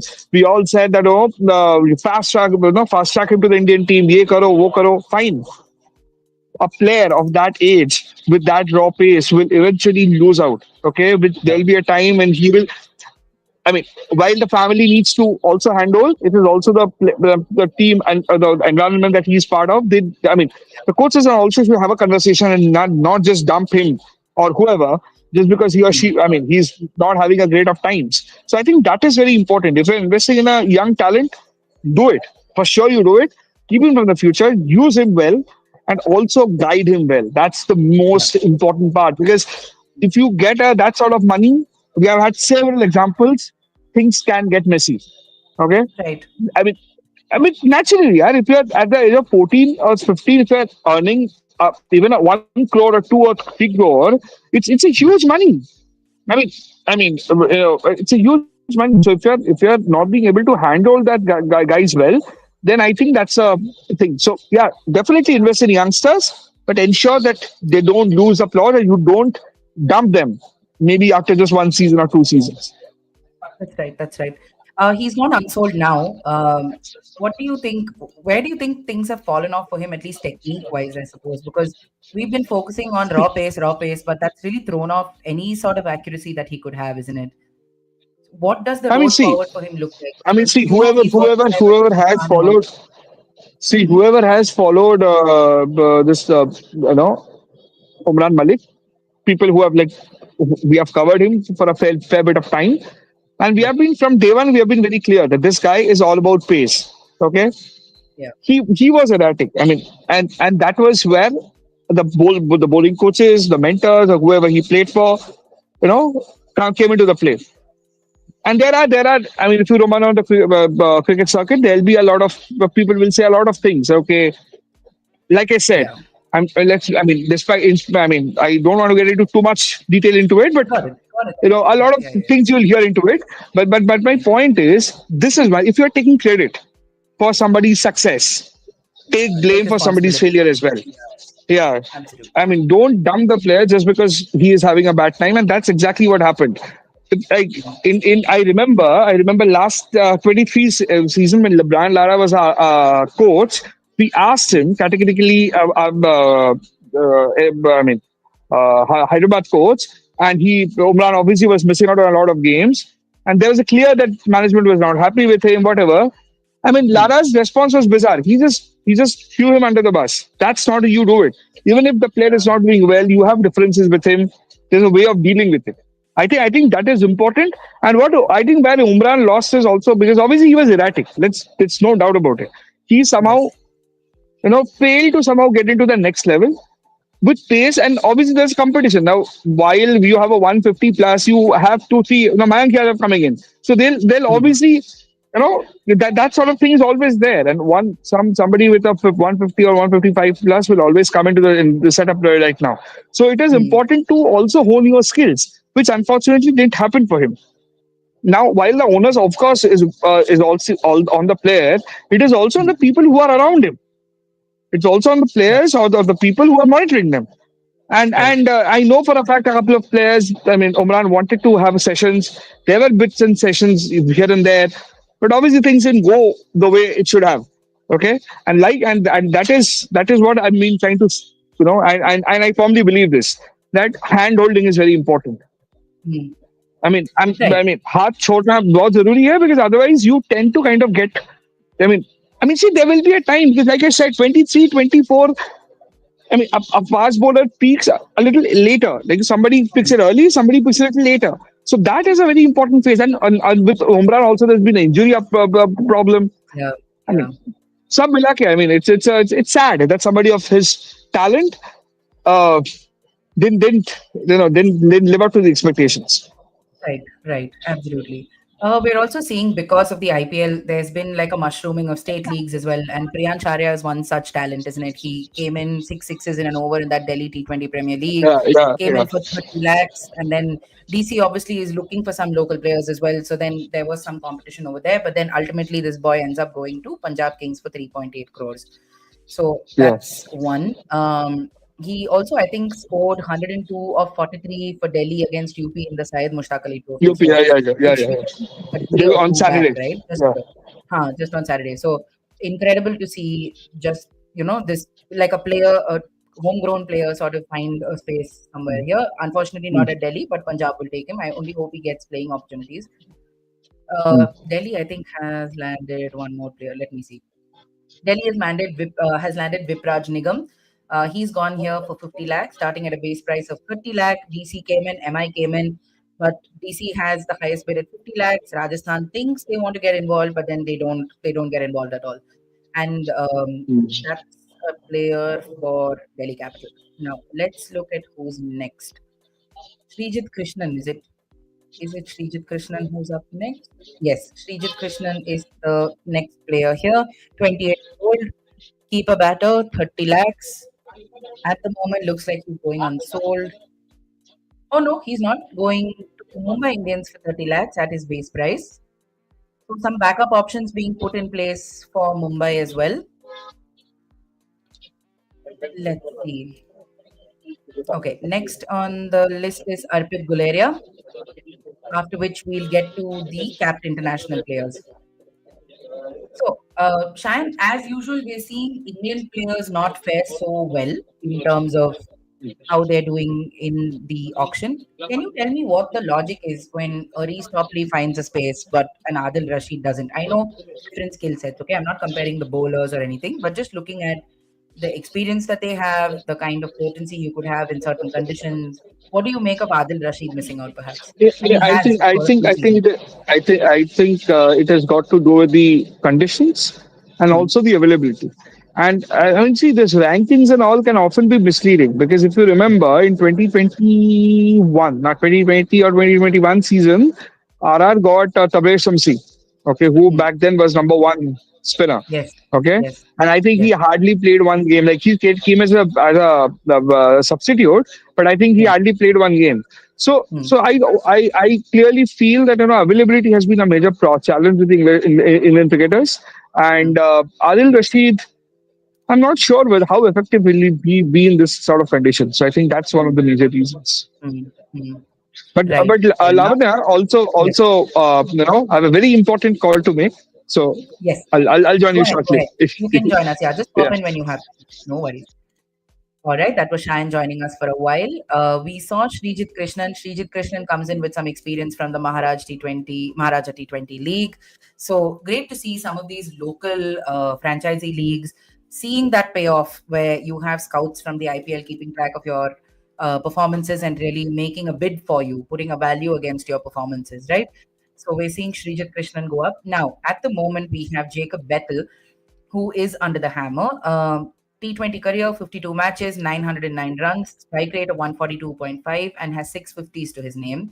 But there's, of course, you need to look at what Jacob brings to the table as well in terms of is there any other skill. At the moment, he's going up for 2.6 crores. So right now, it's between Punjab Kings and RCB. 2.6 crores. If Punjab goes for him, then they'll be left with barely a couple of lakhs. So they back off. RCB at the moment, it looks like Jacob Bethel is headed their way. 7.25 crores in their purse. Yeah, RCB has managed to get Jacob Bethel for 2.6 crores. So a nice not high like performance buy, but he's had some incredible performances in the last couple of months. He's only turned 21 last month.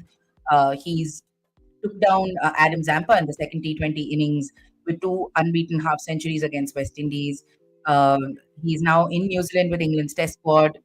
So, an all format international is where he wants to be. Bethel already has a contract with the PAL Royals, which is Rajasthan Royals affiliate in the SA20 league. And he could be a long term investment for this team, but Royals would have wanted to take him, but he ends up going to the other Royals in the fray, which is the Royal Challengers Bangalore. Next, we have Bryden Cars coming in at a base price of 1 crore, and he will head to SRH for 1 crore. I'm not sure why they went for such a high profile, like a high price tag player. Jacob Bettel is a Barbados-born England all-rounder. He heads to SRH wanted him. Vettori works with Bettel at the Birmingham Phoenix in the 100, so he was really thinking of figuring him out there. But then RCB comes and takes him away. Left-hand bat, left-hand finger spinner. So an interesting option here for the Royal Challengers. All right, next we're gonna take a look at, let's see, Bryden Cast obviously went to SRH for 1 crore.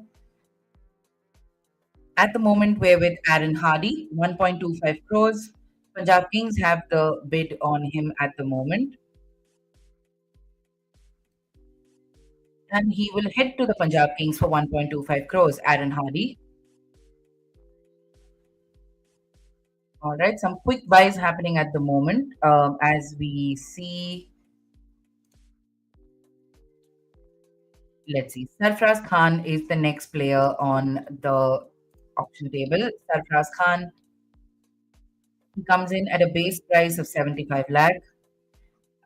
Australian all-rounder Aaron Hardy was the last sale. He went to PBKS at 1.25 crores. He's with the Texas Super Kings in the MLC. Punjab came in quite late for him, and he will join Stoinis, Inglis, Maxwell, and Ponting at Punjab Kings. Sarfraz Khan at the moment goes unsold, the 27-year-old batter from India. He will not find any takers at the moment. Next, we have Kyle Mayers. Kyle Mayers comes in at a base price of 1 crore 50. 1 crore 50 for Kyle Mayers.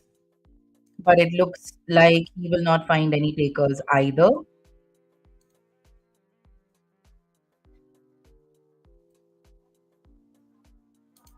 All right.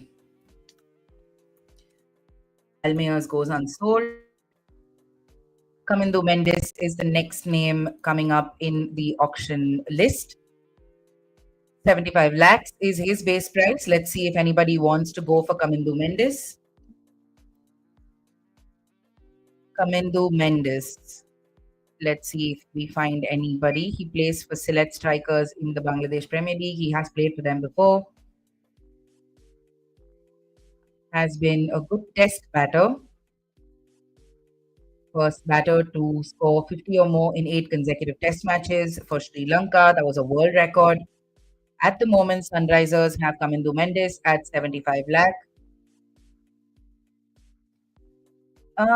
Was Kavya Maran not happy with that? I don't know why. I think that looked a bit odd. Did they not want to take Kamindu Mendes? All right. So Sarfraz Khan is the biggest Indian name at the moment in the last couple of lots that went up in this auction list.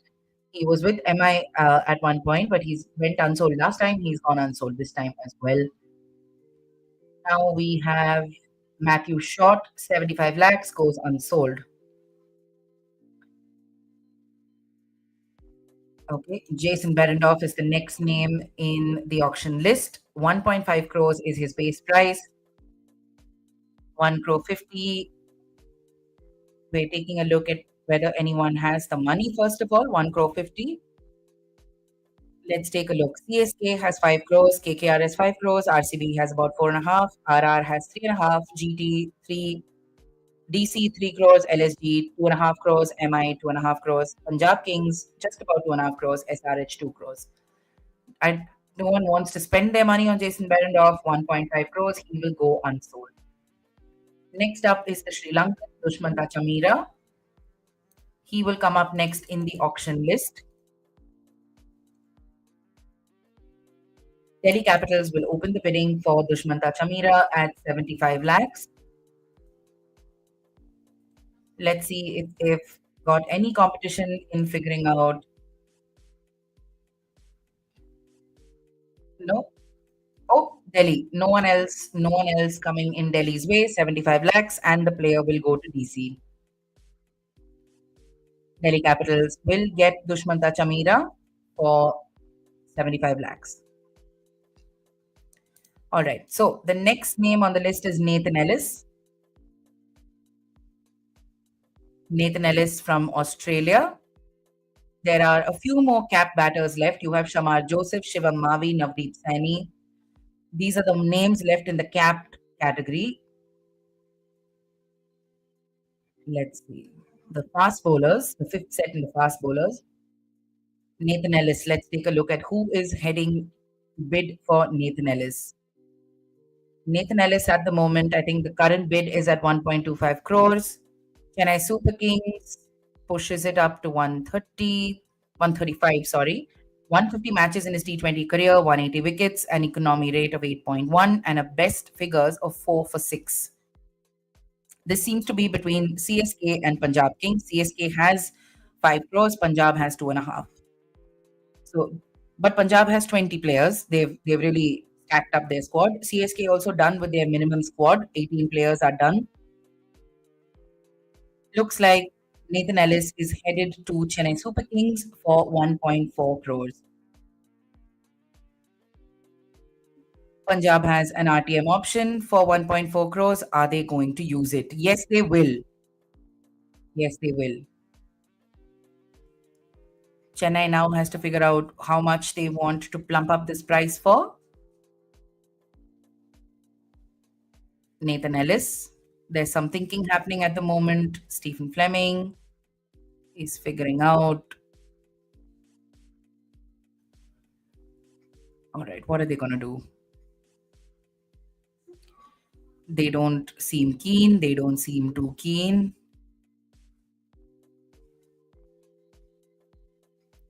Okay, what are we going to go for? 1.4 is the current bid. 2 crores is what they say. Chennai is happy to plump it up to 2 crores. Will Punjab bite the bait?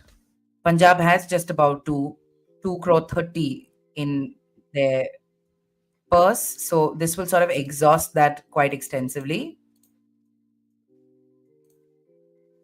Okay, let's see where this is headed. 2 crore is the final bid from CSK. Punjab is taking its time to think about this. They want to figure out whether they want Nathan Ellis or not. Let's see what they decide. Punjab taking their time to figure this out. As it stands, Nathan Ellis is with CSK, but Punjab, of course, has the right to match that bid. Let's see where he ends up heading. Punjab is thinking about it. 5.5 crores with CSK, so they can afford the 2 crores. They'll be left with just about 3. Will Punjab match the 2 crore amount? And they can't seem to decide. I have a TV in the cabin that's about, I think, 20 seconds faster than what I can see on my laptop, and they haven't even decided on the TV. So they're clearly taking a lot of time to figure out whether they want Nathan Ellis or not. 2 crores will bring them down to just 35 lakhs. They will have only 35 lakhs left, which is in all likelihood one player that they can get beyond Nathan Ellis. CSK will be left with 3 crore 30 lakh. Yes, if we cut off 2 crores from their 5.5. So decisions are plenty. I mean, just make a decision. If you want other players, there should be a timer. Next time, please keep a timer. Punjab. Fleming meets that decision with a frustrated eye roll, and after all that time, we managed to send Nathan Ellis to Chennai Super Kings. Nathan Ellis will head to Chennai Super Kings for 2 crores. After Punjab Kings do not match that elevated bid, that final bid, right? They do not match it. What do you think of this Nathan Ellis 2 crore bid? Please let me know in the comments. We would love to hear from you guys. So let me know.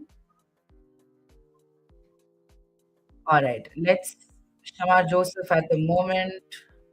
75 lakh bid from Mumbai Indians. He seems headed there. No other bids coming in from the room. The West Indian from who was with LSG last year, 25-year-old, can also bowl pace. LSG would like to exercise its RTM card, and Akash Ambani is very happy to give Shamar Joseph to LSG. He will stay with LSG. I mean, Zahir Khan really knows the Mumbai Indians, and there's an all-knowing chuckle there as he laughs about how Akash was very happy to just give up Shamar Joseph like that. At this point, it just looks like everyone's waiting to get done. I share the sentiment, guys. All right. Next up, we have Shivam Mavi, 25-year-old Indian fast bowler, was with LSG. At the moment, no bids coming in for him. He will go unsold. Shivam Mavi. There's some giggling from the room, so I'm guessing the KKR fans are getting ripped about this, but yeah, it is what it is. All right, Shivam Mavi from Uttar Pradesh. He was injured in the last IPL, so really works on teams' minds when they want to take players for this time. Shamar Joseph, of course, Mumbai wanted to come in, but LSG is the one that takes him at the end of the day. They retain that player. Okay, Shivam Mavi goes unsold. Navdeep Saini goes unsold. All right, next we have another bunch of uncapped bowling all-rounders. Apologies, batting all-rounders.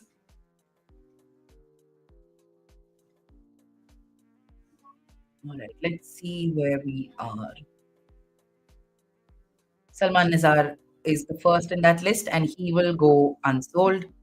Aniket Verma is the next on the list. Let's see if he gets any bids. 30 lakhs. Salman Nizar will also go. Salman Nizar goes unsold. Aniket Verma looks like he's heading unsold as well. SRH comes in for Aniket Verma, 30 lakh. I was just thinking about this. Maybe I shouldn't say unsold at all because SRH, Punjab, they're all in the mix.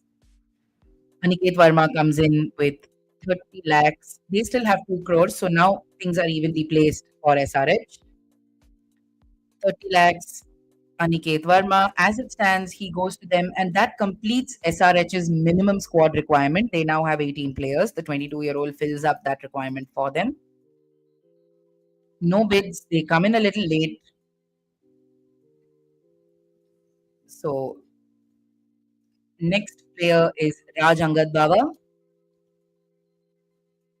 Let's see where Raj Angad Baba is headed. Currently, the bid stands with the Mumbai Indians. The Under-19 World Cup winner made his first-class debut for Chandigarh in February of 22, taking a wicket with his first delivery. So he will now end up with Mumbai Indians for 30 lakhs, Raj Angad Baba. Next, Himanjot Chahal is the next player to come up in this list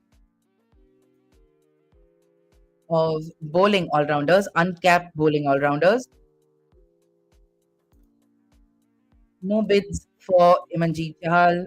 Looks like he will go unsold. Goes unsold. Next, Mushir Khan, another interesting prospect in this auction. He's Sarfraz Khan's brother. Sarfraz went unsold, of course. Mushir has had an interesting domestic season and then had a gruesome road accident ahead of the Irani Cup match. He was ruled out for at least 16 weeks. So there is. Punjab Kings, they raise a paddle for Mushir Khan, 19-year-old spin bowling all-rounder. 30 lakhs Mushir Khan will get from Punjab Kings. Mushir Khan will head to Punjab Kings. Incredible for the youngster, the 19-year-old who lands an IPL contract, will hopefully be fit by the time the IPL comes calling. So incredible news for that family itself, that family of cricketers. All right. Next up, Suryan Shedge. My apologies. Suryan Shedge. Looks like he will go unsold, but no, Punjab Kings. Punjab Kings are happy to jump in. Current bid is at 30 lakhs. Let's take a look at Mushir Khan's story. He is going to be out of action for another couple of months after the SUV that he was traveling in to meet the SUV that he was traveling in met with a road accident. He suffered a fracture in the neck region. He missed that Irani Cup match between Mumbai and rest of India and the initial rounds of the Ranji Trophy. He's been missing from action. He was traveling from Azamgarh to Lucknow with his father and coach Naushad Khan when the car hit a divider and overturned on the Purvanchal Expressway. It's been a very scary couple of years to be a cricket fan given the number of accidents that have been happening. So to see that Mushir was okay was really good. And to know that he's on the road to recovery and has this to now pump him up is also pretty great. So at the moment, we see Suryan Shedge going to Punjab Kings for 30 lakhs. Kulwant Kejrolia will go unsold. 32-year-old Seamer will go unsold. All right. Devesh Sharma is the next name here. Devesh Sharma, uncapped fast bowler. Let's see where Devesh Sharma is headed. Uncapped fast bowler looks set to go unsold. The next list is Naman Tiwari. Naman Tiwari is the next name. Looks all set to go unsold. 30 lakh. He heads unsold as well. Naman Tiwari, the 19-year-old seam bowling all-rounder. All right. Next in the list is Prince Yadav. Prince Yadav is the next name on this list. Let's see if he has any takers. Prince Yadav from Ghaziabad, right arm medium pacer.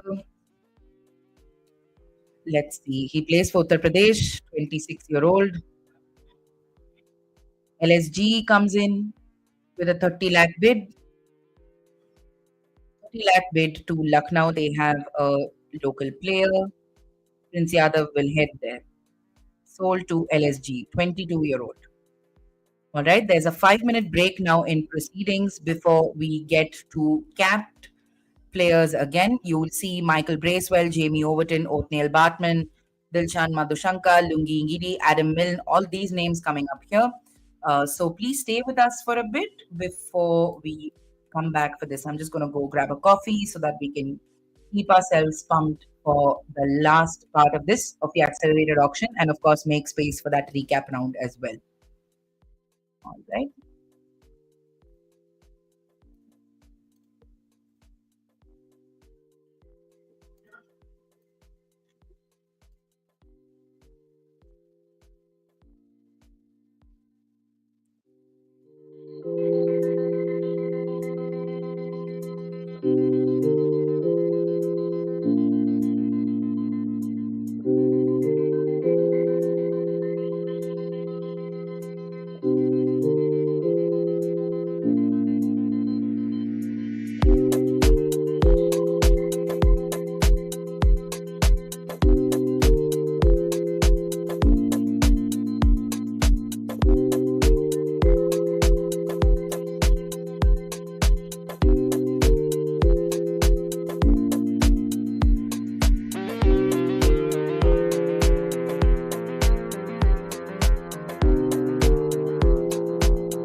We are back for the accelerated auction.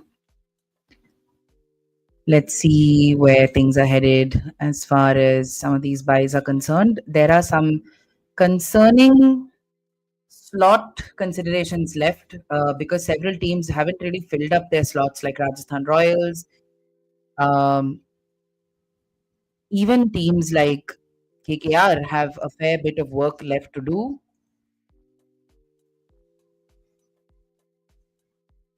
Michael Bracewell will get us started in this segment of the accelerated auction after that 5 to 10 minute break that was taken. He comes in with a base price of 1 crore 50 lakh. Michael Bracewell, when you come in this late in an auction, it's not great because there's not enough money left for some of these teams. Right arm off spinner, has played for Wellington, New Zealand, and he will find no takers. At one point, he was hot property in the international cricket scene, 33-year-old from Masterton. No takers for him. Jamie Overton is the next person, with CSK bidding straight off for him with a 1.5 crore bid. CSK comes in. So let's take a look at the slots left per team, right? CSK, I'm just going to try and display this for you guys so you realize just how serious this part of the auction will get for Chennai, for all the franchises. It's not just Chennai. Let me just put this up for you. I'll scroll this out for you so you have it.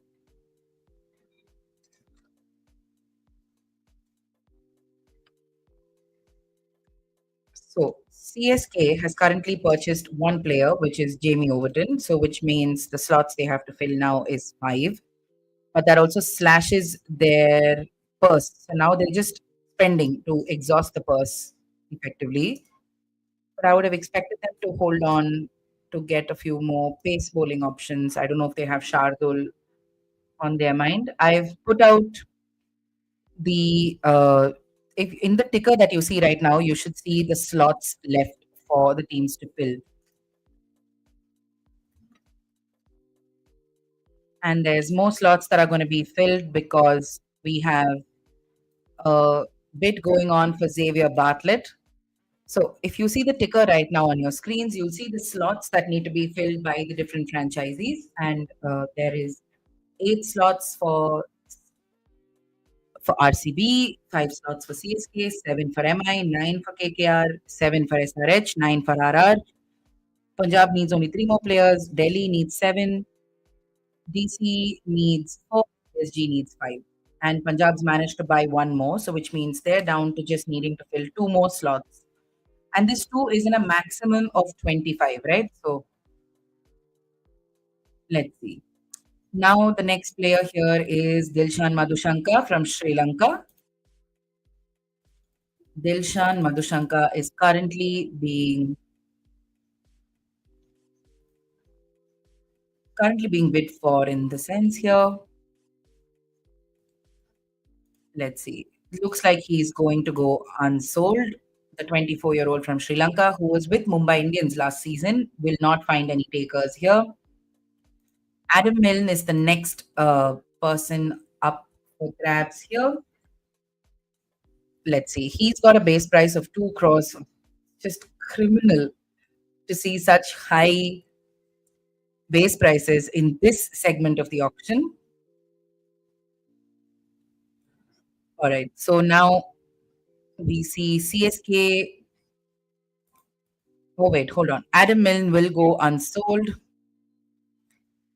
He will not find any takers here. He goes unsold. Next up is Lungi Ngiri from South Africa, who's been with several IPL teams in the past, including CSK. 1 crore is his base price. Let's see if anybody is interested in coming in for him. He's been with the Delhi Capitals as well, apart from CSK. No bids coming in for Lungi Ngiri. He's been with Peshawar Zalmi as well, but no bids for this season of the Indian Premier League. He will go unsold. All right. Next up, we have William O'Rourke from New Zealand. The next player up for grabs, William O'Rourke from New Zealand. 1 crore 50 lakh for the New Zealand for the New Zealand bowler. Sorry, my apologies. William O'Rourke is the player coming in this time. 1 crore 50. Let's take a look at the remaining purses, right? CSK, LSG, SRH all have about a crore, little over a crore and a half. PBKS has 95 lakhs. The team with the most amount of money now is KKR with 5 crores. They've got 16 players, so 2 mandatory slots to be filled. Chetan Sakaria is the next player coming up. Chetan Sakaria has been with the Rajasthan Royals. He's been with the Delhi Capitals as well, but he does not elicit any bids this time. He was with KKR last season. The 26-year-old seam bowler, but will go unsold this time. 372 player number. Sandeep Warrior is the next player on the auction list. 75 lakh is his base price. Let's see if anyone comes in here for him. 75 lakhs is what Sandeep Warrior is priced at. No bids coming in for him.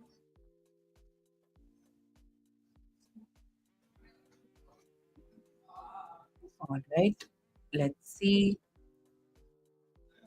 Abdul Basit is the next player. Indian again, Indian uncapped all-rounder.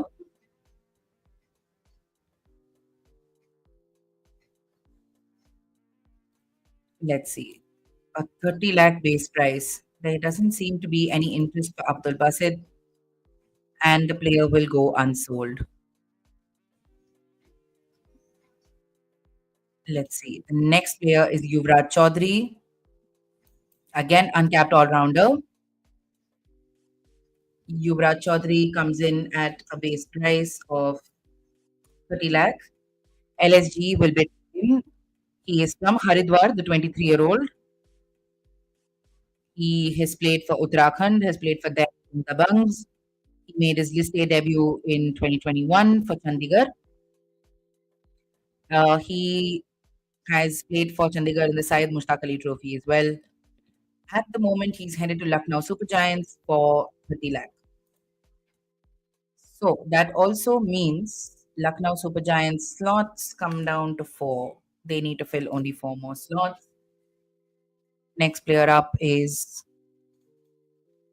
Kamlesh Nagarkoti. Kamlesh Nagarkoti has had such a run in the IPL. Injuries, so many things happening with him. Chennai Super Kings comes in for Kamlesh Nagarkoti. We've associated him so much with the Kolkata Knight Riders, with whom he's been for a while. Delhi Capitals also took him for a while. 24-year-old fast bowler. At the moment, it is with the Chennai Super Kings for 30 lakh. All right. Chennai Super Kings gets Kamlesh Nagarkoti for 30 lakh. Okay, slots are filling out very quickly now. Let's see where we are headed after this. Tejasvi Dahiya is the next uncapped wicket-keeper up for grabs in this auction. 30 lakhs is his base price. Let's see if there is a bid coming in from anybody. 30 lakh. It seems like he is set to go unsold. Next up, we have fast bowlers. There's the 7th set of the fast bowlers, like the 7th bunch of them. Lance Morris from Australia, capped player. 1 crore 25 lakhs. Lance Morris. Lance Morris opens at 1 crore 25. Lance Morris, 1 crore 25. The player goes unsold. All right. Next up, we have Ollie Stone from England. 2 more cap players, and then we head to another bunch of uncapped players. Ollie Stone from England, 75 lakhs is his base price. 75 lakhs, and he will go unsold as well. Next up, we have Paila Avinash from India.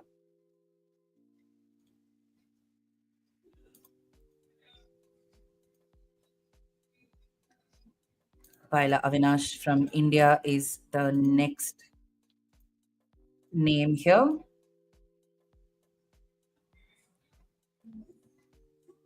Kamlesh. All right, yeah. Paila Avinash is the one on your screens at the moment. Let's see if there's any team that's interested in the guy. Punjab Kings comes in 30 lakhs. 30 lakhs. Let's see. Punjab Kings barely needs, I think, 2 slots. So that'll make them need just one more year to round it off. 24-year-old batter, 30 lakhs goes to Punjab. Which means now Punjab needs only one more slot to be filled to complete the set. Then their auction is done. Next up is Ramakrishna Ghosh.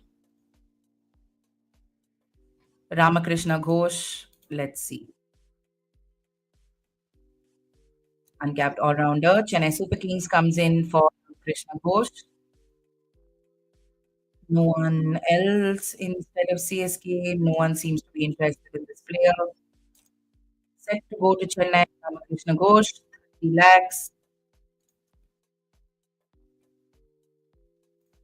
With that, the Super Kings also bring down their required slots to just 3.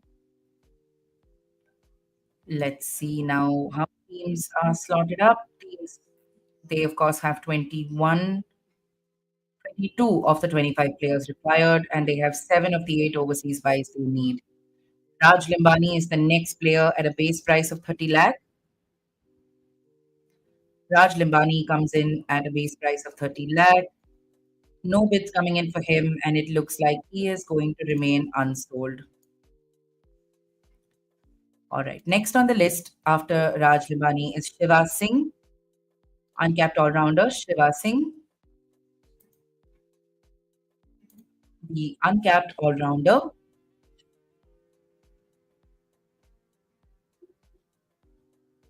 Shiva Singh. There don't seem to be any bids for him. Spin bowling all-rounder, 30 lakhs. Seems like he will go unsold as well. Next up, we have Anshuman Huda, uncapped Indian player. Uncapped seam bowler, it seems like, Anshuman Huda. Excuse me. Base price of 30 lakhs, he will go unsold as well.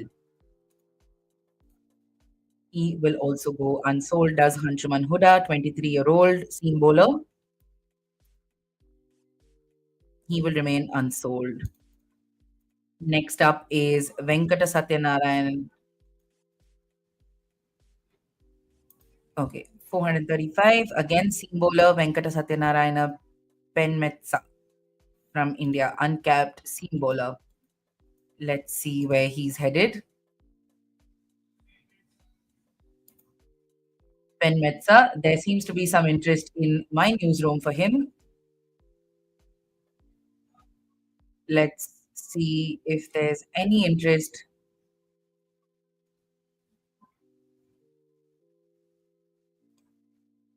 All right, Mumbai Indians comes in for him. 30 lakhs for Venkata Satyanarayana, 25-year-old seam bowler from India. And it looks like he's headed to the Mumbai Indians for 30 lakhs. Mumbai Indians has filled up another slot as well. Next up, we've got 2 capped international players, Dwayne Pretorius. Dwayne Pretorius, where does Dwayne Pretorius head to? 75 lakh is his base price. 75 lakh for Dwayne Pretorius. All-rounder, South African all-rounder, doesn't seem to be bringing in any interest. And it looks like he will head out of this auction pool. 35-year-old seam bowling all-rounder. 75 lakhs goes unsold. Next up, Blessing Muzrabani from Zimbabwe. Okay, let's take a quick look at the purses then. KKR, of course, has 5 crores. They still have plenty of shopping to do. CSK has 1.2 crores, LSG 1.45 crores, SRH 1.7 crores, MI 1.85 crores, DC 2.25 crores, GT 3.2 crores, RR 3.5, and RCB a little over 4.5 crores. The teams that have completed their set, the minimum set, SRH, LSG, CSK, Punjab Kings, GT, and DC. KKR, RCB, RR still need to complete the minimum set. Brandon McMullen also goes unsold.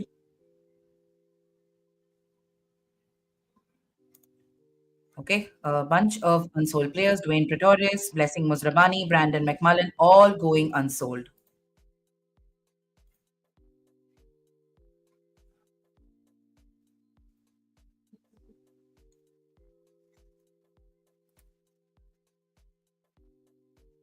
Okay, let's see who the next one is here. Atit Sheth, 30 lakhs. The Indian will go unsold. Uncapped all-rounder. Next is Vijay Kumar, uncapped fast bowler.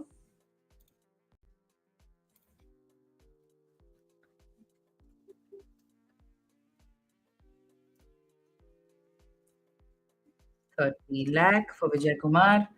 Let's see if there's any interest for Vijay Kumar. He will remain unsold. Next up is Roston Chase, all-rounder from West Indies. Roston Chase. There's a bunch of capped players here.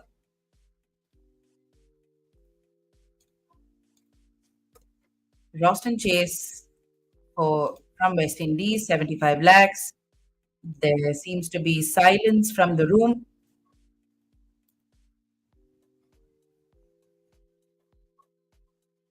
Unsold. Next up, we have Nathan Smith from New Zealand. There's two players from New Zealand at the moment, Nathan Smith and Kyle Jamieson. So let's take a look at what is going to happen here. Nathan Smith comes in.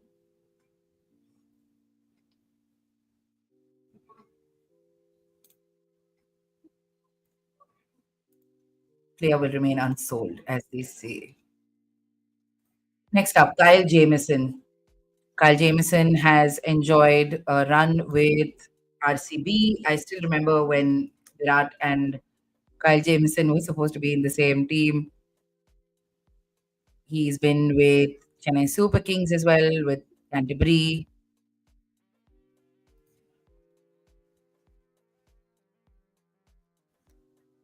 Unsold, he will go. Kyle Jamieson from New Zealand. He's had a back stress fracture earlier this year. He had some discomfort when he was playing that first test against South Africa. So brittle body is really hurting the kind of stakes that you have in an auction like this. Chris Jordan now from England will also remain unsold. Of late, we've seen a lot of England players not going for much, except Reece Topley. Reece Topley seems to have found a taker. Josh Butler did. Johnny Bairstow didn't. So let's see if he comes back. Now, interesting person here, Vaibhav Suryavanshi, and he gets a 30 lakh bid from the Delhi Capitals. He is a young teenager, 13-year-old, the youngest in the auction. All right. At the moment, Rajasthan Royals and Delhi Capitals are both interested in him. Where will this youngster go? This young batter, Vaibhav Suryavanshi. At the moment, his bids have gone up for 50 lakh now. So we know that the youngest player is going to get a bid here, 55 lakhs. Currently between Rajasthan Royals and Delhi Capitals. Rajasthan Royals have 3.5 crores left. They have only filled up 16 slots, so they definitely need to get two more. But the maximum is 25, so you'd ideally want that kind of squad strength. DC has 2.25 crores. They've met their minimum squad requirement. Vaibhav Suryavanshi, the 13-year-old batter, needs to find out who among Delhi and Jaipur managed to land this boy. Let's see. He made his debut for Bihar earlier. 95 lakhs at the moment for Vaibhav Suryavanshi. Will this go up to 1 crore? Are they willing to take it up to 1 crore? DC has only 2.2, and they do. Delhi Capitals pumps it up to 1 crore. 1 crore. Incredible for the 13-year-old. That's a lot of money. A lot of money for the youngster. So this will be something for us to discuss as well. 1.1 crore. Is this worth it? Are they just trying to pump up? Yes, they are. It looks like Delhi wanted to pump that price a little bit. Now, Rajasthan Royals are stuck with a 1.1 crore purchase for Vaibhav Suryavanshi. For an unheralded 13-year-old, is this worth it? Is this a decent buy? Rajasthan Royals gets Vaibhav Suryavanshi for 1 crore 10 lakh. All eyes on Rahul Dravid, who not exactly a poker face, but yeah. Vaibhav Suryavanshi finds his way to the Rajasthan Royals. Goes to RR for 1.1 crore. Massive amounts of money for Vaibhav Suryavanshi.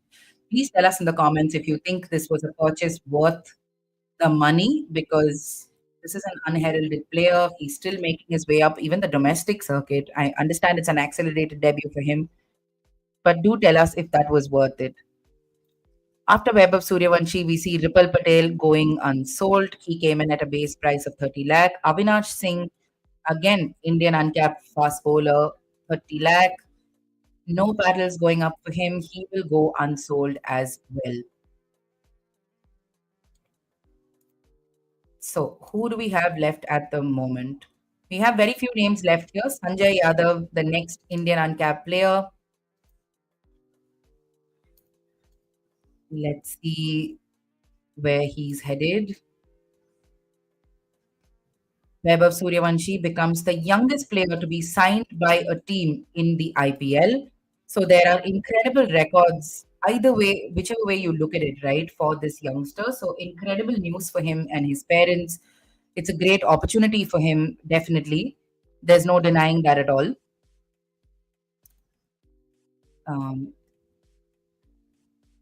Let's see.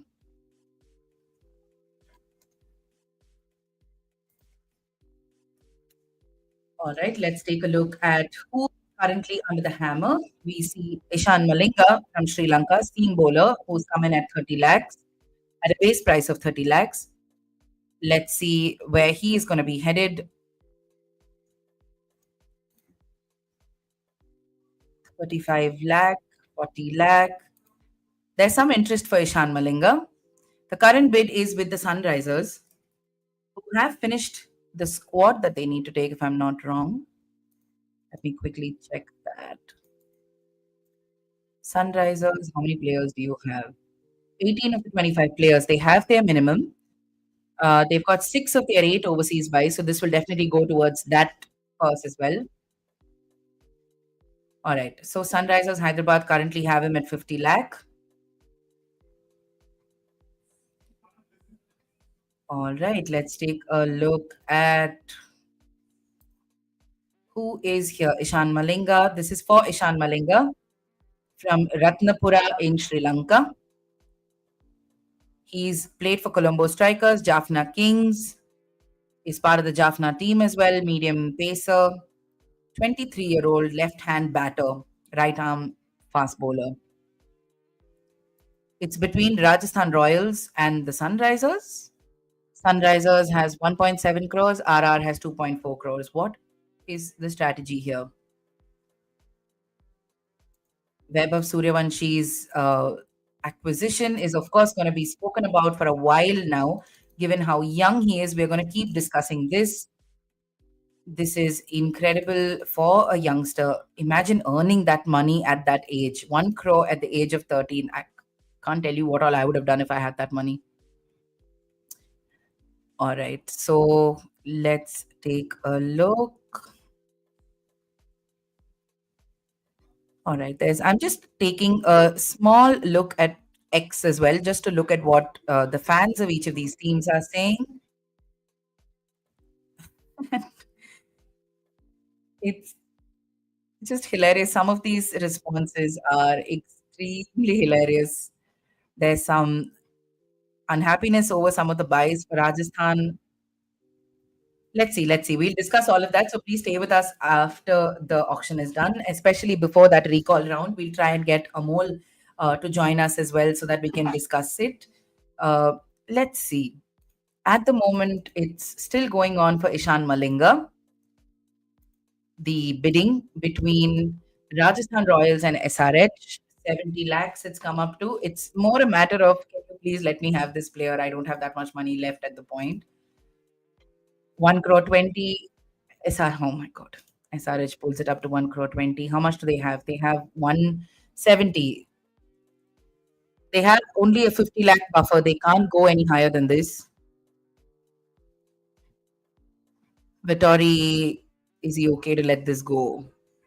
Is this another buy that Rajasthan is getting sort of bid into?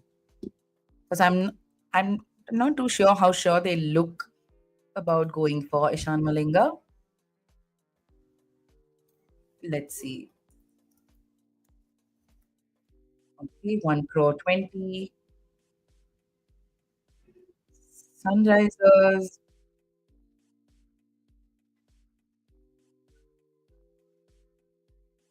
Ishan Malinga, of course, went viral when he sent in a toe-crushing Yorker to Mohammad Harris in the emerging Asia Cup 2024.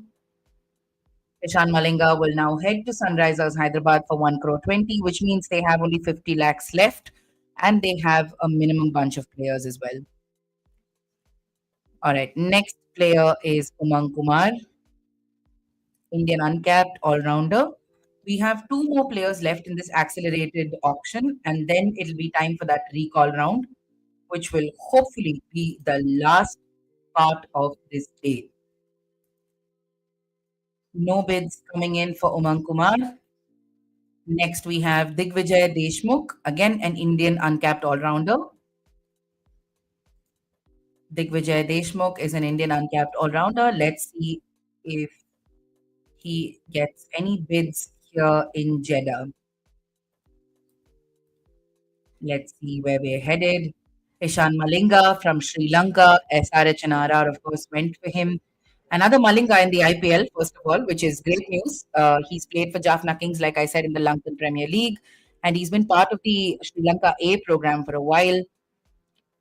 Again, that the Yorker in that emerging T20 Asia Cup went viral.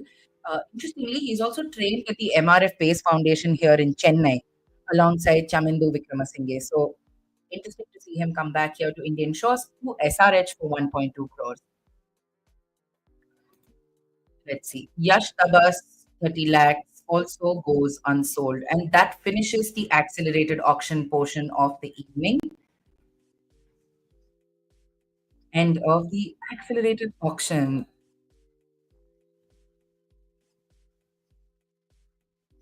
Now, each of the teams need to nominate 3 to 4 players.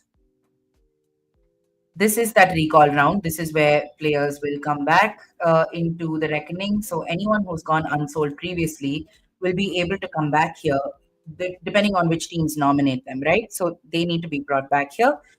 And we will take a look at what teams want to pay for these players in that accelerated auction, in that recall round of the accelerated auction. So please stay with us. There have been some interesting acquisitions. The most interesting of those being Vaibhav Suryawanshi's acquisition here for 1.1 crore. I mean, that's an insane amount of money. I'm just going to try and get one of my colleagues to come in here to weigh in on this, but we're going to take a small break for a few minutes just to get our things up and running and to figure out where Amol is as well, so that we can get him on as well to discuss what's gone on in the auction so far. So please stay with us for a couple of minutes and we'll be back after a small water break.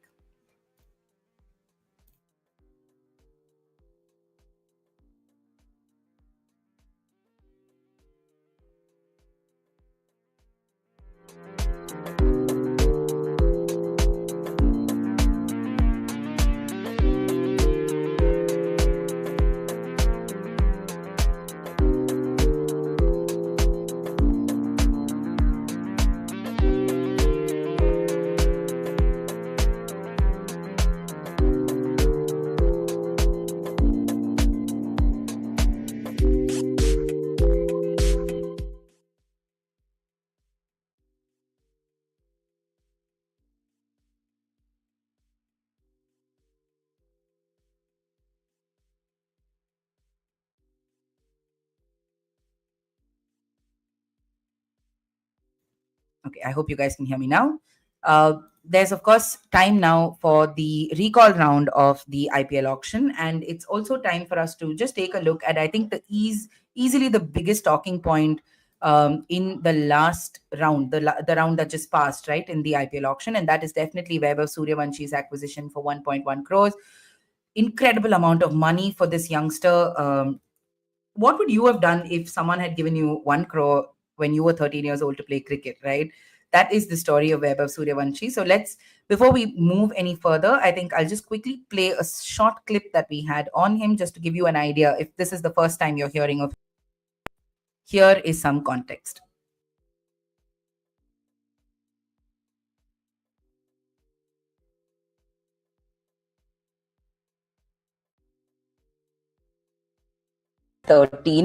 Vaibhav Suryavanshi has become the youngest player ever to be named in the IPL auction player list. The BCCI revealed a list on Friday featuring 574 players who will go under the hammer at the highly anticipated mega auction set to unfold in Jeddah, Saudi Arabia on November 24th and 25th. Among them, Suryavanshi, the promising left-handed batter, stands as the 491st name in the lineup, positioned within the 68th set under the uncapped batter category. Suryavanshi made his impactful first-class debut for Bihar in January this year. Adding to that impressive rise, he was selected for the India A squad that faced Australia A in 2 multi-day red ball matches during September and October this year, where he showcased his potential with a stellar century in the first match. Although still in the early stages of his career, Suryavanshi's stats reflect 5 first-class matches under his belt. Across 10 innings, he has accumulated 100 runs, with his highest score being 41. Despite these modest figures, his performances hint at a talent ready to break through on the big stage. Who do you think will bid for Vaibhav Suryavanshi in the auction? Let us know in the comments section. And follow everything you need to know about the IPL 2025 Mega Auction only on Sportstar.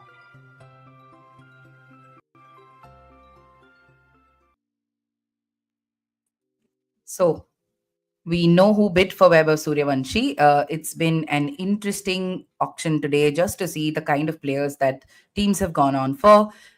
There will be, of course, before you guys move forward anywhere, there will be another round of accelerated auction. All 10 teams will have to select 3 to 5 players, submit those names, and those names will be rounded out back again in the accelerated portion. So this is more of a recall round. So, for example, if we've seen, like, for example, a Glenn Phillips or a Prithvi Shaw, an Ajinkya Rahane, Shardul Thakur, these kind of names who have gone forward, they have an opportunity to come back in this section of the auction. So let's just quickly look. I think I'll take you guys back to that sold unsold list so that we can just take a look at some of the players who really not made it here.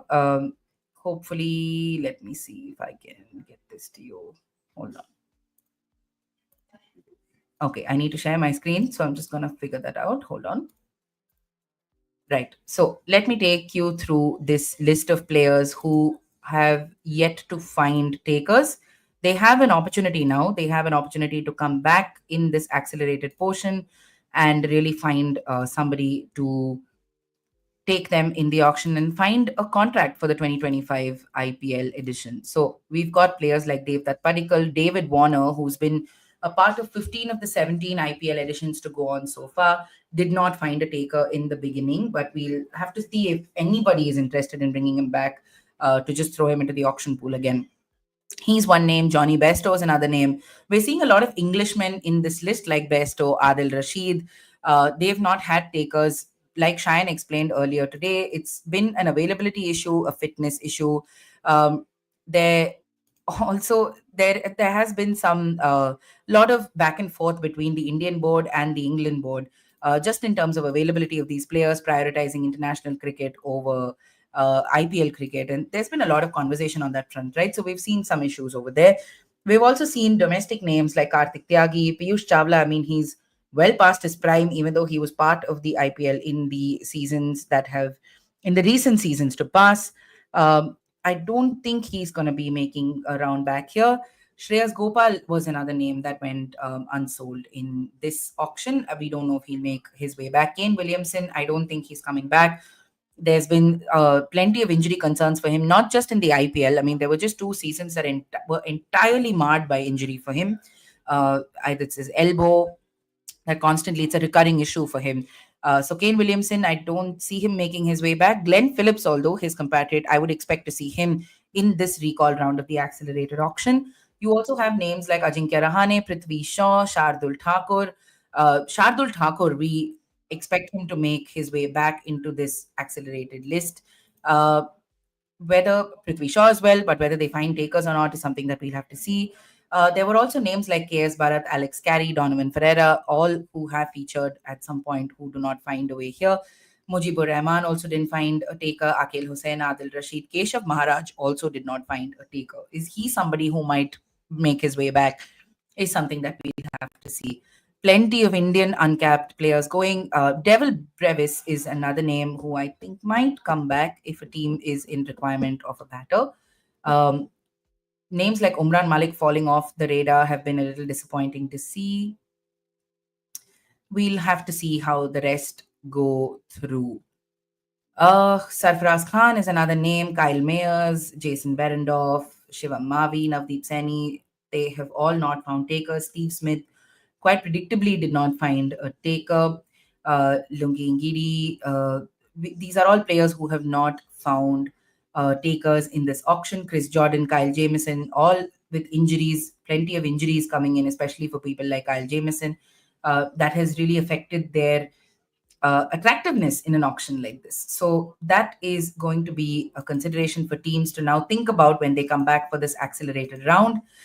We will take a look at the purses that are remaining for these teams. I will give you a brief about that before we just head into a short break because we need to get some refreshments in as well. So let me give you an update on the purses quickly. Fine. Now, CSK has 1.2 crores left. Delhi Capitals has 2.25 crores left. Gujarat Titans, 3.2 crores left. Kolkata Knight Riders have not finished their squad, still have 5 crores. I don't know what they're waiting for. They're probably waiting for this accelerated round to pick up a few players. They still have 1 overseas slot they can fill, and they do have 2 mandatory minimum slots that they need to fill. So 5 crores is a fair amount of playing room for that. Lucknow Super Giants have 1.45 crores left in their purse, but they've sort of slotted off. Their minimum stuff is done. They've got 21 of the 25 players required, and they have 5 out of the 8 overseas players that they need. So done. Mumbai Indians have 1.8 crores, 1.85 crores left, 19 of the 25 players bought, 6 of the 8 overseas players bought. Punjab Kings have 65 lakhs left, 24 of the 25 slots are full. All the overseas players are full, so they can only pick up an Indian player. Rajasthan Royals have 2.4 crores left, need 3 more overseas players, and need to fill up 8 more slots. RCB needs to fill 8 more slots, 4 crores left in the bank, 7 out of the 8 overseas slots are left. Sunrisers Hyderabad, 50 crores in the bank. 50 crores in the bank. Oh, they wish they had 50 crores in the bank. 50 lakhs in the bank. 19 of the 25 slots are full, and 7 out of the 8 overseas players have been bought. This is how things stand at the moment when we head into the recall round of the accelerated auction. So we're going to take a short break. Please do stay with us. Please do come back for this section of the watch along. We'll be back in about, I think, 5 minutes. I'll just bring my colleagues back into this chat as well so we can discuss some of these buys. So stay with us. Don't go anywhere.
At the age of just 13, Vaibhav Suryavanshi has become the youngest player ever to be named in the IPL auction player list. The BCCI revealed a list on Friday featuring 574 players who will go under the hammer at the highly anticipated mega auction set to unfold in Jeddah, Saudi Arabia on November 24th and 25th. Among them, Suryavanshi, the promising left-handed batter, stands as the 491st name in the lineup, positioned within the 68th set under the uncapped batter category. Suryavanshi made his impactful first-class debut for Bihar in January this year. Adding to that impressive rise, he was selected for the India A squad that faced Australia A in 2 multi-day red ball matches during September and October this year, where he showcased his potential with a stellar century in the first match. Although still in the early stages of his career, Suryavanshi's stats reflect 5 first-class matches under his belt. Across 10 innings, he has accumulated 100 runs, with his highest score being 41. Despite these modest figures, his performances hint at a talent ready to break through on the big stage. Who do you think will bid for Vaibhav Suryavanshi in the auction? Let us know in the comments section. And follow everything you need to know about the IPL 2025 Mega Auction only on Sportstar.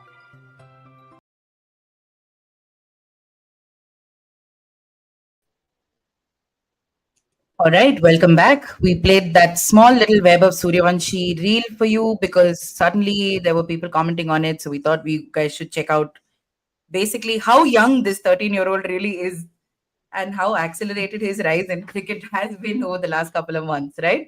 All right, so we've got Amol with us now from Jeddah. Amol, how is it going? Suddenly now this is the pace we like, right? Things finishing quickly.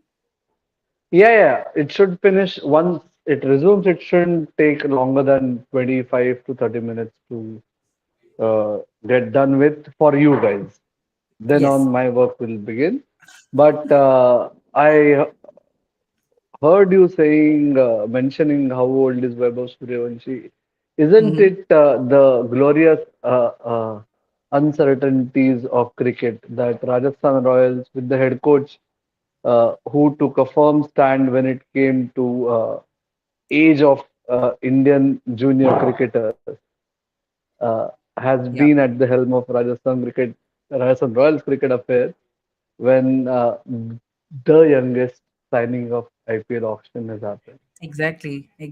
Did they get tricked into it a little bit? I thought I because I was trying to read something of his face a little bit. Were they trying to just up the price for someone else, or do you see any signs of them actually wanting to develop this player now going forward?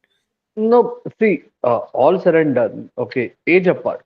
If no franchise in today's day and age, okay, at least before and Rajasthan Royals, mind you, are yet to have their minimum requirement fulfilled. They don't have a squad.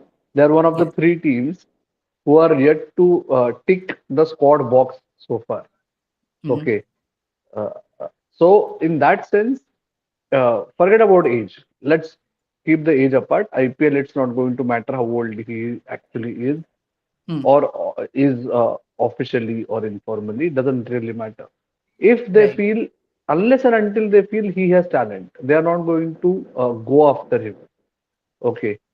It in this case, when every team is running on such a tight purse at this point, then it's not going to happen that only for the sake of earning some PR brownies that a team will go big on him. Yeah. Or right now they are not in a position to keep going for a player to eat into someone else's purse. No one's taking those chances. Even Mr. Yeah. Granthi is keeping quiet. Imagine, right? So that way, no one else is going to try and do that now. Right, absolutely. Tell me a little bit about what you think of just Rajasthan's acquisitions now, right? Because we were there, some teams that we were looking at were Rajasthan, KKR. KKR has been very quiet in this part of the auction. Just what do you make of all of that? And while you speak about this, I'm just plugging a copy that my colleague Shantadeep they had put up on web of Suryavanshi. This copy is based on that. Let me just see if I can bring up his copy here. Yeah, this is the one during Ranji. Oh gosh, where is the copy? Okay, hold on. I'm just gonna keep playing this for you guys. Amol, keep talking. Yeah. Tell me a little bit Yeah. about what you thought of Rajasthan Royals and just how they've gone about what they've done here. See, the very interesting aspect of Rajasthan Royals is Mhm. okay. It's like CSK and KKR went big on player retention. So did Hmm. MI, right? And CSK and KKR tried their best to have the last year's roster in Hmm. totality. They went for virtually every player. Rajasthan Royals, after returning the core of last year, Hmm. uh, I don't think they have anyone who they had last year. I am not sure whether they had Shubham Dubey. I'm not too sure. I don't think so. So Jofra Archer was with them once upon a time. Yeah. Barring him, everyone is new to their setup. So that means Rahul Dravid 2.0 when it comes to Rajasthan Royals has gone for a completely different strategy, right? Yeah. Yeah. And if you look at it, they have their bases covered. They have a left arm pacer who is very underrated in that sense, right? Fazalak Paruki. Then you have Tushar Deshpande, who is very useful at the death, Hmm. right? Power play plus death. That's the role he has been given by CSK and he has delivered. He gives you wickets. Simple as Hmm. that. Okay. You have a Nitish Rana who has had a topsy-turvy last auction cycle, so to say, last IPL cycle, right? Akash Madwal was brilliant in one season, couldn't really deliver when the odds were stacked against everyone at MI last season, Hmm. right? Hmm. So that way, when it comes to out and out playing option, they have players who have been there earlier, done that at some level in some way. Yeah. Okay. And it looks like most of their India signings, especially, not just, or even the overseas side. You take Vadindu Asranga, you take Mahesh Tikshana, they're Hmm. still in that Tarakki ka Bhuka category, right? Hmm. You just Yeah. want to prove your mettle and show to the world that yes, I belong here. Okay, it does give that sense that they have. I don't know whether it's intentional, whether I'm reading too much into all of it, but Potentially. that's the Yeah. Yeah. sense that I Yeah. get. Yeah. Yeah. Yeah. Fair enough. And Uh, Shardul Thakur cannot go to CSK. that was going to be my next question. My next thing with CSK, I was just going to ask you. This is looking a little. So they're okay with not taking him. Clearly. Yeah. So what they've done was Ramakrishna Ghosh, their last signing, Hmm. is not from Bengal, is from Maharashtra. Yeah. Okay, and he is in the same mold, a pace bowler who also is a decent bat. Hmm. Now, CSK's love affair with Maharashtra United, CSK's other name can be Maharashtra United. This time around, they have let go of Shardul, Tushar, but they have added Rahul Tripathi, Ramakrishna Ghosh, Hmm. right? So, coincidentally, the comfort level of the captain, and when the captain knows uh, some of the players so well, it does help. It does filter into the IPL setup. It's like how Punjab's recent signings, the last two signings, Suryan Shedge Hmm. and Mushir Khan, had a lot to do with Punjab team's analyst being Saurabh Walker because he has Yes. been a part of Bombay cricket for more than 15 years now. He's Hmm. not involved in Mumbai Cricket Association actively any longer, but he still works with the players. He follows them. He knows them so well. So it does help, right? Right. So Absolutely. where is Shardul heading to? That's the next big question, right? Yeah. At the KKR. moment, Gujarat Titans, Delhi Daredevils, as in sorry, Delhi Capitals. I doubt if they can go for him. They have Ah. the purse for at least for a basic bid or to get things started. Okay, Hmm. but one more bid and they're done with it. Right. So you have Gujarat Titans, you have KKR, and you have RCB. And if uh, Shardul is lucky, then both KKR and RCB can have a mini bidding war. But uh, KKR and RCB both are struggling to keep the minimum requisite squad balance of 18, right? Squad strength. Right. So in that sense, in the recall round, Shardul is not going to be too far behind, right? Because it will be based on the list of unsold players, that serial number wise. Right. So he'll be possibly the second or the third name, or in the first 5 names in the recall, right? So that way, he may find it difficult to have a little bit of bidding war, so to say, but he will get a team for sure. Right. Right. Amol, I have Okay. to ask you. Yeah. Sorry, Yes. I have to meet the prince, the federation chief, so I'll have to take your leave. Not Otherwise, a I'll problem. not Not a get my problem. When you do come back, we immigration need to sorted discuss tomorrow. Mushir Khan with you. So do come back Yeah. at some point. Let's do that. Cool. Yeah. Okay. All See you right. now. Thank you. Thank you for coming in. Bye. I would heavily recommend that you guys just skip back a couple of minutes and listen to how Amol has really dissected that Rajasthan strategy to really look at the kind of players that they have. And of course, one important thing that he's spoken about is Shardul, how he might fare and where he might go in this auction with the kind of purses we have left, right? This is going to be a little difficult for him because he's come in at a 2 crore base price. We've got, let me tell you, who needs to pick players now. We have CSK, Delhi Capitals, Gujarat that have cleared out their minimum 18 member requirement. Kolkata Knight Riders need to still get 2 players to complete the squad, that 18 player minimum squad. They still need 2 more players for that. Lucknow Super Giants are done, Mumbai done. Punjab, of course, done. They have 24 of the 25 players required. Rajasthan still needs to get 1 more player to complete the minimum requirement, as does RCB. Sunrisers have done their minimum requirement. So this is only in terms of the minimal requirement. Okay, every team still has a slot or 2 left that they can fill. It's just about the money that is required to fill these slots, right? So we're going to see a lot of potentially figuring out unsold players. There are going to be a lot of unsold players because the purses remaining are very, very few. The one with the most spending power at the moment looks to be Royal Challengers Bangalore, who have 4.65 crores. And if I'm not wrong, Kolkata Knight Riders, who have 5 crores. And after that, you have GT, which still has 3.2 crores, despite buying 22 of the 25 players that they can go and buy. So incredible. GT's auction strategy, I think, deserves like a podcast or something. We probably need to sit down and figure that out.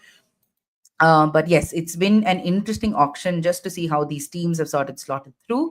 We're going to wait to see what the teams do come up with in terms of the kind of players they want to pull up for the accelerated round of this accelerated auction, which will involve the players being recalled.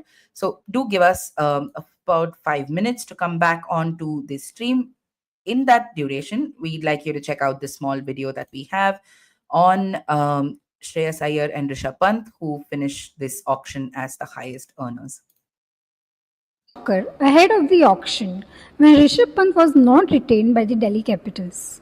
Looking at the left-hand keeper batter's illustrious IPL and international career, it was coming that he might be one of the most expensive buys at the auction. And by far, in the auction, he is the most expensive purchase which is made by Lucknow Super Giants. The Lucknow-based franchisee was looking for a captain after they let go of its former captain KL Rahul. So, it is possible that Pant might wear captain's shoes at the LSG. Pant made his debut in 2016 in IPL, and so far he has played 111 matches. With a strike rate close to 150, he has scored more than 3,000 runs. His best season came in 2018 when he hit 684 runs in that season. This will be the first time he'll play for any other franchisee than Delhi. Not only IPL, but even in international cricket, his fearless act of play is widely known.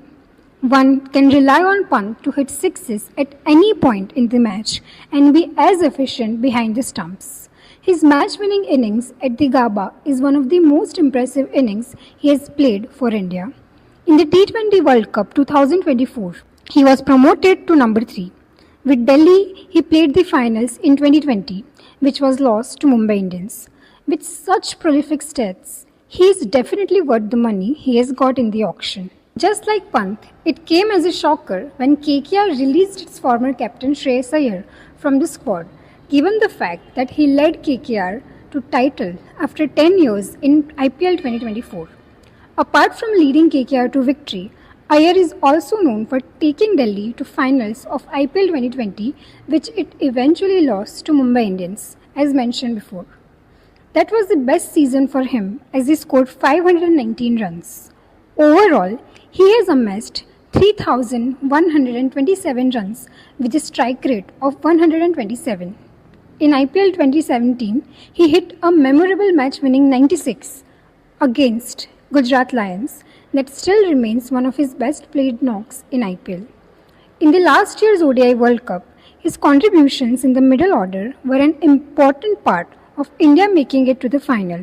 He scored 530 runs in 11 matches. Like Pant, he is also a strong contender of captaining Punjab as the franchisee has retained him for 26.75 crores.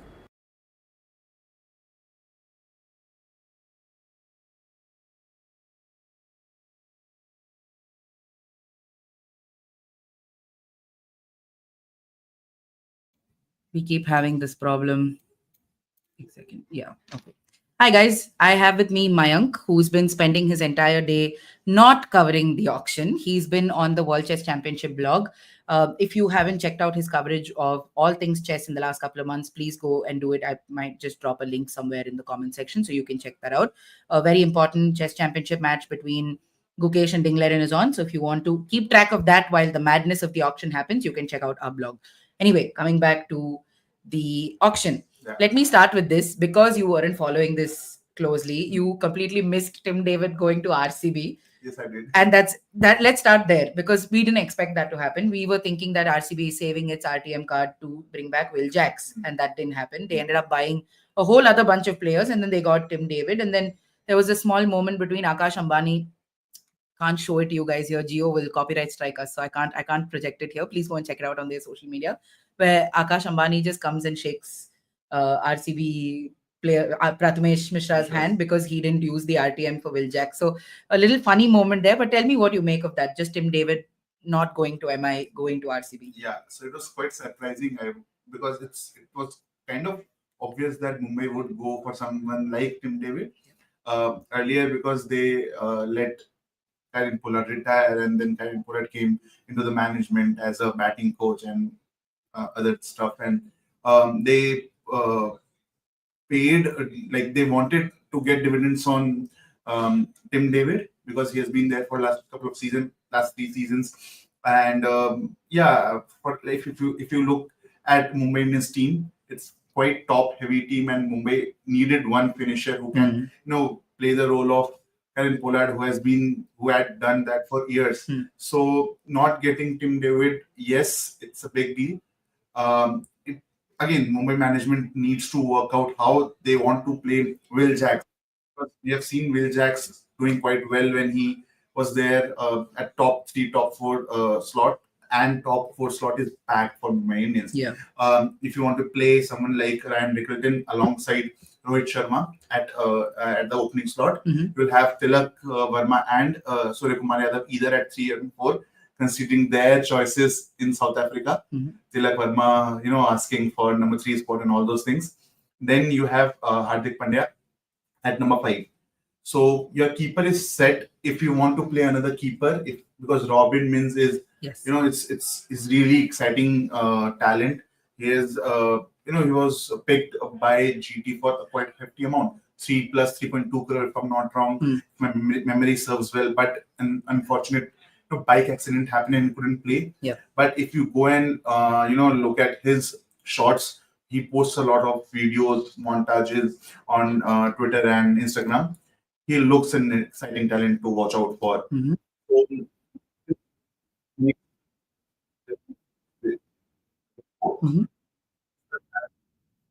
For sure.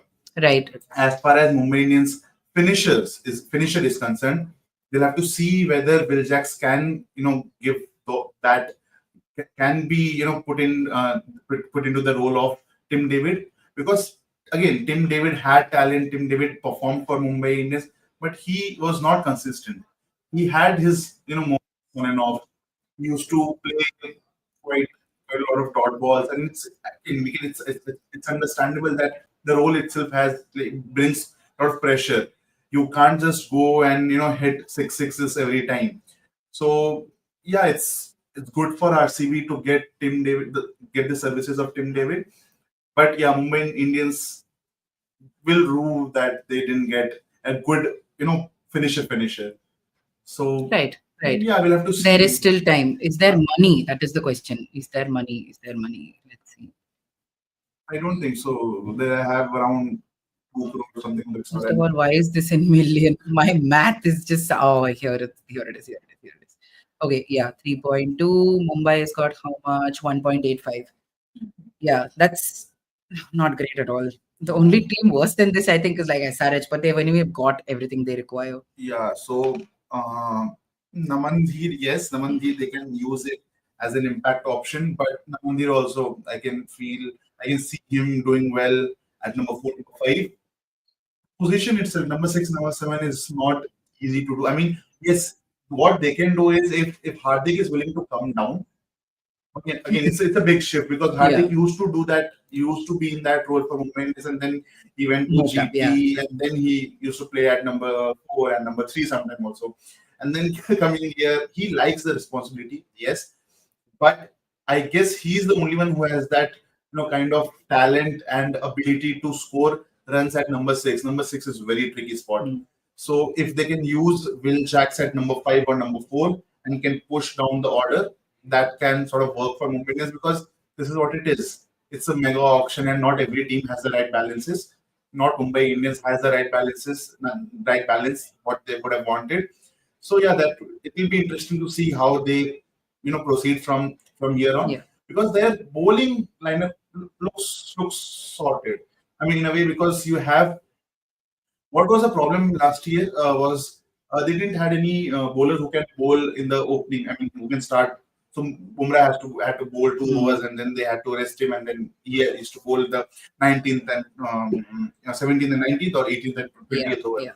Now they have 2 quality swing wicket-taking options in Deepak Chahar and Trent Bolt. Again, this contentious because Deepak Chahar has had issues with his fitness. Trent Bolt is getting older with time, but he has always done well for Rajasthan Royals and Mumbai. He won the title with Mumbai Indians in 2019 and 20 both, if I'm not wrong.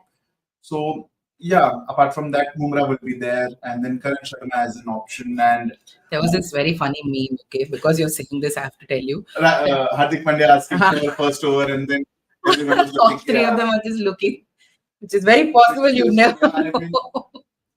I mean, see, okay, last year we can understand that, but if you have those bowlers who can bowl at power play, you would want Deepak Chahar to finish his overs by the 8th over. You would want to bowl Trent Bolt his 3 overs in the power play, and then keep 1 over in the middle over, and then maybe Hardik Pandya can come. The spinners can come. Can we just check the spinners? Yep, we can. There's so many players. I'm sorry, I mean, we get no problem. You haven't even been on. Yeah, so Ghazanfar is one. Yeah, Allah Ghazanfar is a really good buy. Sandal is a really good buy. Okay, we have Topley, so yeah, it looks good. Looks good. Yep. Rajan, because you brought up Topley, right? I want to bring this up. A lot of English players we've seen are not exactly getting the big, not even big bucks. They aren't even getting sold. Like you see, Bairstow, who's gone unsold so far. Adil Rashid not getting any. Moeen Ali, I can understand. The stocks have fallen incredibly. In fact, last 2 seasons we were asking CSK why. Why have you taken this guy, or in what way are you even using him in your lineup, right? Because he wouldn't bowl as much and stuff. What do you think? And there is, of course, the international problem where sometimes they have series coming in the way, or their bodies break down.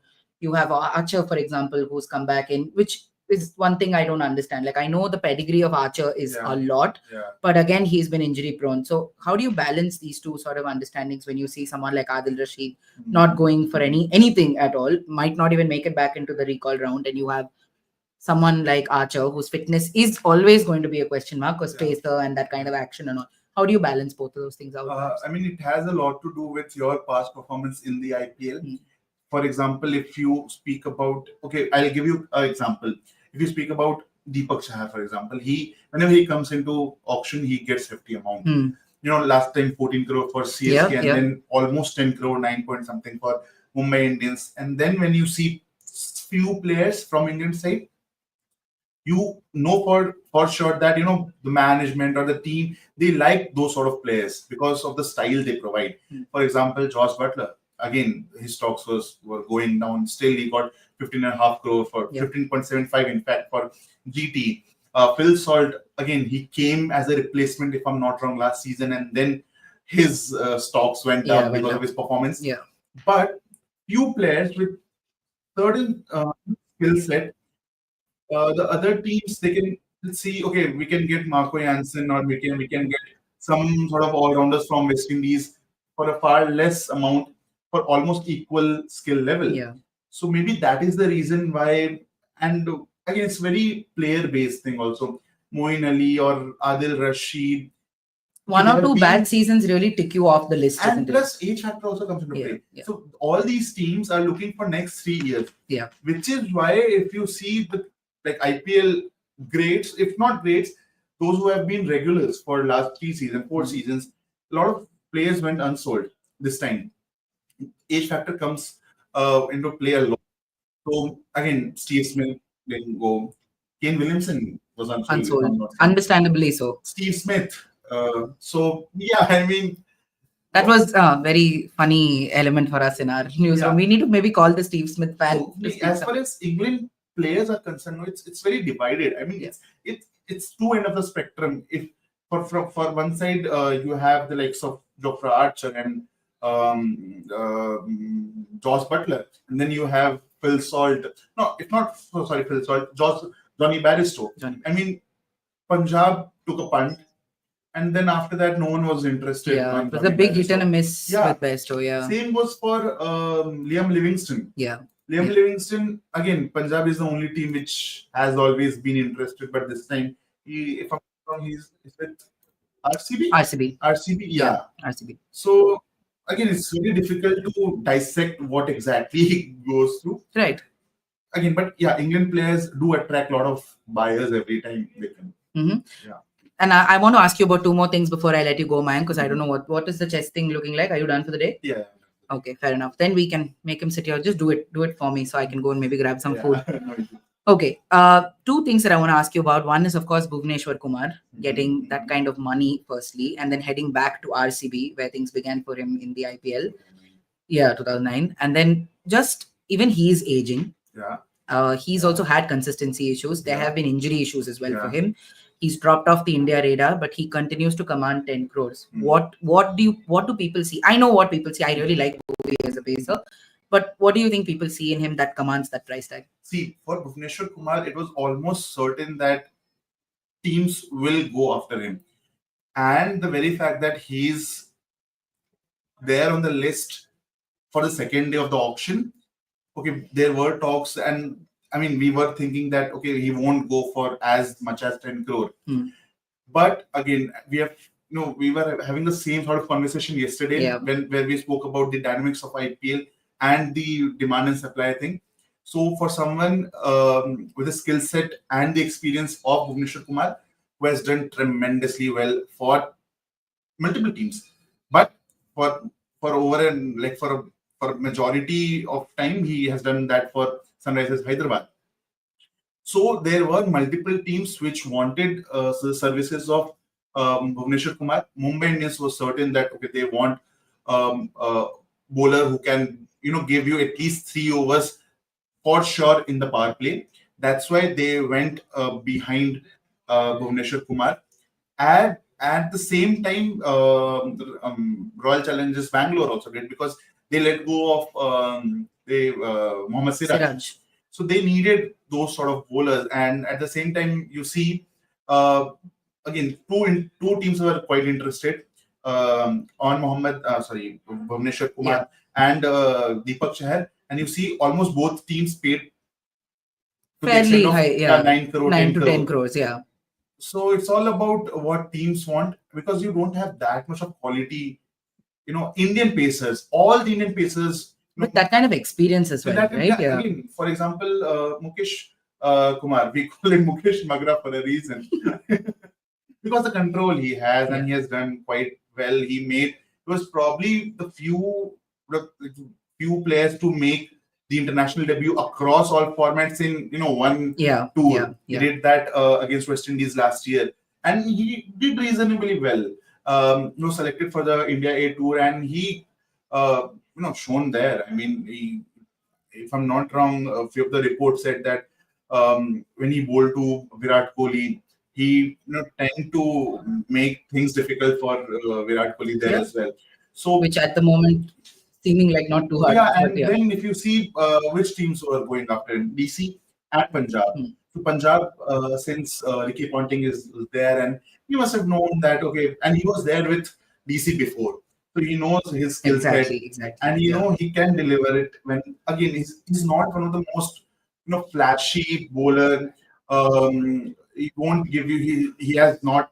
He don't have the brand value as Virat Kohli or someone else. Yes. But when it's only about performance, if you purely see based on performance, I guess he has done considerably well to get what he is getting. Yes. Again, it's all about whether multiple teams would like to want your services or not. If there is only one team which wants you, then your price will be there at the base price. That's right. But if more teams are interested on your services, it's basic math that your base price will shoot up, your eventual price will shoot up, and that's exactly what happened with Bhuvi, Kumar, Chahal, Deepak Chahar, and Mukesh Kumar as well. Yeah. So Mukesh Kumar, again, eventually Delhi used the RTM on Mukesh Kumar, even though Punjab again for 6 or 8 crore they wanted for him. Yeah.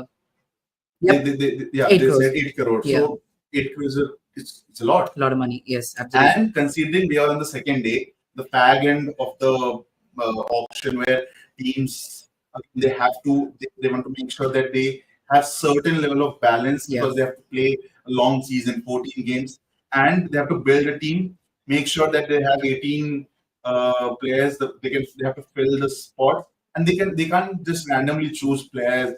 They have to make sure that they have balance. Yeah. So I mean, if you see all of the teams, I'm really impressed by Gujarat Titans. Yeah. The way they have built I the just team. opened there. Yeah. It's commendable.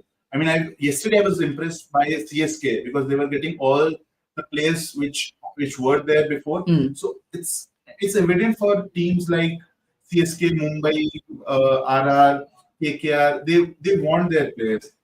For example, teams like Rajasthan Royals, Royal Challengers Bangalore, for some reason they don't want their player to be there. I mean, for example, Royal Challengers Bangalore, RCB, we were all expecting Mohammad Siraj to be there with the team. Yeah. They would have used the R team and all those things, but it never happened. That's right. Before it was Chahal, and over the years we have seen that trend, and it's completely opposite for the teams which we were mentioning before: CSK, MI, KKR, to some extent RR as well. So you need and if you look at it that way, CSK, when they got Rachin Ravindra, Devon Conway, they wanted to replace someone with Ajinkya Rahane. They got Rahul Tripathi. So all in all, really solid team. But if you speak about most complete team, I would feel it's GT as of now. Right. And we'll take that up right after the accelerated round is done, because we're beginning again. We will get back to Mayank, but at the moment we'll come back to the auction, the actual auction, and see who's going to be joining some of these teams. So please stay with us for a bit.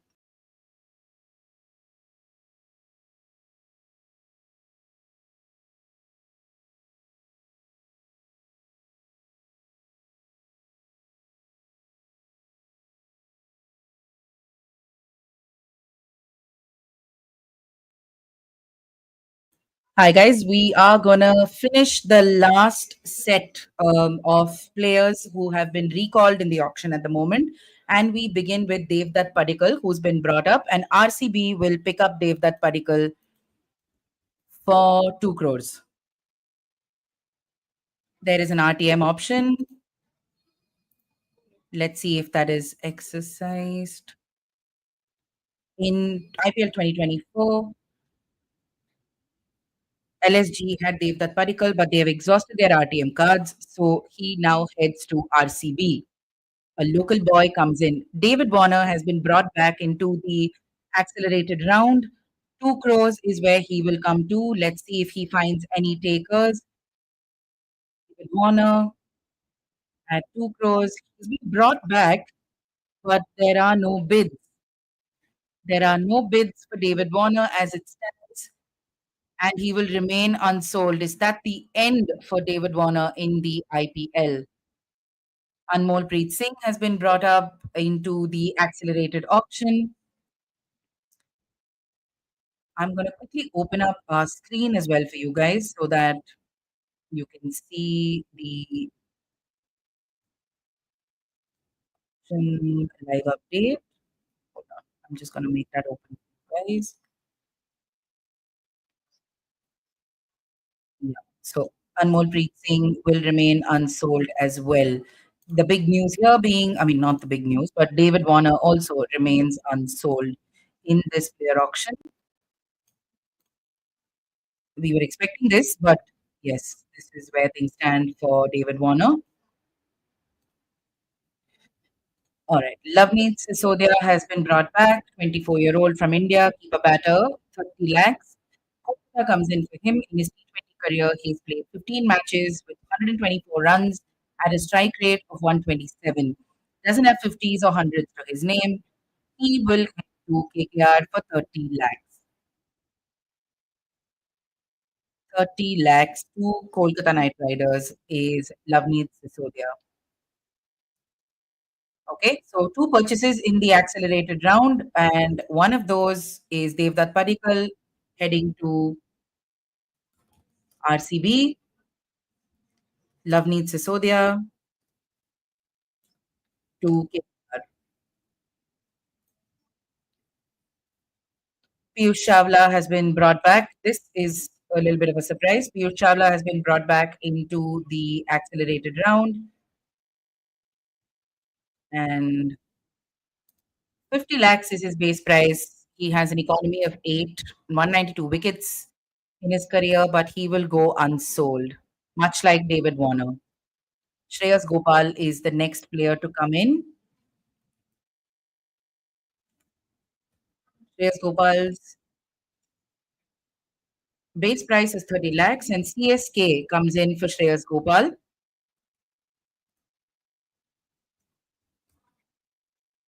All right, CSK looks like they're going to get Shreyas Gopal. Chennai Super Kings will get Shreyas Gopal for 30 lakhs. Nobody else is interested, and CSK will get this player. They seem quite happy with that buy. No takers, like I said, for Anmol Preet, the former Sunriser player. Loveneet Sisodia is a Knight Rider and a Bangalore boy who goes to the Kolkata franchise. Mayank Agarwal is the next one coming into the auction. 127 IPL matches, 2,661 runs at 133 strike rate, 1350s, 100, but he will not find a buyer. The player remains unsold. Mayank Agarwal does not find a taker in the 2024 edition of the IPL. 2025 edition, my apologies. Glenn Phillips is now back into the auction pool. 2 crore base price. This 2 crore base price setting seems to be the problem here. He's been brought back. He will again go unsold. No takers. Oh, no. Gujarat Titans takes 2 crores for Glenn Phillips. Great pick this for Gujarat Titans. He is a brilliant, a good spinner. Looks like he's going to go uncontested to Gujarat Titans for 2 crores, and Glenn Phillips goes to Gujarat Titans. Solid buy this. Solid buy. Shreyas Iyer was already sold, sorry. Shreyas Gopal, if you've missed, Shreyas Gopal goes to Super Kings. The uncapped player Piyush Chawla now remains unsold. No takers for Anmol Preet. David Warner, the IPL stalwart, 2 crores, no bids for him either. Ajinkya Rahane, 1.5 crore base price. He gets his first bid from KKR. 4,642 IPL runs in 185 matches, 2 centuries, 30 half centuries, 1.5 crores. KKR has 4.7 crores, and this will be their 18th player, which will finish out their minimum required squad. 1 crore 50 lakh KKR takes Ajinkya Rahane. Venki Mysore is very happy about that. 1.5 crores for Ajinkya Rahane. Shardul Thakur now. This is what we were all waiting for. Shardul Thakur is the next player in the player auction. Shardul Thakur at a base price of 2 crores goes unsold. This is a huge talking point here. Shardul Thakur goes unsold. No takers for the pace bowling all-rounder. He remains unsold. This was not expected. Everyone who came on the show today said that they expect Shardul Thakur to find a taker, but he will not. Now, Donovan Pereira is the next player in the accelerated round. Delhi Capitals comes in with a bid for Donovan Pereira, the South African keeper batter. Let's see. Delhi Capitals gets Donovan Pereira, 75 lakh, and they're okay with that. No contest here from anyone else. Donovan Pereira will find a franchise with Delhi Capitals. How Shardul Thakur has remained unsold is interesting. I wonder why he's not found a taker here.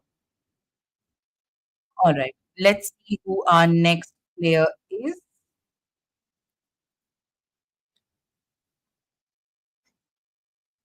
Swastik Chikara, Indian batter, 19-year-old, 30 lakh base price. RCB comes in. RCB comes in. The only team to not finish its minimum requirement at this point is Rajasthan Royals. They have 17 players. Swastik Chikara goes to Royal Challengers for 30 lakhs. Pratmesh Mishra and Mo Bobat look quite happy with that. Swastik Chikara goes to RCB for 30 lakh. All right. So he will go in from DC to RCB for 30 lakhs. He was the top scorer in the UPT20 league.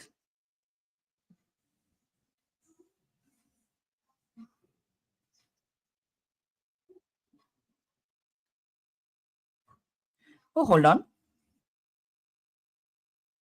There's a little bit of confusion with the auctioneer. There is some chatter from the Delhi Capitals table. It seems like Delhi had a bid, but that doesn't change. It doesn't change. Hema suggests that they also raised the paddle, but the auctioneer says that she didn't see the paddle, so they move on pretty quickly from there.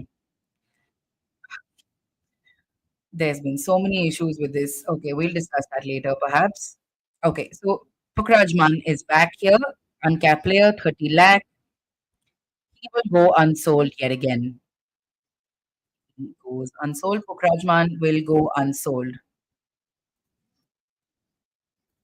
The big talking point here remains Shardul Thakur finding a taker. Mayank Agarwal not finding a taker. Piyush Chawla going unsold. David Warner going unsold. Anupul Roy has been brought back into the auction proceedings again. Let's take a look at going to go for Anupul Roy. 30 lakhs with the Kolkata Knight Riders. 30 lakhs with the Kolkata Knight Riders. Nobody, Delhi's thinking about it. 35 lakhs. Anupul Roy is currently between Delhi Capitals and Kolkata Knight Riders. He's been a part of Kolkata Knight Riders before. He was the joint highest wicket taker in the Under-19 Cricket World Cup back in the day. 25-year-old now. Plays for Jharkhand. Was with Mumbai Indians before. Left arm spinner Anukul Roy. Let's see where he's headed. KKR is happy to pump that up to 40 lakh. DC has 1.5 crores, KKR has 3.2 crores.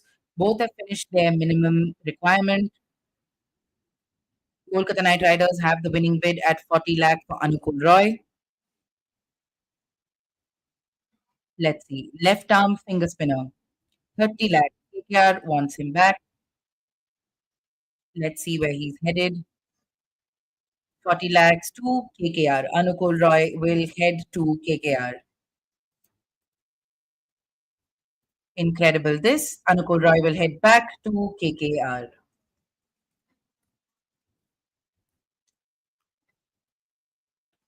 Vanchbedi comes in. Sunrisers Hyderabad bids. Chennai Super Kings comes in. Plenty of teams now coming into the fray. SRH comes back into the reckoning here. Plenty of teams now for Vanchbedi. Suddenly you're seeing a hike in the bids from 30 lakhs to 55 lakhs. Let's see. At the moment, Chennai Super Kings has Vanchbedi for 55 lakhs. Indian wicket-keeper. CSK now has him.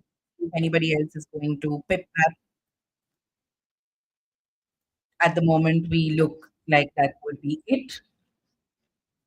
55 lakh, Vanchbedi to Chennai Super Kings. Chennai Super Kings has Vanchbedi for 55 lakh. Incredible. Harvik Desai is brought back into the auction. Let's see where he is headed. Remember, the top three buys in this auction are Rishabh Pant, 27 crores, Shreyas Iyer, 26.75 crores, and Venkatesh Iyer, 23.75 crores. No cost today is going to get up, but today's top buy has been Bhuvneshwar Kumar, who's gone for a little over 10 crores to RCB. Harvik Desai has been brought back into the auction but does not find any takers. He will remain unsold. An uncapped keeper, he goes through. Arjun Tendulkar is back in the auction, 30 lakhs. I'm looking at Mumbai Indians. Is this going to happen? RR still does not have a 18th player. At the moment, Arjun Tendulkar goes unsold. As it stands, Arjun Tendulkar does not find a taker. He goes unsold. No takers for Tendulkar Jr. He will go unsold. Seam bowling all rounder. Prince Chaudhary is also brought back into the auction. Let's see.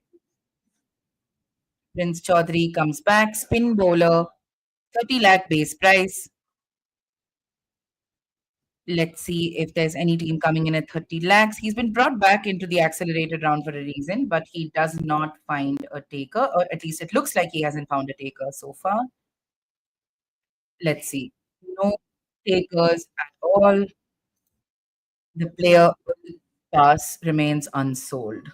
That's what player will pass means. Let's see. Next, Prashant Solanki comes back into the auction. 30 lakhs. Is there a bid here? 30 lakhs for Prashant Solanki. 30 lakhs, 2 matches in his IPL career, economy of 6.3, 2 wickets. No takers for Prashant Solanki. No takers for Prince Chaudhary. No takers for Harvik Desai. No takers for Arjun Tendulkar. Next. Devil Brevis comes back into the auction pool. I'm looking at Mumbai Indians. Are they going to take him again? 75 lakh. Devil Brevis, 75 lakh. 10 IPL matches, 230 runs at 134 strike rate. It looks like he will have no takers either. Devil Brevis goes unsold, 75 lakh.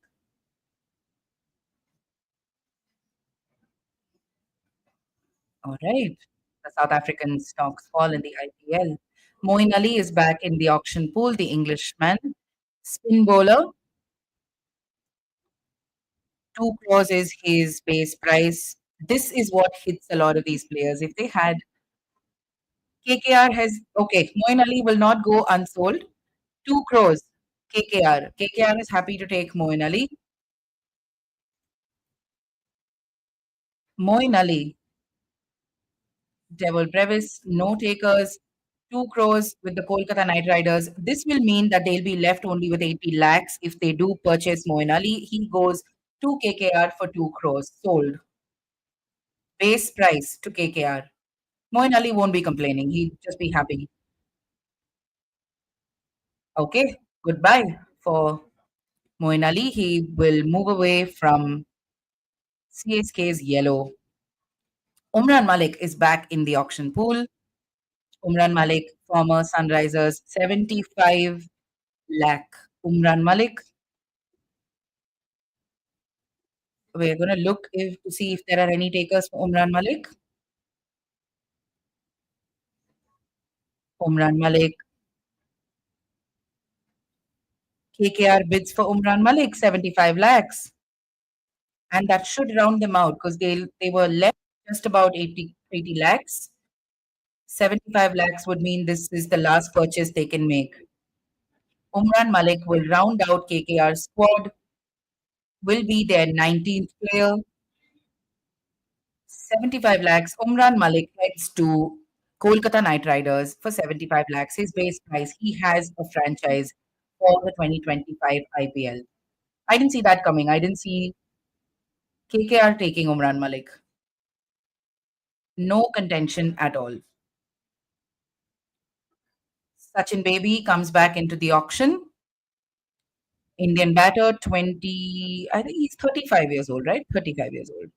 30 lakh base price, has 99 matches in T20s, 1,931 runs, 130 strike rate. In the IPL, 19 matches, 144 runs, 122 strike rate. Umran Malik gets an opportunity to work with Bharat Arun at KKR, which is the best possible option for him. If you're wondering what the sound is, someone's just got me some food. Thank you. So, all right, Sachin Baby, Hyderabad is looking at Sachin Baby and they get him for 30 lakhs. Sachin Baby gets a taker, Hyderabad SRH being the team to take him. Andre Siddharth, CSK comes in for Andre Siddharth, 30 lakh. The current bid is 30 lakh for Andre Siddharth. CSK doesn't seem to have any competition in getting this player, so 30 lakh and Andre Siddharth sold. Sachin Baby is a T20 veteran. He's been around the domestic scene for so long. 30 lakhs for all the time he's put in. All right. So Umran Malik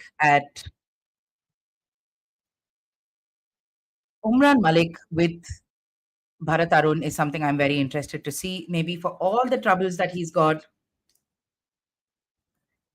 this might be just what he needs.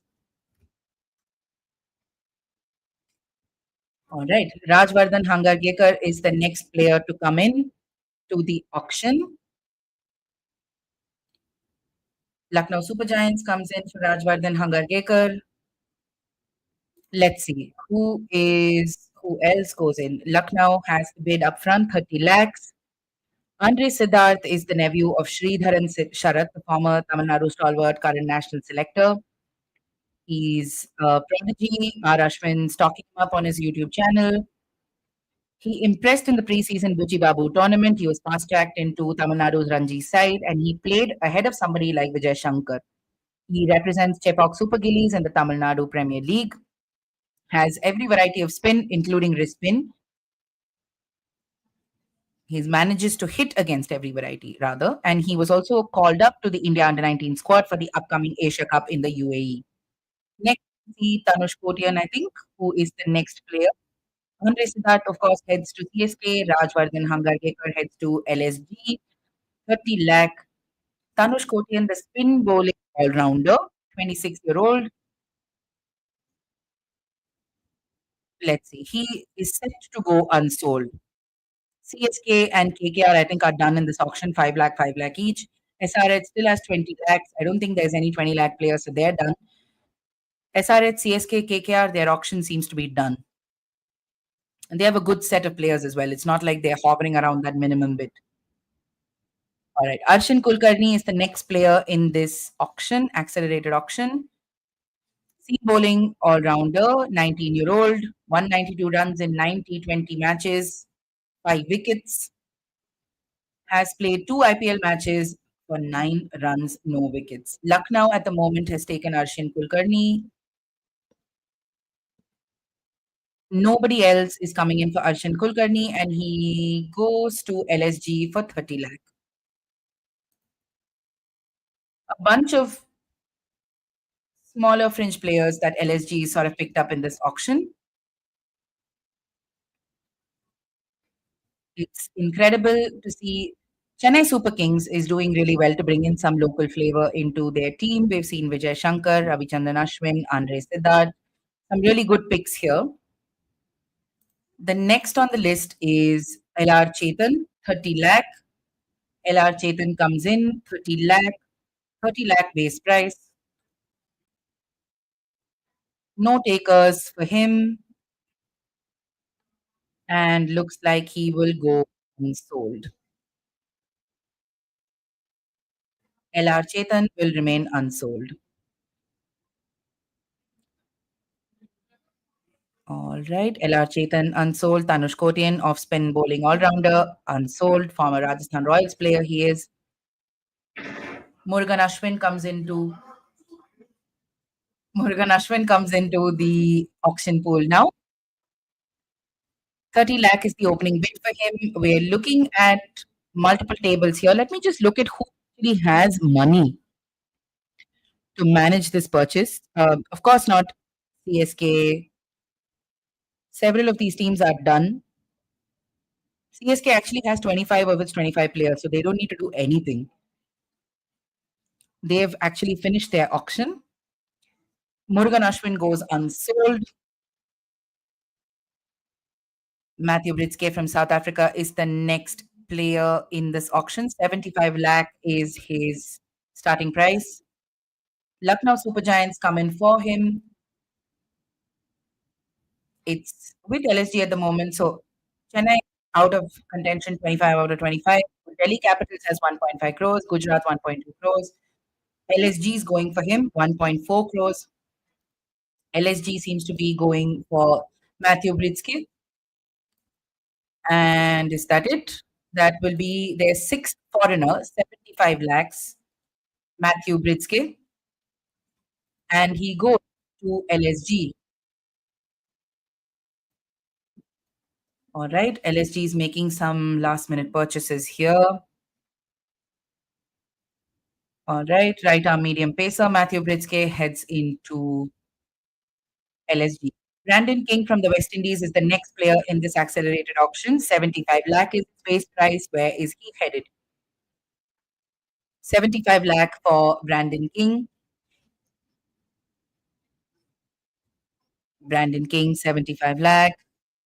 Murugan Ashwin, former Tamil Nadu, current Jammu and Kashmir player, does not find any takers. CSK net bowler last season, but he will not, probably will have to do the same this time as well with any franchise that will take him.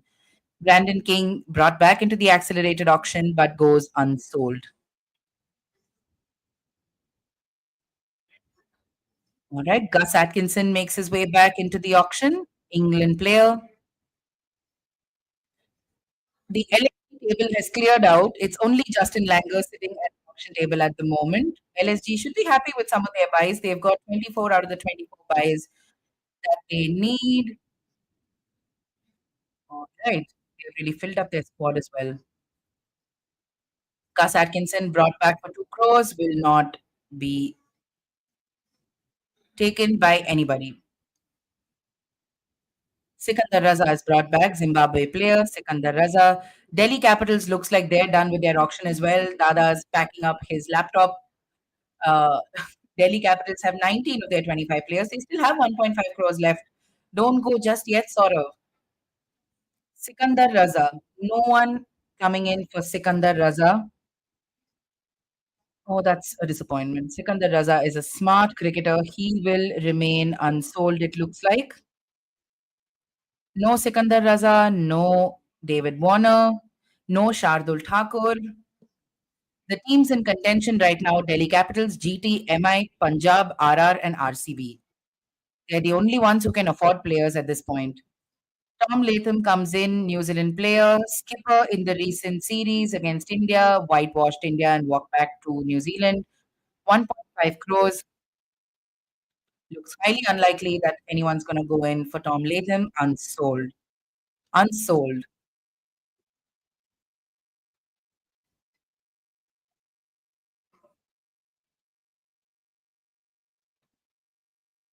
Unsold. Tom Latham.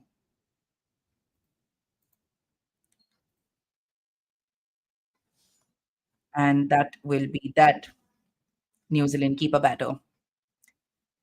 Next player, Kwena Makpaka from South Africa, is the next player here. Seam bowler, 18-year-old, 21 T20s, 28 wickets, 2 IPL games, 1 wicket, 7.4 economy in T20s overall. Rajasthan Royals and RCB are going up and down for this player here. 75 lakh, 80 lakh for RCB. Where will this South African go? 85 lakh, says Rajasthan Royals. 90 lakh, says RCB. Kwena Mapaka is on his way to becoming a crorepati. But will he be a crorepati? That is the thing. There's a big difference between 90 lakh and 1 crore. So let's see where we go. Rajasthan Royals says 95 lakh. This is what I meant. There's very few players left. Don't worry. We're in the second half of this list with Kwena Mapaka from South Africa. Just to make life a little easier for you guys, I'm going to show you the list as well as possible. Let me see if I can make that available. Hold on. Okay. Let's see. Royals are looking at this player for 1 crore 10. Crorepati now is Kwena Mapaka.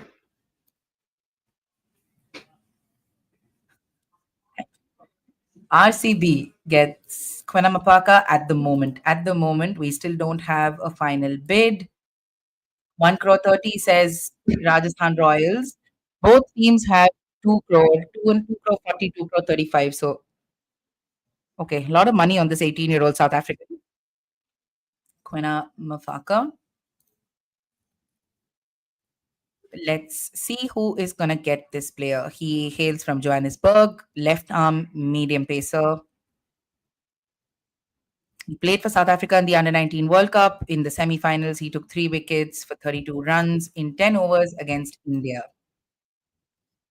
He was called up for the T20Is against West Indies as well.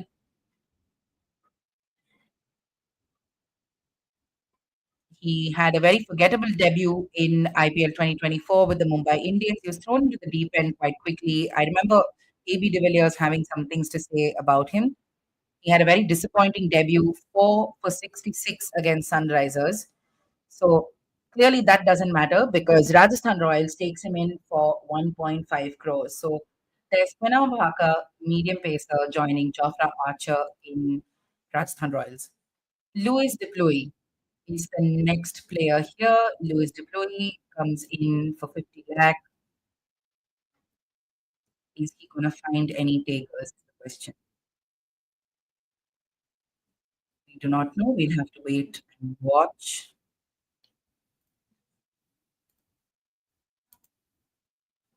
And he will remain unsold.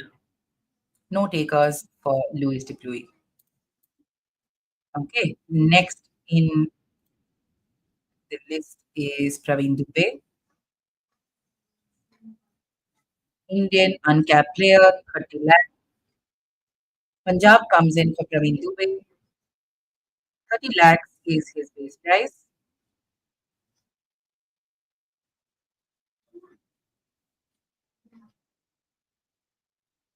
Punjab had an option to retain Sikandar Raza, but they do not. 1 crore 25. They don't have the money.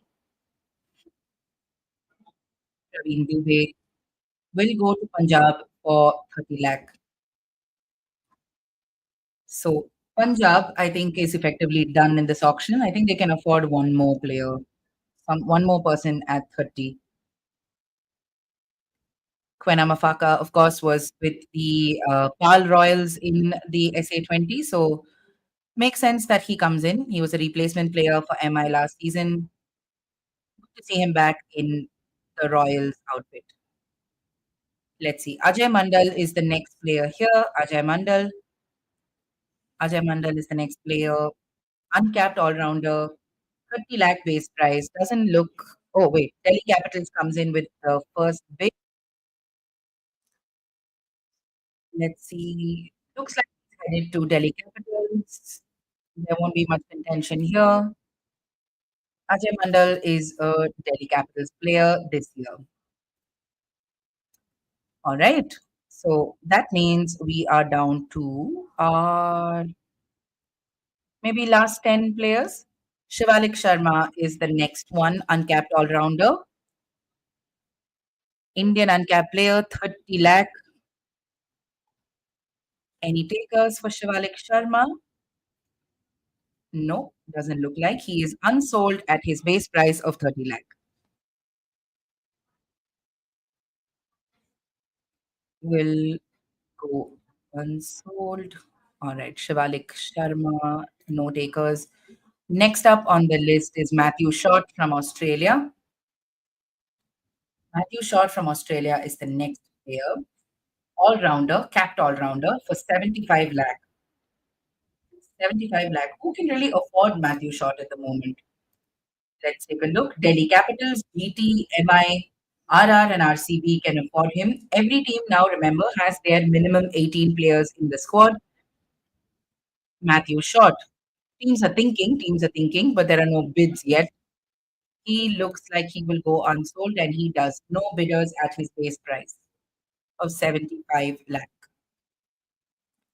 Next player in this list is Manwant Kumar L, uncapped all-rounder, 30 lakh base price.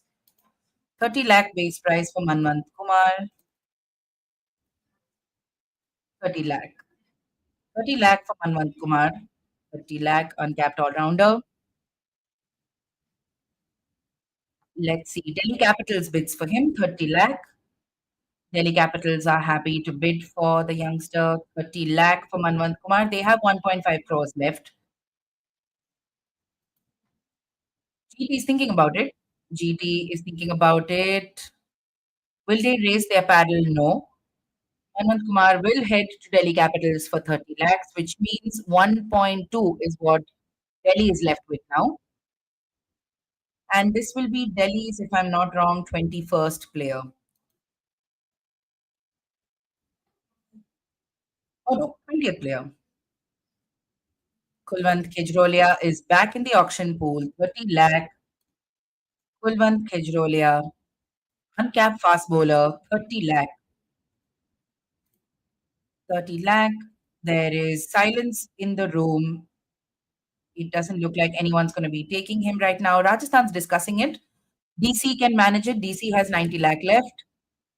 GT has 1.2 crores. MI has 1.85 crores. RCB has 2.35 crores. They still have time. The player remains unsold. Kulwant Kejrolia showed him a dream and then took it away. No one's there to take him in the accelerated auction as well. Othniel Batman comes in, fast bowler from South Africa, capped player, 75 lakh. DC, GT, MI, RR, RCB can afford him at the moment.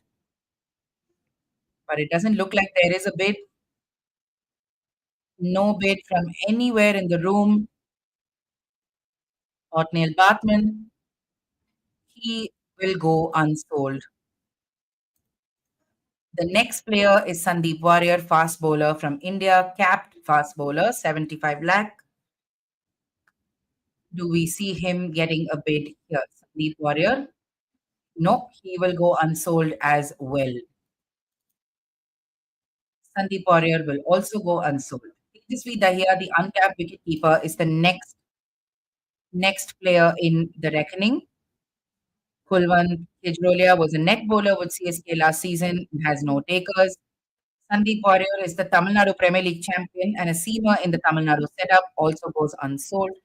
Tejasvi Dahiya is also set to go unsold, if I'm not wrong. Yes, at a base price of 30 lakh.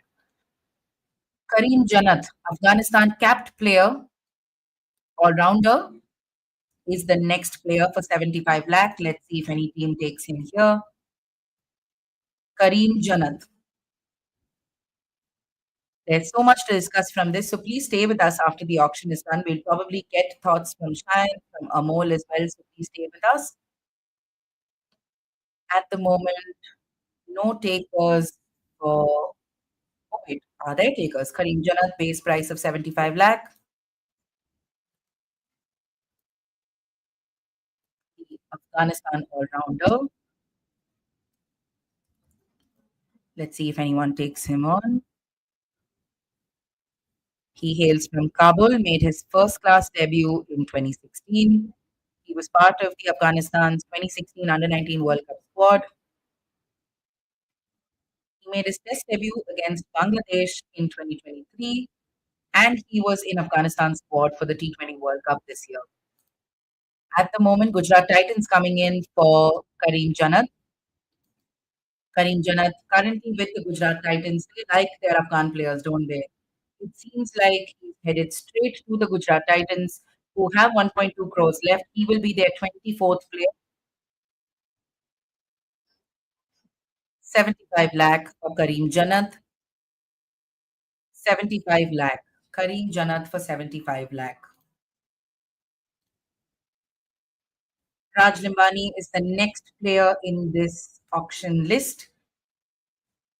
He's been brought back.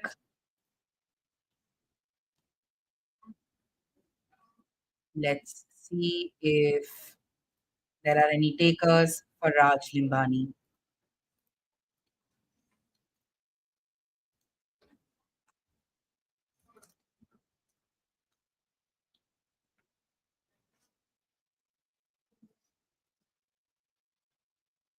Kareem Janat, like I said, goes to Gujarat Titans. Raj Limbani will go unsold. No takers for him in the accelerated auction. Next, Bevan John Jacobs from New Zealand, uncapped bowling all-rounder. Let's see. 30 lakh is where Bevan John Jacobs is at. Mumbai Indians comes in for him at 30 lakhs. Mumbai still has 1.85 crores left in their purse. Let's see. Batter, 22 years. 90-20 is about 320 runs. Mumbai Indians seems like they're headed with Bevan Jacobs, 30 lakh, 30 lakhs. That will still bring down their purse to just 1.55. So they still have a lot of money. 30 lakh, Bevan Jacobs goes to Mumbai Indians. Next, Atit Sheth comes back, uncapped Indian. The last four names, Atit Sheth, Tripurana Vijay, Madhav Tiwari, and Krivitso Kenze, are all Indians. Uncapped all-rounders, all of them. 30 lakh base prices. Let's see if anyone finds a taker here.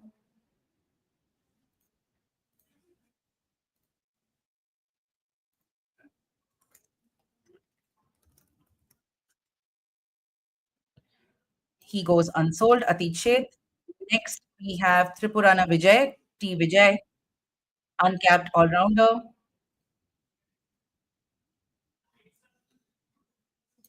Tripurana Vijay is the next player, uncapped all-rounder.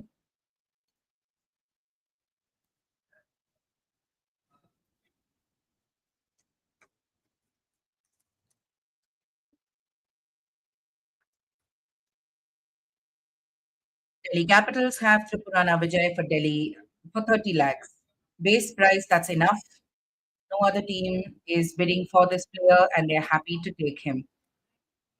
30 lakhs.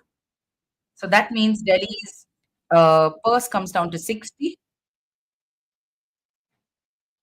All right, Mumbai still left with a fair amount of money. RCB left with a fair amount of money. Let's see. Next is Madhav Tiwari, uncapped all-rounder, 30 lakh. 30 lakh again, 30 lakh opening bid. Delhi Capitals will take yet another player. It seems like there isn't. Oh, wait, no. Mumbai Indians is coming in for Madhav Tiwari.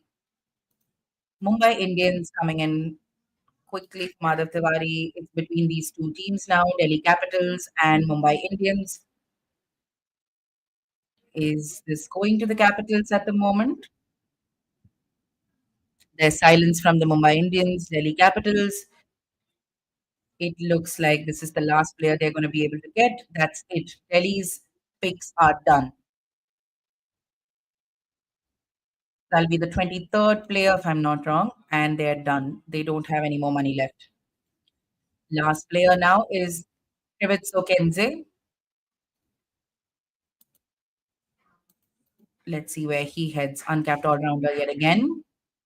30 lakh bid for him. Does it look like he's going unsold? There are no bids for this player. There don't seem to be any bids in this room. 30 lakh. And it looks like the auction is done. No takers at this base price at all.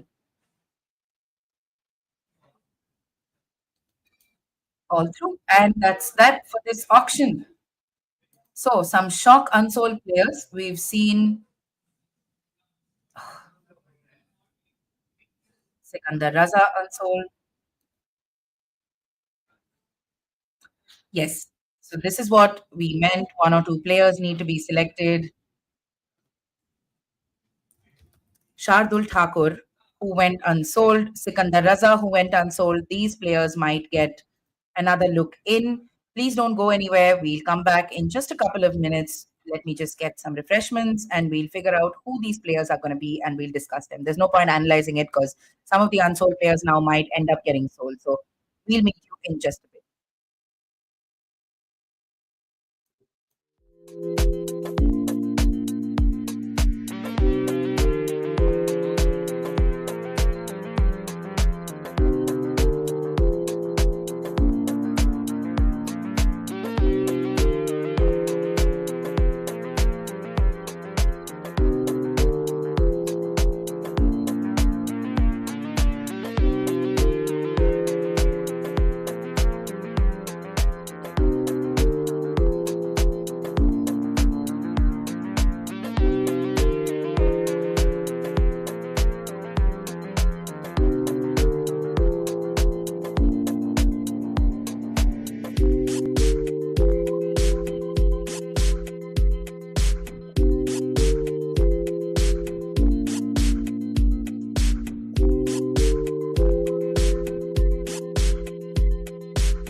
right, welcome back to the stream.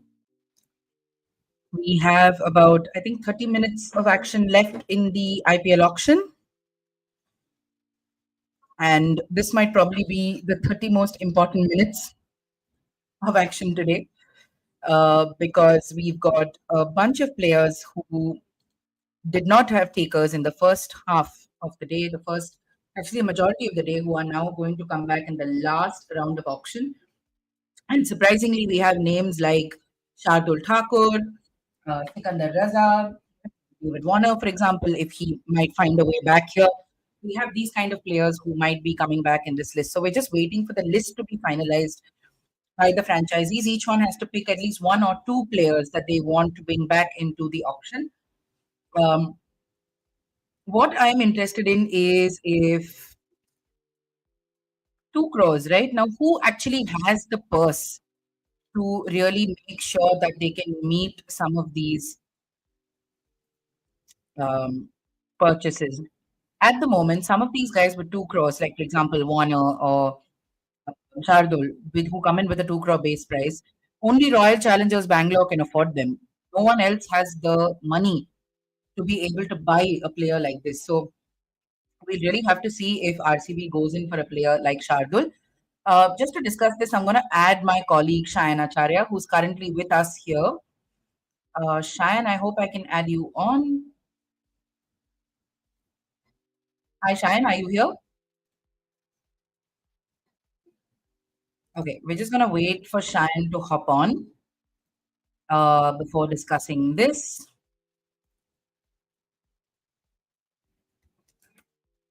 All right, so we're just going to wait for Shayan to join us before we get started here. Before that, let's just take a look at the top buys, right? We've had some interesting purchases today. Bhuvneshwar Kumar, of course, went for 10.75 crores. Deepak Chahar for 9.25 crores to MI. Akashdeep to LSG for 8 crores. Mukesh Kumar to DC for 8 crores. Marco Jansen to Punjab Kings for 7 crores. I'm going to make this available for you guys as a ticker so you can see it. Okay, these are the top buys of day 2. They don't come anywhere close to the overall top buys of the IPL auction. But yeah, I mean, top buy is a top buy. I'm not earning 10.75 crores, so I'm not going to diss on anybody. And of course, some of the bigger earners, even though they didn't get that kind of prize money, would be people like Vaibhav Suryavanshi, who at the age of 13 is a crorepati. This is the kind of stuff. These are the stories that the IPL brings you. I thought that was extremely interesting to see the kind of money that is going to some of these players. Amol will, of course, give us a little more insight into how these squads are really coming along. We've, of course, started looking at the potential lineups for some of these teams. So I'm going to take you through what the combination can look like for SRH. We're just going to see what the Sportstar team is predicted, at least as their potential playing 11, how they want to potentially line up when they come in. So let's start with SRH, right? The Indian Premier League auction has seen SRH acquiring players like Ishan Kishan and Mohammad Shami on the first day to bolster that Indian contingent. They've had a quieter second day with the franchisee largely focusing on setting up bench strength. So this is kind of what the IPL squad is looking like for SRH. Today, we saw them taking in players like Zishan Ansari, Jaydev Unadkar, Bryden Cars, Kamindu Mendes, Aniket Verma, Ishan Malinga, which was hotly contested by, and Sachin Baby. This is the squad composition for SRH. They've got Travis Head, Abhishek Sharma, Atharva Taire, Abhinav Manohar, and Aniket Verma. They have Ishan Kishan and Heinrich Klaassen as wicket-keepers. Sachin Baby, Ishan Malinga, Aniket Verma, Pat Cummins, Nitish Kumar Reddy, Harshal Patel, Kamindu Mendes, Bryden Cars provide that all-round support.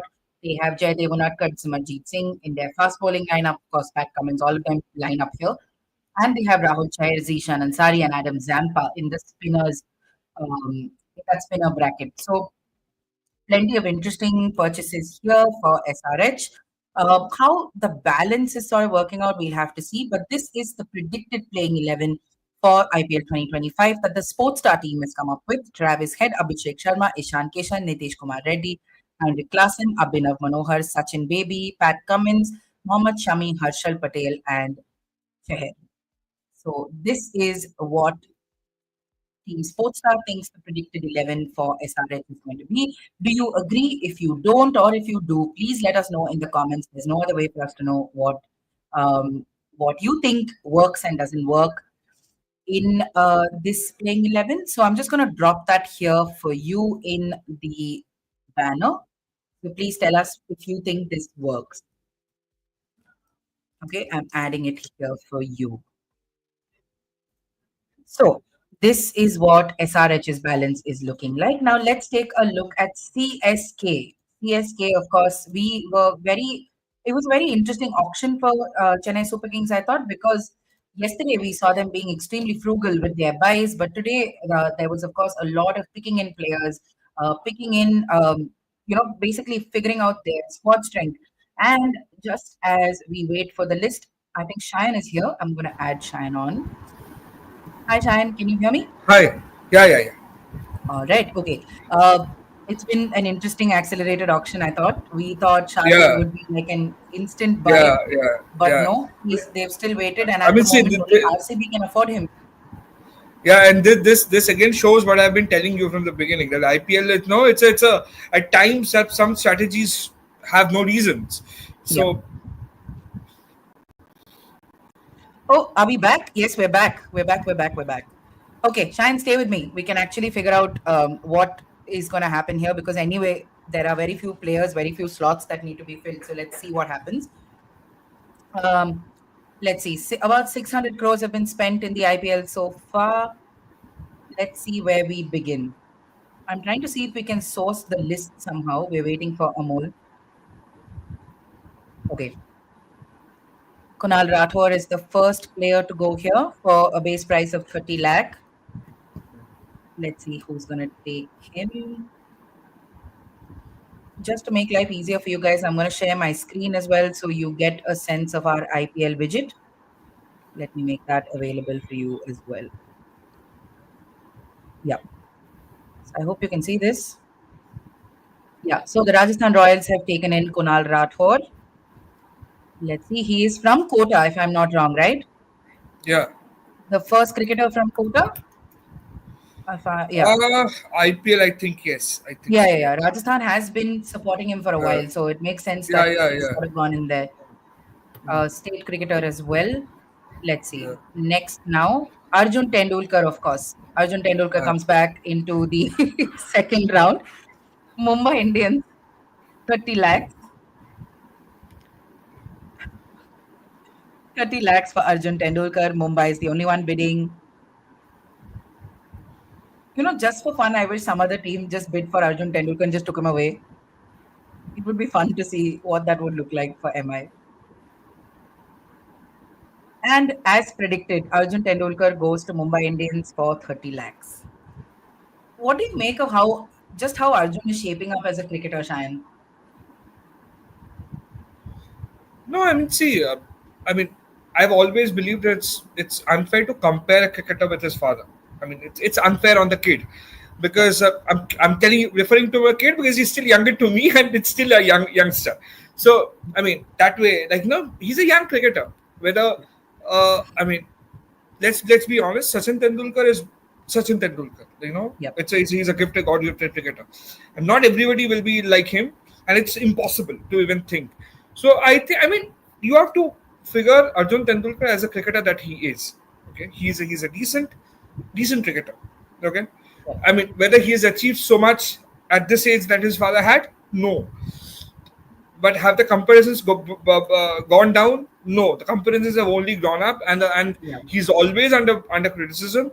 And see, Mumbai Indians, it's only fair for them to pick him up, because obviously he has been with the setup for a longer time. Yes, Sachin is there. So obviously, there are a few areas you can't really do anything about. And they have been there as a Mumbai boy. So everything works perfectly for them. And whatever little opportunity Arjun has got in the IPL, he has been fairly decent. So to be fair to him, and with Goa also, he's been fairly all right in something. But yeah, if you compare him as somebody as big or as a legend like a Sachin Tendulkar, there's no comparison. And I think just let him be an Arjun cricketer. I mean, just another cricketer who is trying to make a mark in the circuit. Maybe 5 years down the line, 6 years down the line, when he's 30, 35, then it's the time to analyze whether his cricket career was actually that abysmal, or was he okay, a fairly decent one. Fair enough. Fair enough. That's fair. That's a fair assessment. Let's see. Gujarat has basically taken Kulwant Kejrolia. Shivam Mavi's gone unsold. Othniel Bathman is back in the second round of accelerated auctions, that recall round. 75 lakh for Othniel Bathman. Who even can afford this man anymore? Let me see. 75 lakh. At the moment, it can only be RCB. Only RCB can afford this player, and they don't take him. So Othniel Bathman will go without a taker in this auction. Let's see. Lungi Ngidi comes back into the auction as well. 1 crore. Oh, I find this is a bit cruel. Okay, fair. Lungi Ngidi, RCB is bidding for him. Royal Challengers with that bid. No one's going to match this. No one has the money. 5 lakh, And 50 lakh, 5 lakh, oh, 20 lakh. nobody has the money. Lungi Ngidi goes to Rajasthan Royal Challengers Bangalore. Yeah. Okay, interesting. The next CSK player heads to RCB. Okay, Abhinandan Singh is the next player. Okay, 30 lakh base price. This a couple of people can afford. Royal Challengers Bangalore again. Abhinandan Singh. Okay, let's These see. are like just, these are like just stacking up the players kind of thing. Yeah, exactly. And They're just makes stacking sense up if the you have the score. money. If you have the money, just spend. I mean, get some good players. I mean, some desperate buys. You just buy. Yeah. Yeah, this is literally stacking up the squad. Now 30 lakhs to RCB. Abhinandan Singh has been sold. Who We has have the who has the least, is it? least purse remaining now? Is it Least CSK first should or be SRH, but CSK is done. 25 out of 25 players. They don't need anything. done, Yeah, right? CSK and KKR are done. They have 5 lakh left. Hmm. They're done. Hmm. KKR still has only 21 out of 25, but they're done. Hmm. They're not going to be able to do anything else. Raj Nimbani is back into the auction again. Only 3 teams can afford him: MIRR, RCB. RCB still has 1.5 crores. So clearly, Shardul's out. Hmm. It's not happening. Yeah, it's not happening for Shardul this season. Unless he's signed as an injury replacement, right? That's the only way he can come back in. Yeah, I don't see any other thing. At least from the auction, the door is closed for Shardul Thakur. It's not happening for him. Okay, Rajasthan Royals comes in for Ashok Sharma. Okay, Rajasthan Royals will get him as well for 30 lakhs. He's been part of their setup, if I'm not wrong. Born in Jaipur. Yeah, he was there. He's there. Yeah. He's been there for a while. He was there with KKR also as a net thing. So Yeah, I think right. he's Plays for the Rajasthan state team. Yeah. Fair. Okay, Vignesh Putur is the next player. 30 lakhs. Let's see. Uncapped all-rounder. Where is he headed? 30 lakhs. Mumbai Indians, Rajasthan Royals, and RCB can afford this guy. Mumbai Indians, I think, bids for him and they have him, which means Mumbai's auction is done because their purse comes down to 20 lakh and they're done. They won't be able to buy anymore. This Ashok Sharma has a very interesting story. Like interesting me. story as in a lot of these guys, and he's from Jaipur, and a lot of these guys trained under somebody called Vivek Yadav. Okay. And we lost him to COVID a couple of years ago, and he was part of the. Puthir has gone to MI. Okay. So a couple of years ago, we lost 21. So we lost him to COVID. He was part of the Rajasthan's Ranji Trophy winning side in 2011-12. Okay, 10-11. That one. So fairly known guy, and he used to run an academy in Jaipur where all these guys, Ashok Sharma, this guy, this fast bowler, what's his name? Yeah, this shows too many names. Akash Singh and everyone. Okay, they all were from his academy. And so Right. when we lost them in 2021, 22, so this fellow obviously, I mean, he didn't know what to do because his career, Yeah. COVID had a very significant role. Like he didn't know what to do. His career was at the play thing. Okay, I mean, even though when I mean, he failed to make it to the Challengers Trophy squad, and to add to it, when Vivek Yadav passed away, obviously he thought it's the end of the road for him. But Yeah. eventually he made it to the scoop. KKR picked him and he was there. So it's interesting because they all owe it to Vivek Yadav. And if you ask Yeah. Akash, if you ask Ashok, they'll all owe it to this man because Vivek was somebody who ran a small academy on the outskirts of Jaipur and ensure that everybody he picked those players from the in and around Rajasthan, Kota, Jaisalmer, Bikaner, brought them together. It was more of a residential thing. Didn't have huge money, didn't have huge sponsors, but he is one who definitely had some sort of role to play in whatever progress these guys have made. That's right. And this is the story, I think, when he passed away in Yeah, 2021. yeah. So this is the person Shayan is talking about, Vivek Yadav, the His coach. Rajasthan cricketer.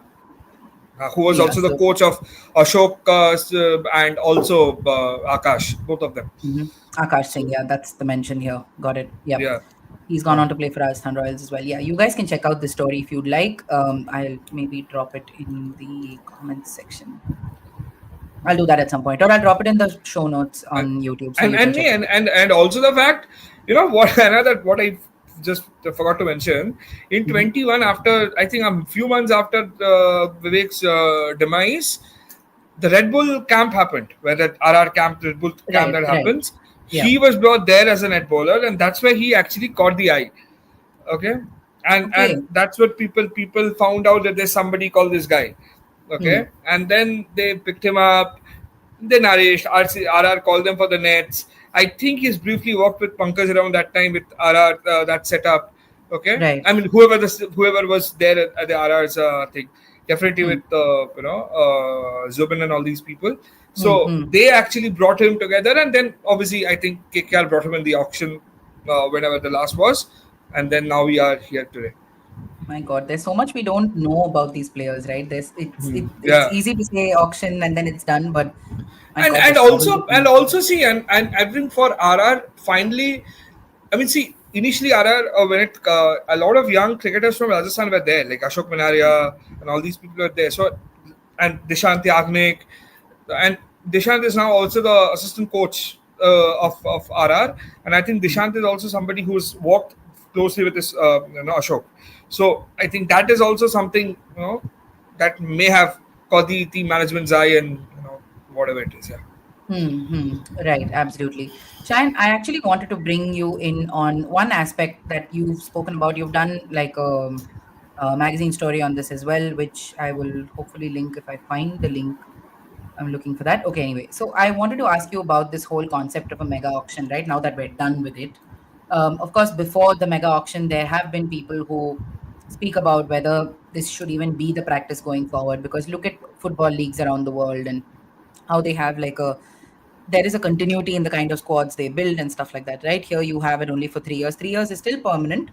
It's still fairly permanent, but yeah, you still have this constant purge of players that keeps happening from time to time. Can you just take me through the gist of that story that you did and just what the viewpoints were that you got at that point? So see, I mean, this all to talk about this, we have to go back to an evening in July, end of July, where BCCI organized a meeting at its headquarters with all the owners, mind you, the owners, not the CEOs or whoever, the owners of all the 10 franchisees.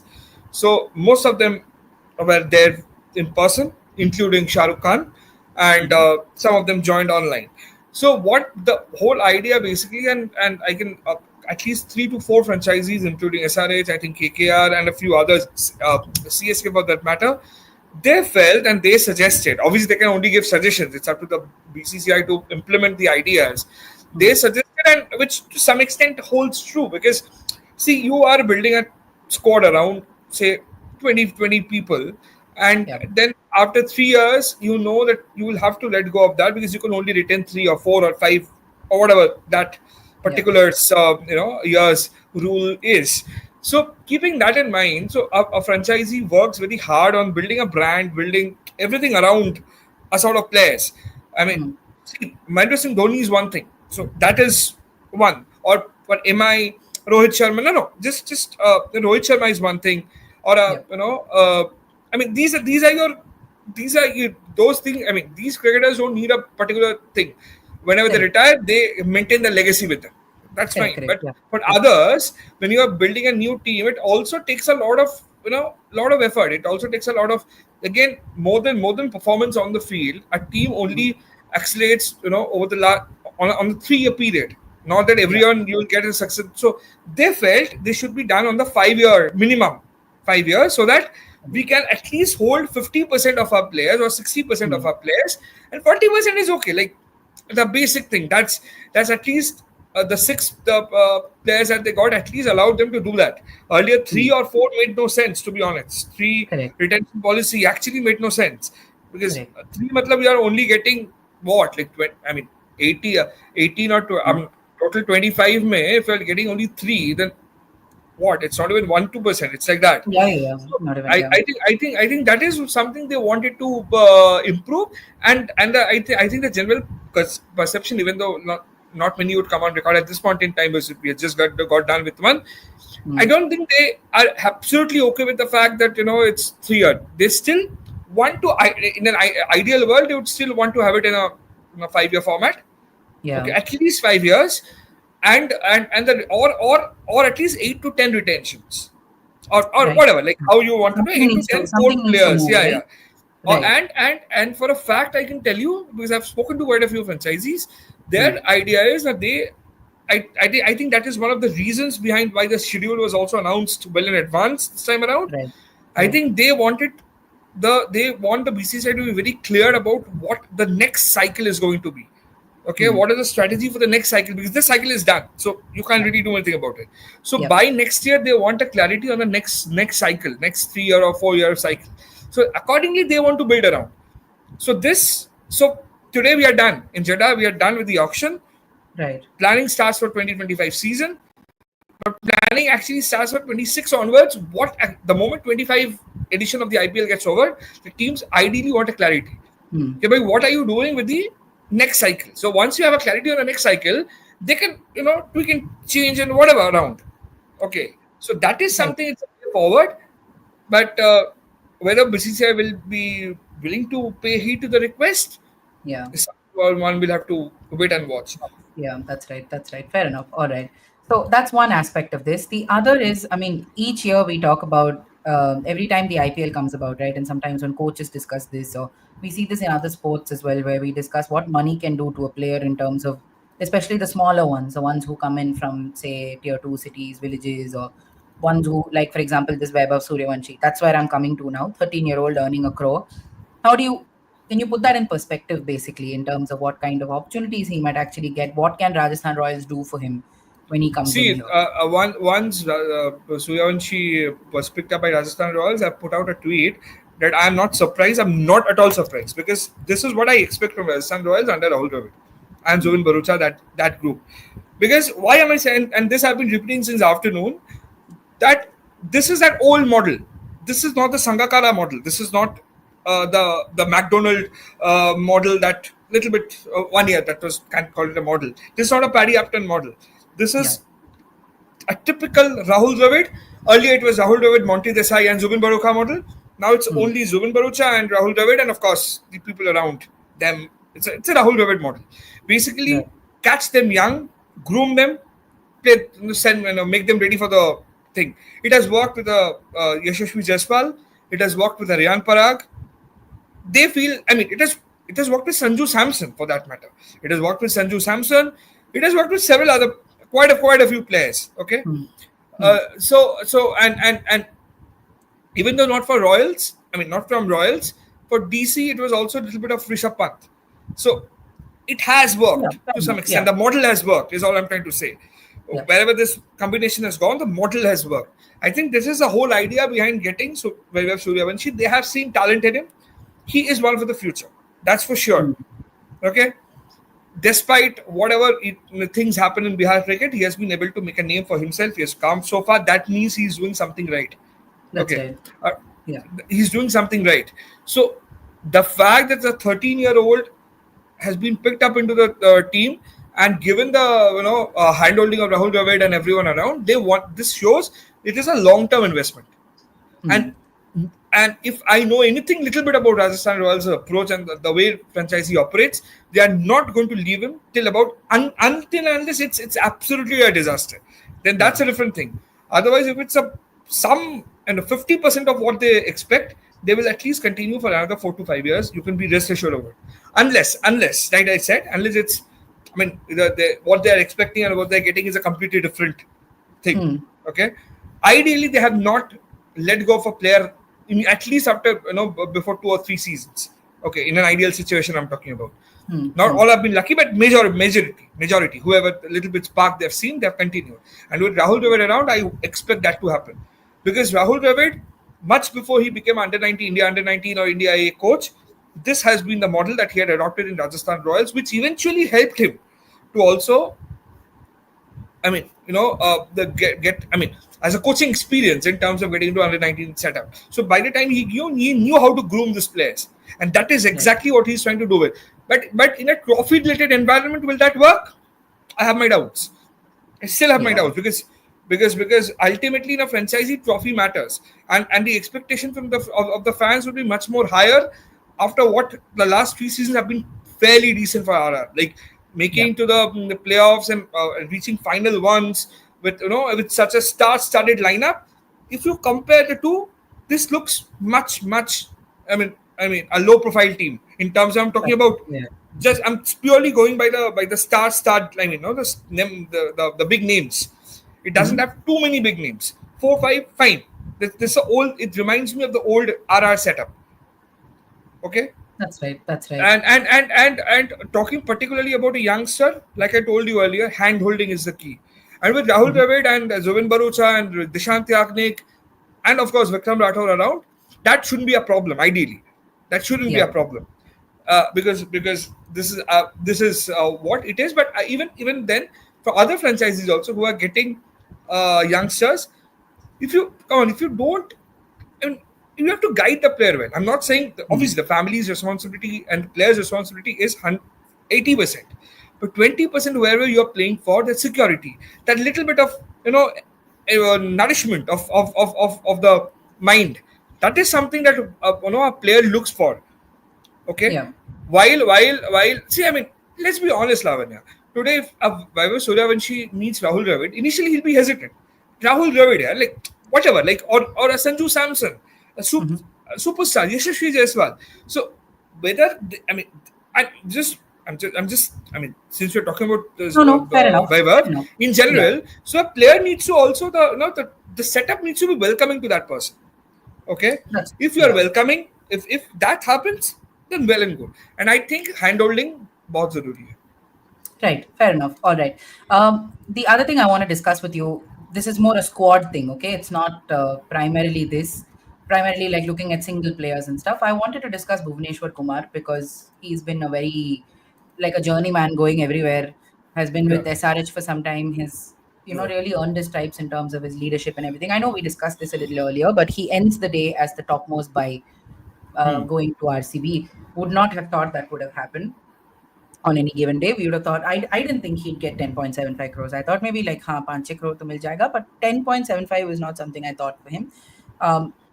So just thoughts on that, perhaps, the two Indian pacers getting so much money. Bhuvi is what I told you earlier, and I stand by that. I think RCB went by his experience. Okay, and this kind of time and enhancement of the enhancement of the leadership group was also very important, and that is something has worked for Bhuvi. Incredible fast bowler, no doubt about it. Whether he's successful in the format or not, that's a different issue. Like I said, some players are not meant for this format, some are. So that's a different debate. Okay, but when you are the team management must have felt that this is somebody who can be part of our leadership. Okay, now with a lot of players gone, not being able to hold on to a few players when you're letting go of a Shiraz and you're getting a Bhuvaneshwar Kumar, who's obviously much seasoned, much older. Slightly older compared to Shiraz. That means somewhere down the line you are backing on the reputation, you're backing on the experience, and you also want that calm-headedness in the middle who can anchor the bowling department. Whether you bowl anchoring, like I said, in terms of Shardul Thakur also, that anchoring is the key, and the mentoring the unit is the key. I think that is what they are looking at for when it comes to Bhuvi. Right. So, who is RCB's captain in this case? Now, we were obviously looking at potentially these guys looking for somebody else, given that Faf was let go of and they weren't pursuing him in the auction. Are all signs now pointing towards maybe Virat Kohli coming back again in that captain's role? I think so. I wouldn't be surprised. See, too early to say. Let's be honest. There are two things to it. A lot of things are marketing strategy, brand perspective. You just can't. But IPL has also shown you that captain doesn't really matter. You can put somebody when you have a leadership group around. A youngster can be a captain. Rituraj Gaikwad can be a captain when Mahendra Singh Dhoni is there. So, Virat Kohli is a great choice. There's no doubt about it. And Virat Kohli at the Bengaluru, Chinnaswamy, nothing can get better than this. Okay, it's almost a Thala equivalent. Like I'm talking about in terms of popularity. Don't get me wrong. I'm talking in terms of popularity. So so that is a any team's dream, any marketing team's dream, any digital team's dream, any cricket team's dream. So that's there. But I think a lot will also depend on whether Virat himself is interested, because you have to keep in mind Virat wanted to quit captaincy. It was not the fact that the franchisee didn't want him to take up the role. There's also the fact Virat in between has also done a little bit of captaincy. So he's not absolutely no to that. Out of it. So I think in a few days' time it will be more clear. But don't be surprised if eventually they decide, okay, maybe a couple of seasons, let Virat be the captain and let build. You see this, if you look at RCB, they're again rebuilding the team again. With Virat around, technically the team is again being rebuilt. A lot of new faces, some big names for sure, but a lot of new players who have not been part of the setup earlier. Right. So when they are getting in, that an indication to that only, Right, absolutely. Are there any auction buys today that particularly surprised you? Anyone who went for any amount of money that you think, why did this happen? I'm not sure why this has happened. Yeah, I'm surprised that Shardul Thakur didn't get a team. I really thought, and this I've been telling also you since afternoon, that Shardul Thakur should have got a team. See, the problem again is how do you explain this logic? If you're spending this on a Bhuvaneshwar Kumar, exactly what I told you, Shardul Thakur has been a genuine contributor in whatever. Either with the bat, he can bat, he can bowl. So both things he brings to the table. So I'm surprised, to be honest. And I think apart from that, with the bid, it's more or less decided. For once, apart from Vaibhav Suryavanshi, that money that he fetched, I thought rest all uncapped players went at what you expected. It was nothing like major shock on the cards. I think this time didn't want to take too much of risk and too much, getting into that. Earlier, the team. I'm just talking from a journalist point of view. It was a nightmare. Okay, they'll pick somebody you don't even know. Then you have to research who this guy is. Some unknown guys would come up. You don't even know. So this time I think teams have also gone a little settled players who they have seen in the domestic format, trusted, and then clearly invested. I think that is also a trending set. But I really expected Thakur to be there. Yeah, got it. At least if not anywhere else, at least in CSK. Yeah, fair enough. But CSK at the moment, I think towards the end of it, they just didn't have enough money. The only team that could have taken. But again, Lavanya, see, I'm glad that Kamlesh Nagarkoti has gone to CSK. Yeah. For the reason, see, I'm not sure what Kamalesh's exact fitness at this point in time is, because he hasn't played for almost 2 years Yeah, for a fair bit, from any exactly. form of cricket. The last Yeah. time I spoke to him a couple of weeks ago, he was on his way to NCA in Bangalore. So Okay. I'm sure he's obviously trying to, in rehab and all that. So whether he's available or not, that's one thing. But to be a part of a setup that has its only, who everyone wants to play under, which I mean, It'll only enrich you, in some ways. yeah. So I think that's actually a thing, and I think CSK also got a deal with Deepak Hooda. If they can use him well, in the second half of the tournament, he'll definitely come in handy. Yeah, If not in the entire one. Fair enough. And we know how CSK sometimes tends to go lean a little bit on its batting sometimes when it most needs it, right? So good enough if they have someone who can actually soak in pressure, which Deepak Hooda can do a fair amount. All right, that's one. The other thing I wanted to ask you, and these are broad talking points because squad analysis, we've been doing it the whole day, so we can potentially, I think, wind up with this. One thing that I've seen, I think, throughout the auction today was that a lot of these leagues, right, like your Delhi T20, UP T20, Maharaja T20, TNPL. TNPL, of course, is like maybe the bigger one of the lot because it's been around for so long and stuff. We're seeing a lot more attention on these leagues. We're seeing performances of these leagues being counted into how a player is being taken in. Is this maybe a completion of a circle in certain ways of what the IPL was supposed to do, right? It was supposed to set up that tier, it was supposed to set up those feeder systems. You have academies, you have everything else, but is this sort of the loop sort of circling itself to finish up that loop maybe in the 18th, ahead of the 18th season? See, I feel most of these leagues, I'm not going into a comparison or whatever. Okay, each league has its own set of players or whatever, but I think these leagues have become more like a finishing school. Okay, there you sort of, I mean, see, everyone plays in a domestic team. Playing in a domestic team and playing in a franchisee team are two different ball games altogether, which many people don't often tend to forget. Okay, that these are two different setups. Okay, the moment you're playing for a franchisee, the expectations are far more. I mean, there's a lot more pressure. Okay, because you are being, I mean, people are investing big on you. So once you have that that kind of expertise, obviously IPL. It'll be foolish to compare with the IPL team with that of any state run team. But still, what I'm trying to, in terms of exposure, a little bit of that thing you get. So I think that eventually it also allows the franchisees to get a little bit of idea about who the local players are. Because it is not feasible for any franchisee to have 15 scouts, say, in and across Delhi, or say in and across Rajasthan. 25.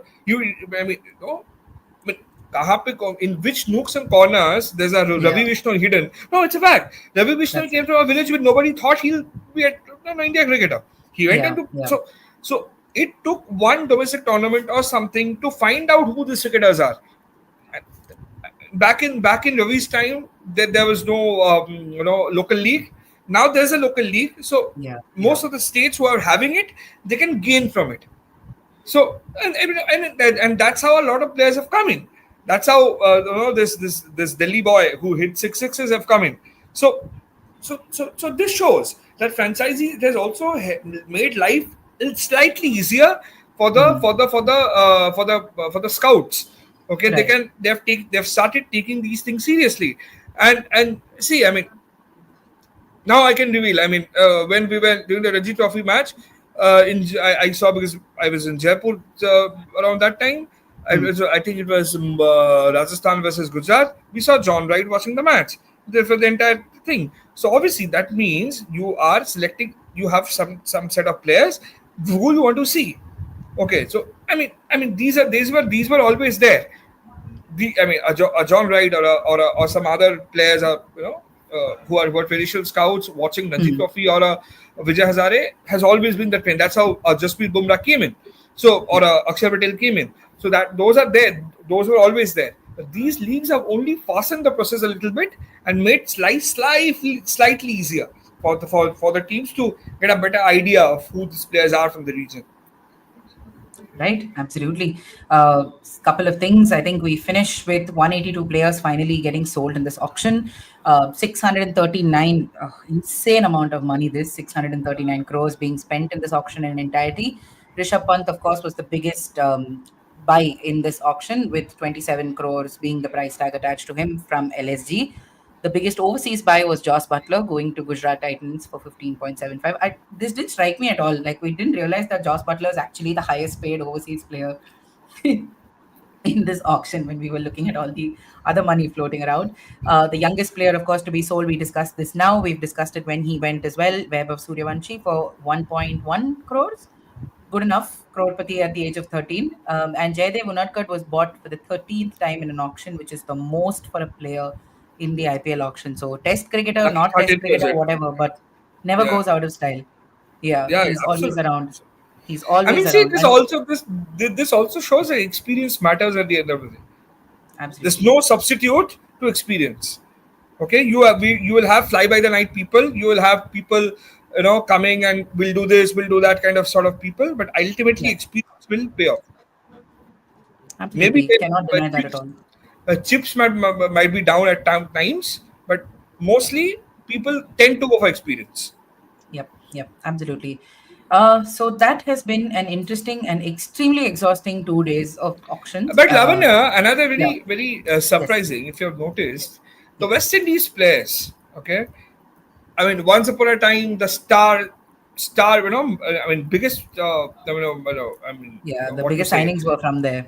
Yeah, biggest signings, Right. biggest crowd pullers. Now they're suddenly dwindled. I think West Indies are like hardly like that sort of thing is missing. Earlier, it was like 20 people or 30 people from West Indies only dominating. Okay, Yeah, and some players who you didn't even know about.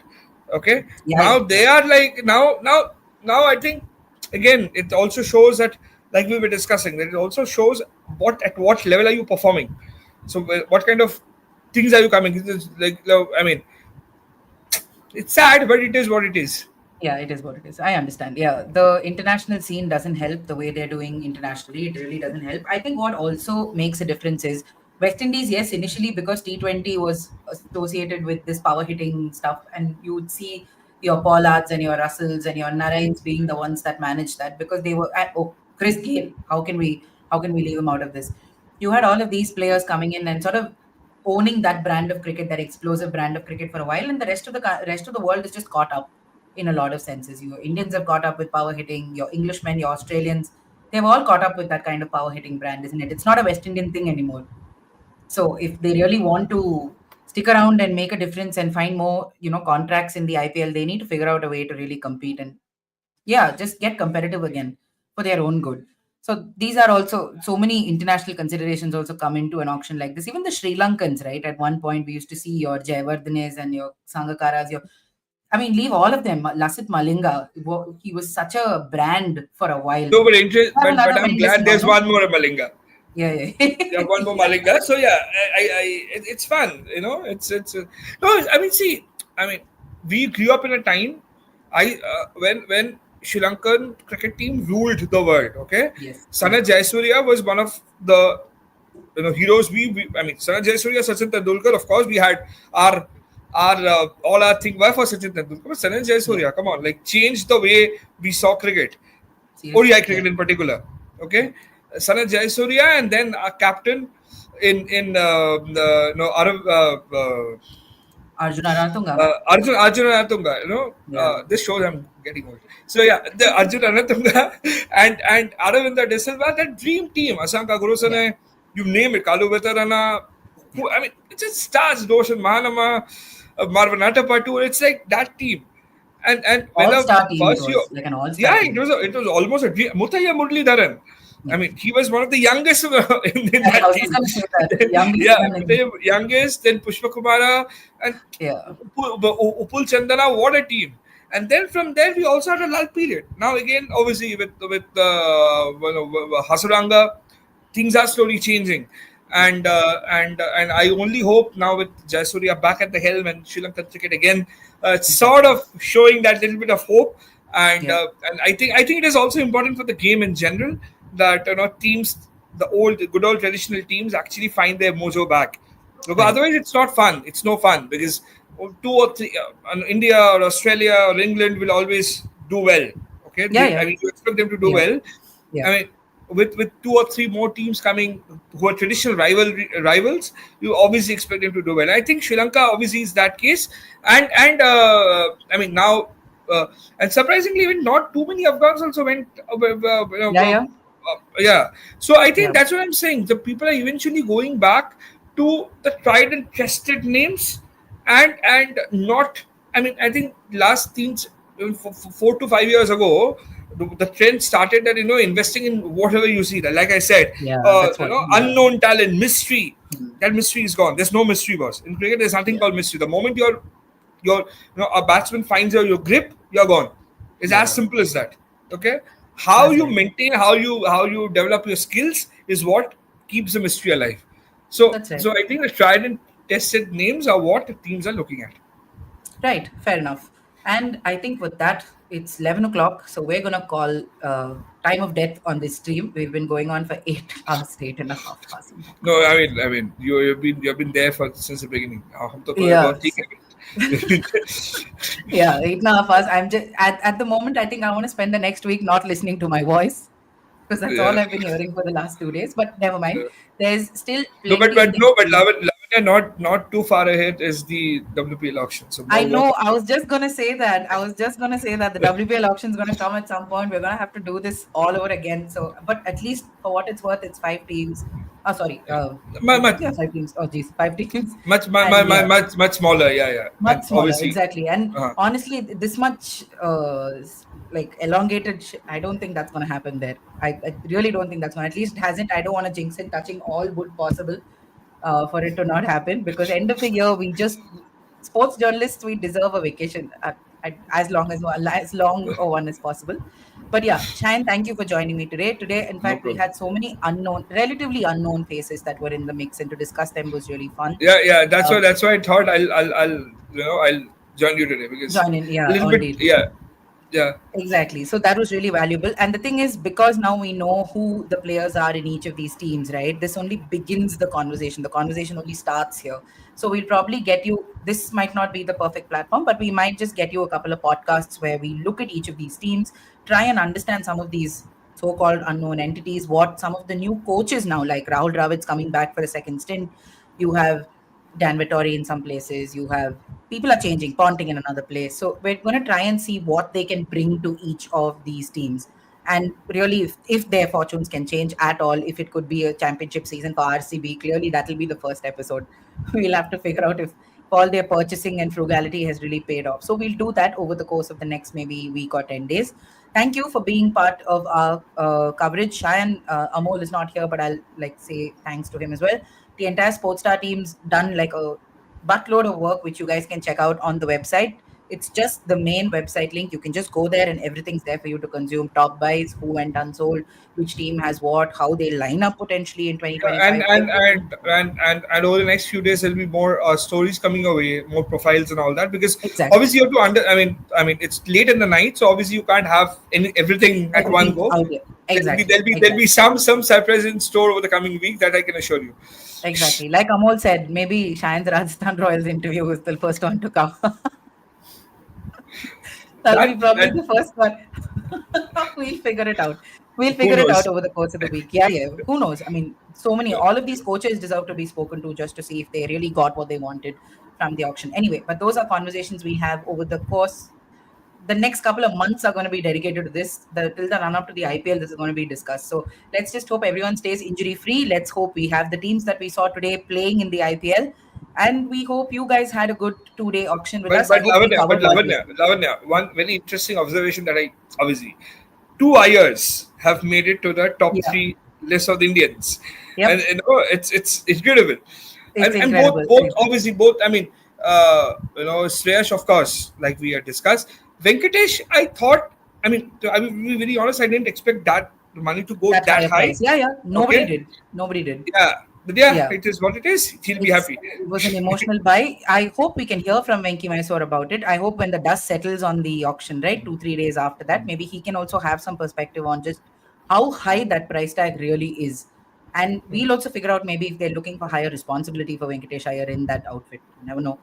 So we'll take it as it comes, I suppose. But you know what has been a very interesting thing to. I mean, I'm sorry, I'm just. No, I mean, the thing is, for the next 6th, November, right? IPL is in March, so another 4 months. Okay, the next 4 months are going to be very interesting for Venkatesh Iyer. I'll tell you the reason. Because normally what happens is you play domestic cricket, and then obviously you come to the IPL 15 months or a month or 15 days before to that, join the trial, camps and all that. Okay, done. But for Venkatesh Iyer, the next 4 months he'll have to work with his coach at KKR, who interestingly is also his state coach, Chandrakant Pandit. And knowing Chandu sir, it is not going to be easy. Okay, and Chandu sir, that no nonsense coach that he is, he's going to make it a point that he gets the best out of the student. Yep. Okay, so next 4 months will be interesting for both the word and the coach. And I, like you said, it will be very interesting to speak to both of them and know what is the first conversation that Chandu sir will have with Venkatesh when he meets him in Rajkot during the Shahid Mushtaq Ali Trophy.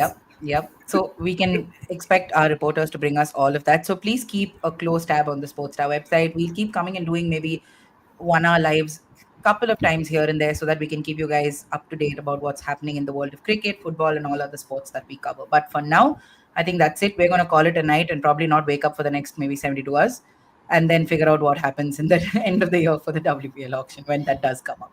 Thanks, guys. Thanks for joining us. Thanks, Shayan. Good night. We will meet you through your stories starting tomorrow. Take care. Take care. Thank you. Thanks, everybody. Thank you. Yeah. Thanks for watching.